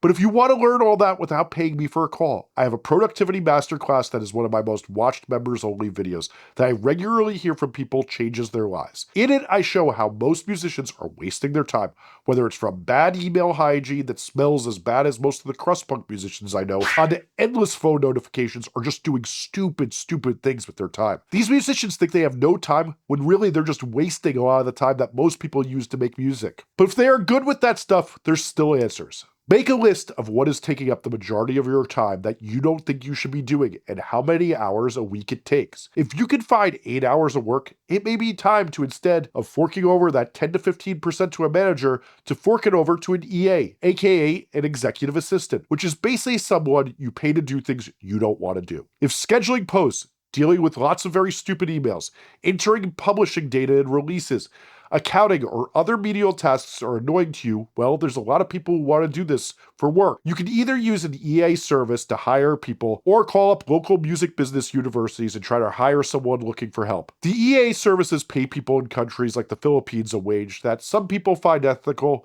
and some don't. I don't really care to go down that road. That's between you and your ethics. But I will say this, giving a local kid looking for experience or hiring a student at a music business school, I tend to see does a lot better for a lot of my friends who are going through this. Now, a side note for a lot of people is sometimes the problem is your household chores are something that you should not be doing anymore, and getting your laundry done by a service or having a maid come will be worth the time you spend on it each week to get back some time. And it may feel weird to you at first, but I'll tell you straight up, the last time I did my own laundry was 22 years ago, because that's how many years it's been where my time has had more demand for it and costs more than it costs to take my laundry in and get wash and fold. And if that's going to get you back an extra hour or two, well, that's often worth it. For other people, they should be outsourcing video editing, clipping, and getting a relationship with a video editor that will change your life. Regardless, everyone's needs are different. Find what will both give you back time as well as the energy to create. But I know some of you are like,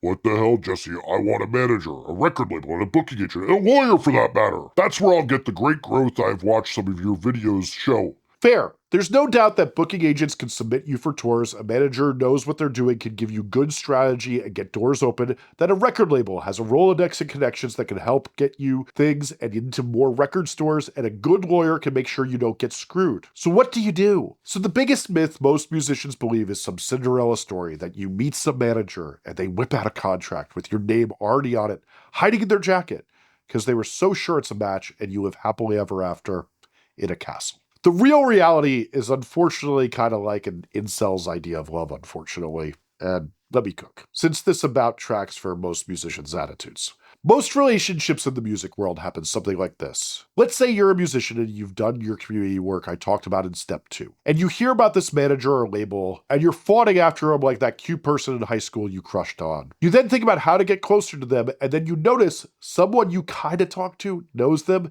and you engineer some way to get closer to them. Maybe you played a bunch of shows with this artist and you ask for an intro. Eventually, you strike up a conversation with this record label or manager, and you make a fine conversation and hopefully don't pee your pants or something embarrassing. Then as time goes on, you see each other and they say, "What's been going on?" And you talk about how you've been growing. Hopefully, it's out of that whole incel vibe we talked about before. Then they offer some suggestions to you on what you could do to improve this whole desperate incel thing you have going on. Now, what I really mean there is that they tell you some things you can do to grow your music. And if they see you again soon after, and you show them how you listened and kept growing, you're endeared to them. And if they keep being impressed, they will often suggest you into a relationship. They're so impressed. AKA a record deal or a managerial contract, since you showed growth and to be a good listener and someone who respects them, therefore making you a good partner and not a psychotic little incel who thinks they know everything despite never having done any of this before. I know this can feel like annoying them, but trust me, you know what record labels and managers are looking for?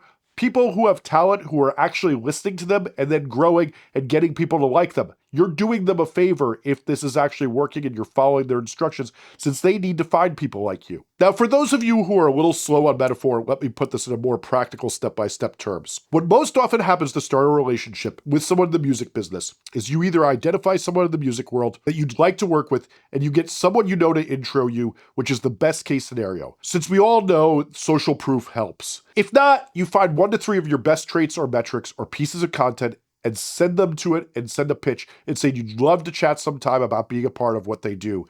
And that language is important since it's humble. If you don't get a response, that's totally fine. Don't sweat it for even 1 minute. The third somewhat likely version is one of these people write you themselves, but they don't offer you a contract yet, since they want to see how things progress and if you're really working hard. This is how I did it with every group I managed. All of them asked me at least 5 times, since I was waiting to make sure they did what I said as I gave them instructions on what to build next. Now, every 60 to 90 days, if something really amazing happens, you can write them and brag and say, man, we just had 3 videos get over 90,000 views. And a lot of new opportunities, and we're really looking for a team member to help take us to the next level. And we love what you've done with this artist, so why don't you come on board? Showing humility and that they'd be joining a pirate ship that's conquering and doing cool things, not some lost boat they're gonna have to try to save, is a lot of the key. Now, if they offer you a contract, you then have to do the next step, which is go look at the other artists on your community sheet and look at who their lawyer is. If you can't find it, DM them and ask them and start to get on their radar by asking for a referral. When you see a pattern, a lot of artists in your world use this lawyer, that's a green light that they know the scene and the standards of the contracts that they're going to negotiate for you, and they'll get you a good deal. Then you do this till you have all your team members in place. And most of all, when you get a new team member, you ask who they can intro you to, and you keep growing your team that way. This is how the music business works. Okay, so to review this section, I want to make it clear. Most of this section is things you do all at once as they make sense for you and when you're ready to do these growth levers. What I like to say is when you start to fly a plane, you don't just pull all the levers down at once. You slowly pull levers as the right time comes, and you figure out which of these makes sense each time. Our last step is to innovate your marketing. Listen, not everyone who blows up does innovative marketing. Some songs are just great and do a lot of the work. But if you're here and you've watched me yap for this song, you probably know that you're going to need a little bit of extra help and have probably already had trouble breaking through, so you want to figure out everything you can do and find what flavors are right for you. And that's what this section's all about. So let's talk about the most innovative marketing today. Now, we've talked a lot about the innovative ideas along the way, but I want to drop more cutting edge knowledge of what the smartest artists are doing today and what we study every week on my members feed in our streams. And I have to say, there's a lot of periods in the music business where this stuff hasn't been growing very fast, but right now, it's really cooking. And I guarantee most of you have no clue about what most of what we're going to talk about here is, since it's the bleeding edge of what's breaking. Through the 6 years of doing this channel and leading all the way back to 2009 on my blog Musformation, I've been giving away the sauce on how most of the innovative artists are getting fans before 99.9% of the business catches on. And for those of you who regularly watch this channel, some of it often feels old when artists finally get to it, since sometimes the things I talk about take 5 years to catch on. So let me tell you one of the most common things I see that's really growing right now, and that's testing songs. So while it's by no means new, I mean, Bon Jovi was doing this in pizza shops in the fucking 80s, it's getting more ripe than ever, since it's easier than ever. And what I mean by testing songs is artists will put up a song or 4 and see what fans think. And then if they like one best, they'll drop it. That motherfucker Somber we're always talking about, his producer tells it that he will put up a song, test it, and then they'll record it and drop it within the next week. Now, he's a huge star and can get away with this. But the first thing I should say before we get into this, since it's all the rage, is if I had a dime for every call I've gotten from an artist who uploaded their song to TikTok or Reels, and it got hundreds of thousands, if not millions of views, but the song wasn't finished, and by the time the artist got it on Spotify or YouTube, they were back to getting 1,000 views and it never went viral. Well, let's see. If I had a dime for that, I'd probably have enough for like an entree at most of the places I eat. But still, that's way too many times where someone could have built a potential career but dropped the ball from doing this the improper way. But if all these big artists are doing it, there must be a reason and a smart way to do it. Kinda. When I ask how they're testing them in calls, it seems to be the single stupidest way I've ever seen most of the time. But this is the music business. The reason we call smart people rocket scientists and not project managers is the music business isn't always bringing us their smartest data minds. Since I have to tell you, there are ways to test songs, but y'all are doing this really, really wrong. The advice from many labels these days is some version of this ridiculous thought that until a song reaches 50,000 likes, it shouldn't be released. Now, I find this silly since musicians will simply hit promote on the one they want to release anyway, even if it's a 9-minute song about how sorry they are for cheating on their partner that everyone agrees is fucking terrible. And anyone who knows musicians know they will make 50 videos that get 1,000 likes or find a celebrity to do something silly on Cameo and post it until it gets those likes if they really want to release that song. This is way too easily gamed and dumb. Now, the other main method musicians are using is they put up a few different songs with nearly the exact same video look and sing along and pout their lips and try to look sexy or whatever y'all freaks do, and they see which one blows up. But what many people do to test songs is choose the hook of, say, 4 songs. But sometimes I see it done with a dozen songs. Their logic is that they can't tell which one gets popular, so why not let the public choose? Doesn't sound so bad, right? Well, let's talk. They make 4 TikToks, one for each song. Song 1 gets 800 views. Song 2 gets a whopping 1,009 views. Song 3 gets 998 views. And Song 4 gets 1,602 views. So obviously, they should put up Song 4, right? Not quite. Unfortunately, I've seen this about 10 too many times. And a little extra side boob being the only difference in 2 cuts of a video makes the one with a quarter second of side boob suddenly perform much better. And that's not because you all are a bunch of horned up weirdos. This is because small details often change the performance of videos. But 2 or even 4 times the result on TikTok is not often enough to actually be statistically significant, since TikTok's performance swings wildly, and many artists often have videos that do 10 or even 30x what their normal videos do. So 2x isn't that big of a difference, especially in those of you who are still in algorithmic jail. When you're only getting a below 300 views, it's often because the algorithm has no idea who to send you to, so it's testing you on people who probably won't like you anyway, so this is totally stupid in the first place. But let's go to Raven Lenae's TikTok page.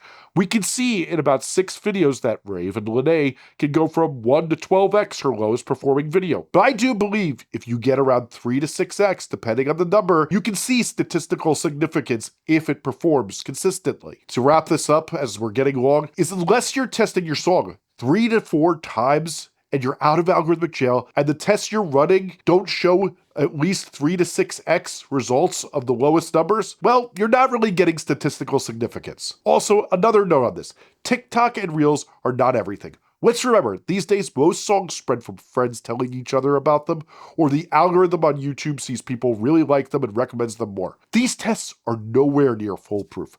I personally have probably seen more of them than most people alive. I find it really silly that that's the idea that keeps getting more and more popular. The fact is, a lot of the time when people just hear a snippet of the song, they don't like the whole thing. So this isn't everything, and it's not necessarily what breaks every song. But let's get to a technique that's at least 40 years old, but only the top artists used to get it, but now we're seeing more and more upcoming artists use it. We can call 2 Hollis a Nepo baby all night and day, even the final boss Nepo baby.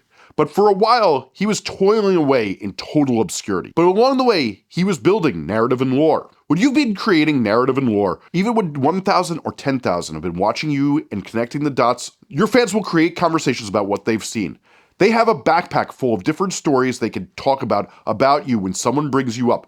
And I have this whole playlist about how you tell stories. If you're really curious about this, it's in the roadmap. But one obsessive fan who knows your lore will have more times that they think of you and bring you up in different conversations and talk about it in Reddit forums, and this will start to seed the word of mouth about your art, which is why meta-narrative and telling stories is so important. Audrey Hobart actually made a whole website archive that has tons of the lore she wants her fans to see to understand her record.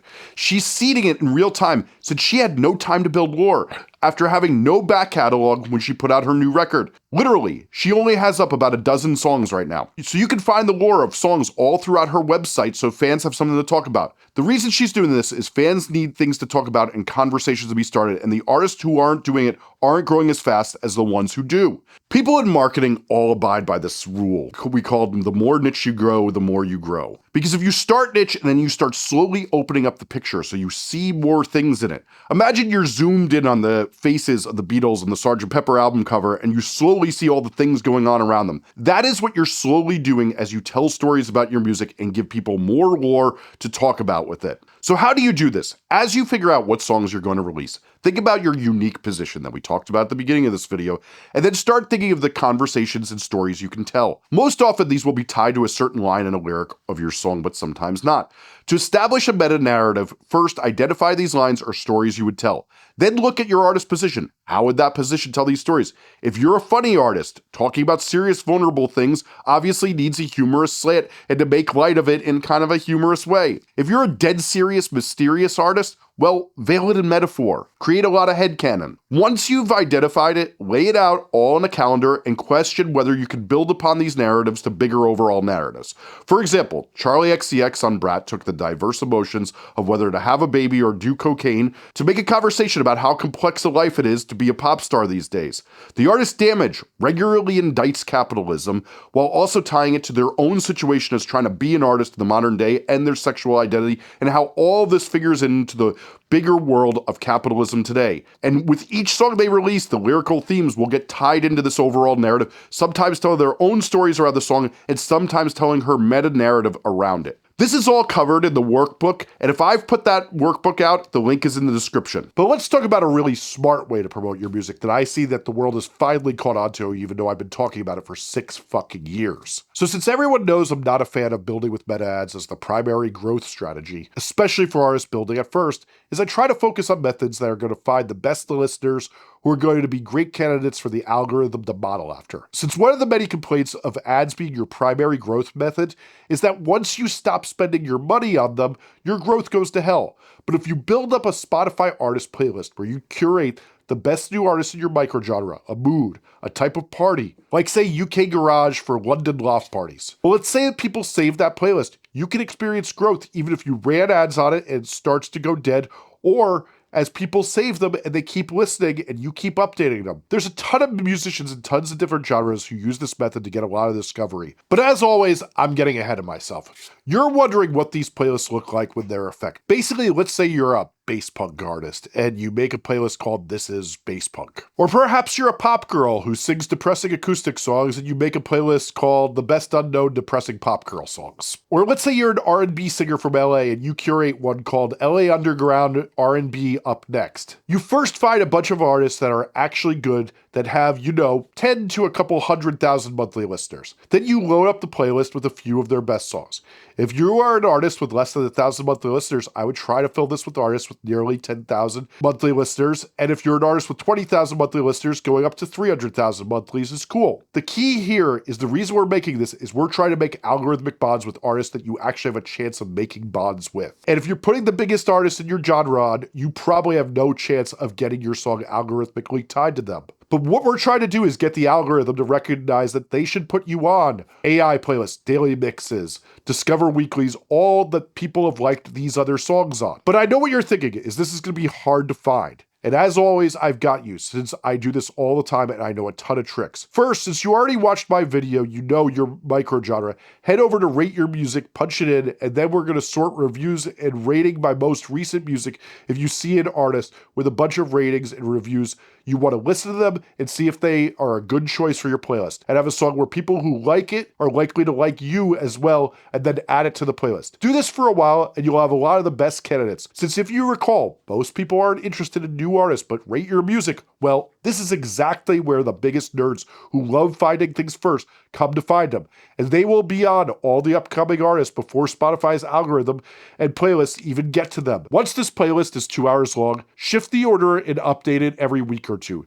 Make sure to name it something people would search, like I said before. And for the description, paraphrase the title and be sure to start with the description with click plus to add to your library to get the best blank updated weekly. But of course now you're wondering how you get people here. Well, if you watched my interview with Jen, who got up to 4.5 million Spotify monthly listeners by doing this technique, well, he runs meta ads to them. And I've run Reddit ads from the subreddits and microgenres, which is as cheap as meta, but it does get the right people to come to them. And if you want to go slow and steady, a post on your Instagram stories, your short form text apps, and tag the artists you add and see if they share it. And if not, it's fine. You're still promoting this playlist and getting it to grow. Doing that every week or two is slow growth that works. Later on, I'll teach you how this ties to another promotional method that works really well. So part of the game of creating aura is to create what we call headcanon. Now, many of you are probably thinking I made this term up. And of course, the more sick minds on you are thinking of something really, really fucked up. Yeah, I see you. Anyway, it's not the same spelling as my last name. Headcanon is another thing I'm considering a lot as we're building out artist presence these days. Let's first start by defining headcanon, though, from like a clinical definition. It's a fan's personal, unofficial interpretation of a fictional work, filling gaps or developing theories about characters, relationships, or events not specifically confirmed in the official story from the artist. Basically, the more you give fans hints of things to think about, the more you bait them to make up hypotheses and discussions with other fans. Basically, you inspire fan fiction when you're a little vague and you bring new things into your world. If you show a little but don't tell too much, that creates headcanon oftentimes once you have some excited fans. Now, there's nuance to this in that just throwing things out with no ties to your lyrics or other strengths will not help you create this word of mouth. But let's first start with painting a picture of what this even looks like for some artists where you've seen headcanon before. Doechii has this grid post about supporting her fans with this new website. Fans will search throughout this single photo to try to find the meaning and zoom in to read stuff in the fine print. Once you have some enthusiasm, they're going to make up things about it. Just think about this Doechii photo with the alligator. Fans start to think about what the white alligator means, who that might be in their life, and they make up headcanon about it. It causes fans to get intrigued and think about things more. Even if you have 100 fans right now, if you make a post with small details, somebody's probably going to ask you about them. With an album cover like Doechii's, some headcanon could be the white alligator, and people can make their interpretations. Alligators are known to be dangerous and sometimes cry tears. It's white. Is there a white person who's dangerous in Doechii's life? Is she now taming them? That's what fans are going to wonder. They'll make things up and interpret them. Anyway, I have a video that goes way deeper, but this is another way my clients who are very smart are iterating off what artists do to generate conversations today. So one of the things that so many musicians think is if they just buy a big ass billboard off the 101 in LA or Times Square, they're going to pop off. And I can't tell you how dumb that is. As someone whose office is literally in the centermost building of Times Square and whose window looks out on it, I can tell you this is not a thing that anyone is taking in. There's like probably 100 different artists whose billboard goes up every day in Times Square. But there is a reality that a well-placed small ad in the real world is a hack to get the right people and have them believe you are someone they should fuck with if you do it well and you put the right messaging around it. And if they're already hearing a buzz about you, it can show cultural cues that they should know you. But that's a lot of ifs. So the first question is, what are these cultural cues? Well, in the Blunt department, when I managed that pop punk group, Man Overboard, we had flyers that said, defend pop punk. Because at the time, if you liked pop punk and you saw that poster and it said they were coming to your town with 3 other pop punk bands at a club, well, it increased the likelihood that you'd probably come out and investigate the group. Now, on the mid-range of subtlety, some people make flyers and put for fans of, or FFO, on the flyer with all the groups involved in the show and put for fans of next to each artist so people know what type of culture it is. Now, on the more subtle range of things on the flyer, you could put a collage of people who look like who you'd like to have come to this show. That dude, The Dare, before he was massive, threw a party in New York City called Frequencies, where this was the common flyer that he did. Anyway, the less metaphor, the more the dumbest get it, as we talked about before, and you can use your discretion here. But some of you may have picked the hint up that if you're playing a venue, sending tour posters that give cultural cues or say your genre name is nearly free advertising, and aside from the poster printing, labor and postage fees, it's kind of free advertising. These can be at a venue for up to 6 weeks, and every time a potential fan is at a show, they're going to get the cue that they should know who you are. But for those of you not playing live, there is hope. If you're catching a buzz, stickers at venues or areas where fans likely hang out, whether that's skate parks, coffee shops, or university campuses, can do a lot, making you seem important. That's usually the age of kids who will actually investigate these things. I, of course, am not going to talk about what stickers I personally put up, since let's be real, it'd be pretty embarrassing for someone my age who does what I do to get arrested for putting up stickers still. But one of the funniest things I see that happens is when I put up stickers all around town, some of the more viral stickers I design, my friends will send me when their friends post them on Instagram stories, and they don't even know that I made them. Stickers still work, especially if you put them at eye level of where somebody goes to the bathroom, both positions. Now, you may have picked up that I keep mentioning where people hang out. One of the tricks the savvy people in the music business know is that in Brooklyn, there's about a half a mile where nearly every venue is, and really about a dozen intersections where the odds are very cool, influential people in music are walking regularly, including record critics, Spotify playlist curators, or the people who work in the business. So making your image visible in these areas can subtly get people to think that they should click play when seeing your name who are very influential. Or that when you pop up on YouTube that they should watch because they've heard your name before. None of this will be what breaks you, but it can help be one of the straws that breaks the camel's back here. And LA does have a similar area I talk about in my IRL promo video, but it is much more vast and less foot traffic, so not quite as easy. But a real cheat code is that if you live in a city where a large number of people who like your genre of music regularly congregate, you can do some real damage by making your stuff visible there. Now, a classic way that people always promoted music is kind of obvious, which is to use the artist's interest, but we really see people doubling down on this now. Let's be real. Authenticity is rewarded now more than ever in music. And I know some people debate this, but I see a lot of people using the word authenticity wrong because they're not really the dictionary reading types.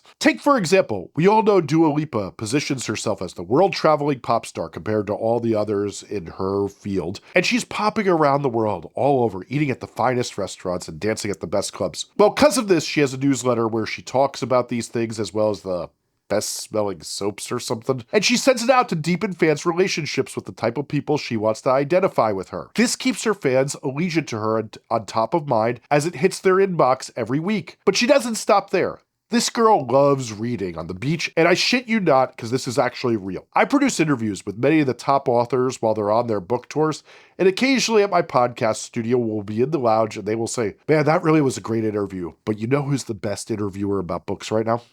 Dua Lipa." What? Now, it could be the Riz. After watching some of her interviews, it's clear that if Dua is interviewing you, she really is interested and not doing the interview because she has to. She wants to. But my God, this is really working for her to connect to her fans. And Lauvi has a book club where she reads the same book as her fans and bonds with them through it. This is clearly because this is what they're interested in. Now, I know you are thinking you aren't as big as these artists, but so many artists formed communities early on by charging $5 a month on Patreon for discussing on Discord and a monthly live stream discussing a book that they're all reading and help build a community or watch movies with them. And if you love reading books, this feels way more chill than other ways to make money. So many artists who love to write right now are doing newsletters. I personally love AC Newman of the New Pornographers newsletter, and anyone who gets Lord's mailing list blast knows you're getting something more real than most. Charlie XCX just started a Substack, and it's kind of sick and amazing. Using your passions first for what you'd like to be doing, and then moving to your imagination about how it can be something fans want from you, and either make it public or behind a paywall, or a combination of both, is a great way to win these days in marketing. But now we need to talk about a concept that I really feel like not enough people get because it's a little more advanced and it's the thing that so many people fuck up in their marketing at first. So we just talked about your authentic self, and soon we're going to talk about faking things. But for now, let's talk about the bridge between the two. One of the most amateur hour practices of those starting off in marketing and branding is they want the brand to have no contradictions and everything needs to be aligned. Brand alignment is the word that they just, well, I can't say what they do to it because it's a little much. But that's boring. It is so 30 years ago. If you read the book Difficult Men, it details what changed about prestige TV as the era of The Sopranos, The Wire, Breaking Bad, and Mad Men came in. And what we started seeing is that complex characters with contradictions that made them both likable but difficult and complex created discussions. Tony Soprano is a guy who loves his family, having a hard time trying to provide, and getting help in therapy, like we want a modern man too, but he just keeps killing people. Walter White from Breaking Bad is a man who wants his family to thrive after he dies, but you know, he may have chosen a different method to make some money, you know? Now, luckily for you as a musician to tap into this strategy, you don't have to kill anyone. But being a boring brand where everyone can predict you all the time and do obvious things as well, pretty mid and not creating aura. But most of all, since we're talking growth, It doesn't give your fans a reason to think and ponder what you're doing and think about what happens next, and then take it to the group chat and spread it to numerous friends. This is why I came up with the marketing term, the contradictions of the conversation. Let me show you. When Charlie XCX drops an album that's theme is club bangers, then the second to last song is a stream of conscious about whether she should have a baby, and then bam, the next song is let's do some cocaine in the club tonight. That's a complex conversation filled with contradictions. High-minded people will write think pieces on it, and the girls and the gays can meme away. When Poppy makes videos that have her dressed in high fashion, but she behaves as a monster, then cuddles up to cute, lovable Muppet types, she creates conversations for her audience about the contradictions. Poppy also often uses bright imagery as opposed to the dark metal imagery people do, but she then contrasts the two, contradicting one another. Her backing band may often look like a character of a metal band, and she's contrasted with those bright colors to stick out. Just as when Cardi B is charactered as these are not my words, a ratchet stripper with a foul mouth, and then she interviews Bernie Sanders, it changes the conversation on who she is with the contradiction. What the biggest artists in the game are often think about is how to straddle the authentic parts of an artist, but bring in some more depth to their personality and correct the misconceptions from the Labes analysis that we've talked about before. You know, that's the eminent. As we identify these misperceptions and see what fans are saying about you, we can correct these with music videos and other content you make and create these big conversations around why you're such an interesting artist. Now, to tip the hat to the next section, many people wonder why music artists today will use fan accounts and amplify lies and clear bullshit about their narrative. For example, on my member feed, I often refer to when Shabuzi admitted to hiring a firm that makes up hyperstitions about artists. Yeah, see the definition of hyperstitions on the side here? Read that and hit pause. This firm made up that he was Dolly Parton's godson, since they know the discussion of if that made him a Nepo baby also would fuel that he was just annotated as a real country artist royalty and saw the discussion as a net good because let's be honest, if Dolly Parton is embracing you, that makes you accepted, and that's hard for a black guy with dreadlocks who looks like Shabuzi, which was a lot of the psychological tricks they did to cement him into country culture, which was not fucking easy. What many of the artists that are huge know, that it's not that any publicity is good publicity. That's out of date, since Kanye's whole thing with his words towards Jewish people proved that to not be the case. But it's better to have conversations that bring depth to your artistry that does not be talked about, which is why we need to delve into the world of astroturfing. So now we also must talk about the fake world, since everyone's doing it, and well, it's up to you if you want to participate or not, but this is very commonplace now and what everyone's doing to promote their music. So I would be reluctant to not tell you that going on Reddit and commenting with an account we call a sock puppet, which is a different version of you, and then every 1 to 2 of 5 times you discuss musicians, and about 1 out of every 7 comments you throw in your own project, and pretending to be someone else, well, I have to admit, it works really, really well. And it sucks. Those same sock puppet accounts commenting 3 to 5 artists on the influential accounts posting who's up next and posting your music listed up next to 4 other artists who are blowing up really works on the short form video apps. And honestly, this is just the basics right now.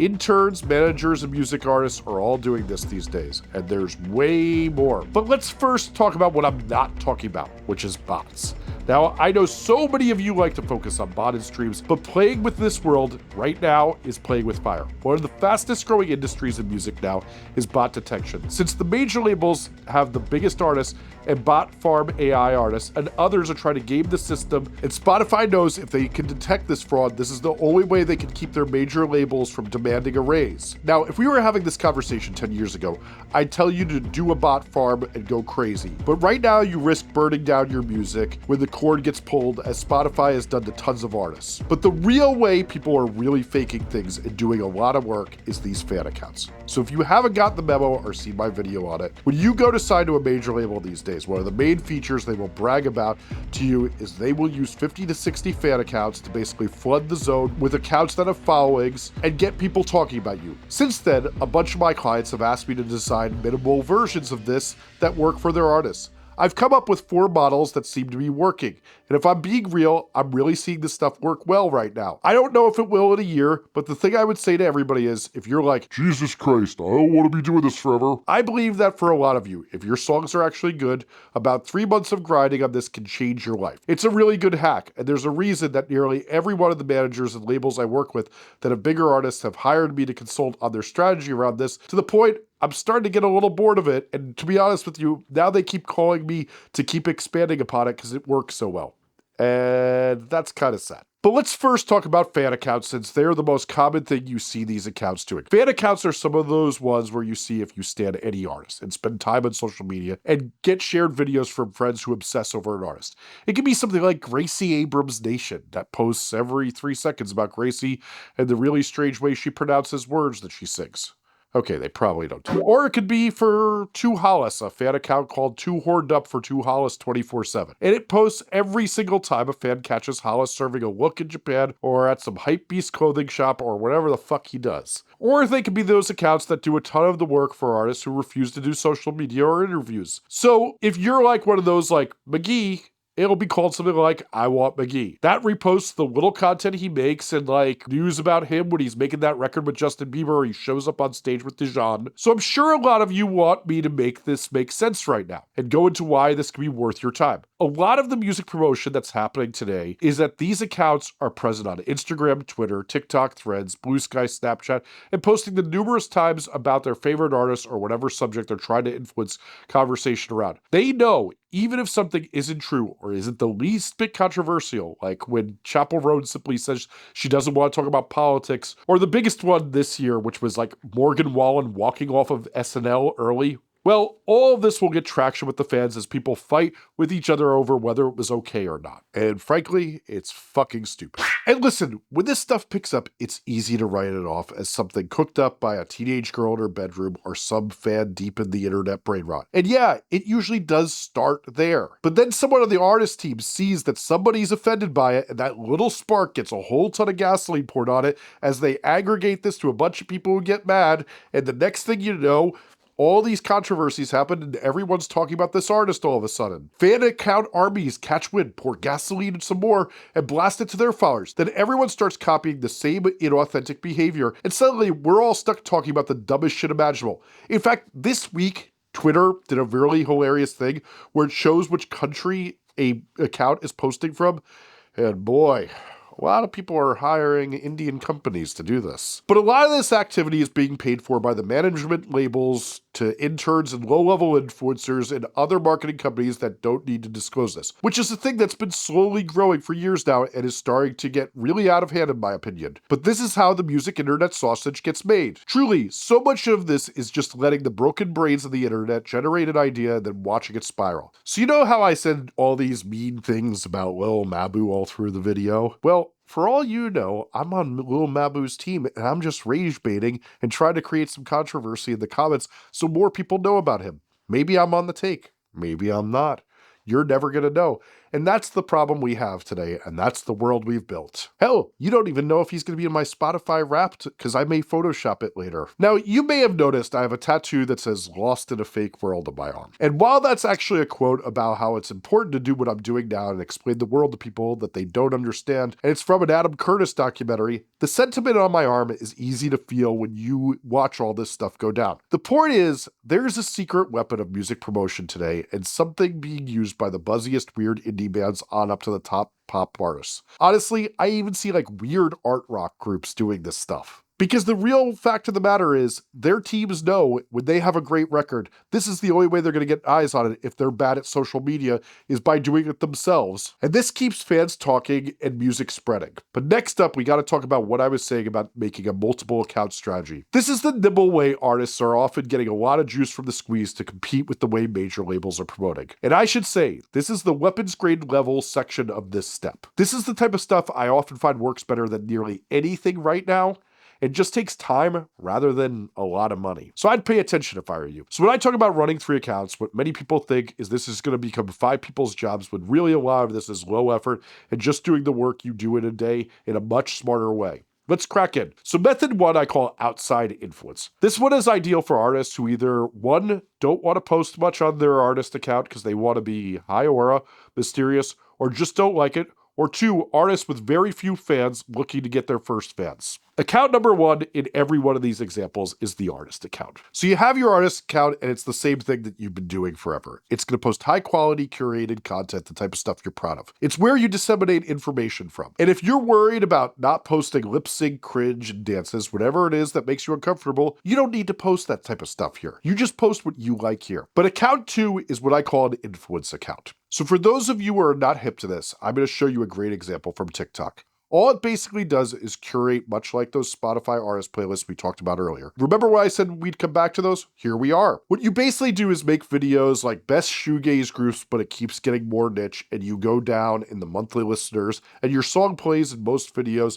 but occasionally you pepper in more popular songs so you actually get follows on this account, and that's the wager you're making, is sometimes you're promoting other artists with popular songs people like so that they follow and then hear your song. But where the real sauce is made is if you made one of those Spotify playlists earlier, you can link that in your profile or in your link in bio if you're able to have one as the account grows. Now, it's important to keep the aesthetic look of the genre and lead with images people in the genre would find to be high aura. Finding the sickest photo of an artist or art in your culture can really help. And if you really want to add some sauce, type on the screen some feelings about each artist. And if you don't think this works, well, you're one, really wrong, but two, this is exactly what set off that group Lady Radiator, who I talked about, who I mixed 17 years ago, and is now signed to Interscope. This all happened right at the end of the summer, so it's current information. Now, a lot of these accounts will not go well at first, but as they get better at this, what we can see is they're using the same creative over and over, and it's doing 2,000 views. They keep at it, and then it goes up into the hundreds of thousands or even millions at times. But third is a way to spend some budget if you want it. So the next thing we do, and this is the rare time I talk about running ads, is we make another account that looks just like the outside influence account,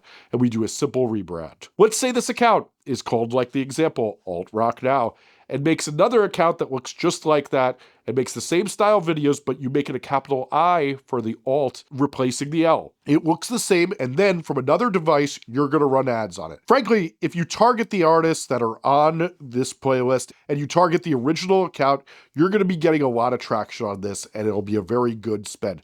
I would just really make sure you watch my full video on it since there's a lot of details on this, which is on the roadmap, obviously. Method two is the fan account plus agitator. And it's ideal for artists with some buzz, at least 10,000 monthly listeners. So this one has the artist account, then a fan account, like we talked about earlier, but obviously the artist account is more aura and the fan account is, well, a whole lot of slop and bit. But then we have this agitator account, which can be an account that you can create then from time to time comes in the comments trying to start fights so your fans defend you and drive up your engagement. Since you're choosing the comments, you can say things like, "This motherfucker only sounds good with autotune." Then you can hit reply to it and sing a cappella with an acoustic guitar and show everyone that you're really good at it. And this is a tale as old as time. Simply look up Gail's hit song ABCDEFU about how it first got popular, and you'll see major labels have been doing this for years. But remember back when we were talking about linking TikToks from your Discord?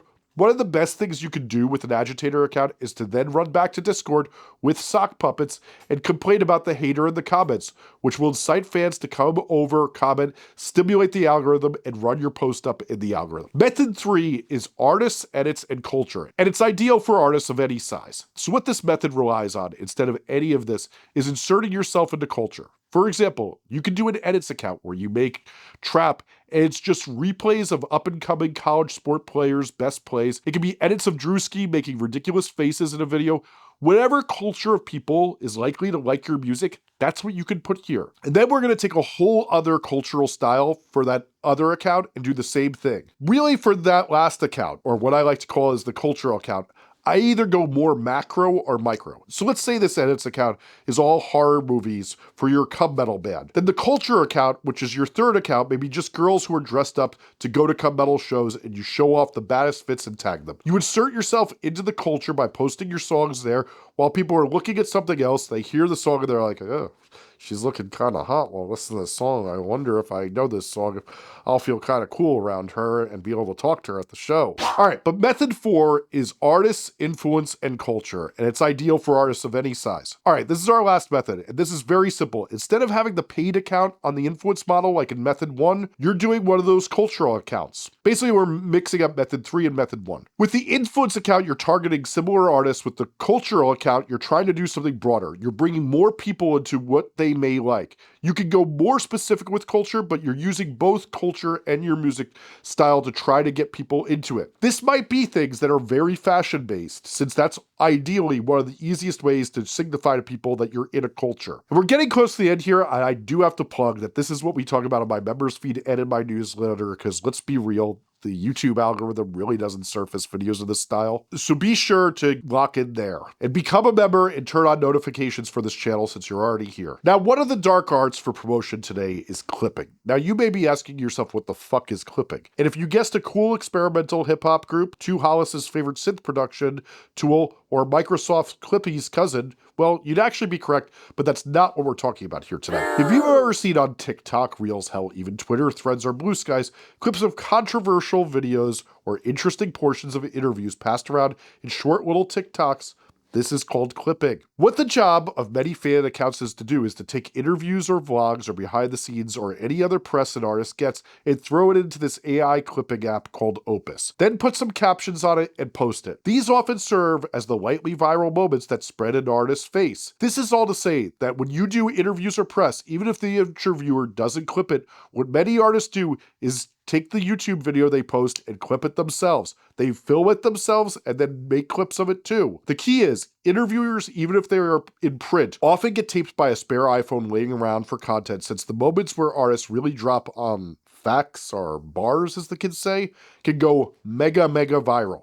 And one of the other great accounts you can do if you really want to do this stuff is to do a clipping account where you just clip different interviews with similar artists and then insert yourself into it. Now, of course, as we close out this section of the fake world of music promotion, we haven't quite gotten into the one every lazy person wishes would make their dreams come true. There's a term in political marketing called flooding the zone with shit, attributed to a man lovingly known as the human skin tag. And well, the idea you'll be familiar with in politics is that you flood social media each day with tons of garbage and kind of see what sticks. So when it comes to music, what many musicians think they can do is post hundreds of videos a day from tons of accounts with their songs, and eventually the odds will be in their favor. Sites like Kashi, Covers.ai, and Floodify all let them create tons of AI videos to post with their songs being lip-synced by Peter Griffin or whoever else is unlocked IP on the AI sites. Now, what this mistakes is that the platforms are quite used to this, so it really doesn't work, so you may be wondering why I'm even talking about this. So there's one way this stuff really works. If your song starts to blow up and get tens of thousands of videos made of it,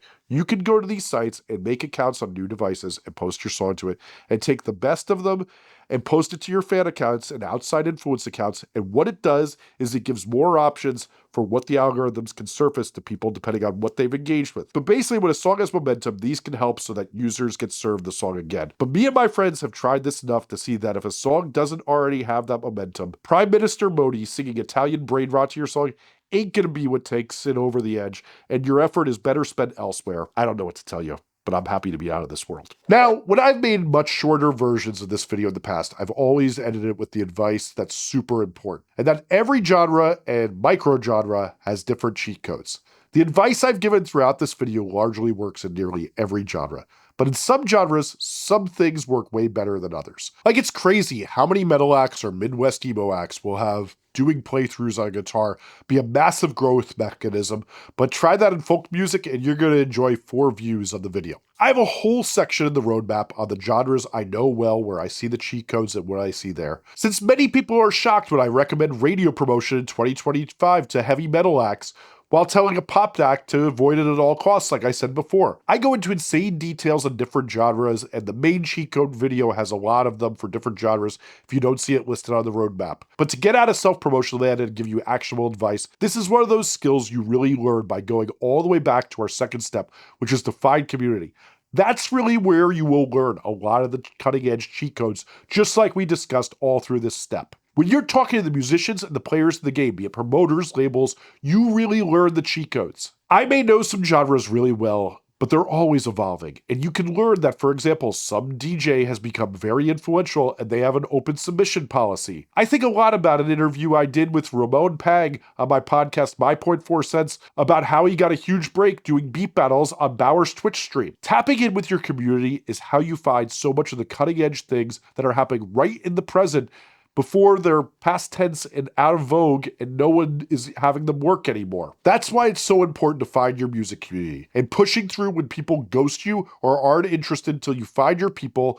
Your community and friends in music are one of the most rewarding things you can find in all of this world. It's what makes my life great today and every day, and I hope it can do the same for you. So listen, if you really enjoyed this section, this is what we cover every week on my members feed. So you should really head to the roadmap, pick a video, and go deeper and join us in that community. Every week, we're discussing the cutting edge of music promotion, and I bring you how to do things like this literally every week. And I've done that for over 100 weeks. And I've never missed a single episode, showing what I've been experimenting with and what I learned each week. So tap in with the link in the description. So here's the thing. While you just learned a lot. If you really want to grow, you should obviously tap in with that roadmap. But if you want to just keep watching, the video on the screen right now is on the Lames analysis, and it's a great place to start. So make sure you watch that next if you really want to level up. Thanks for watching, y'all.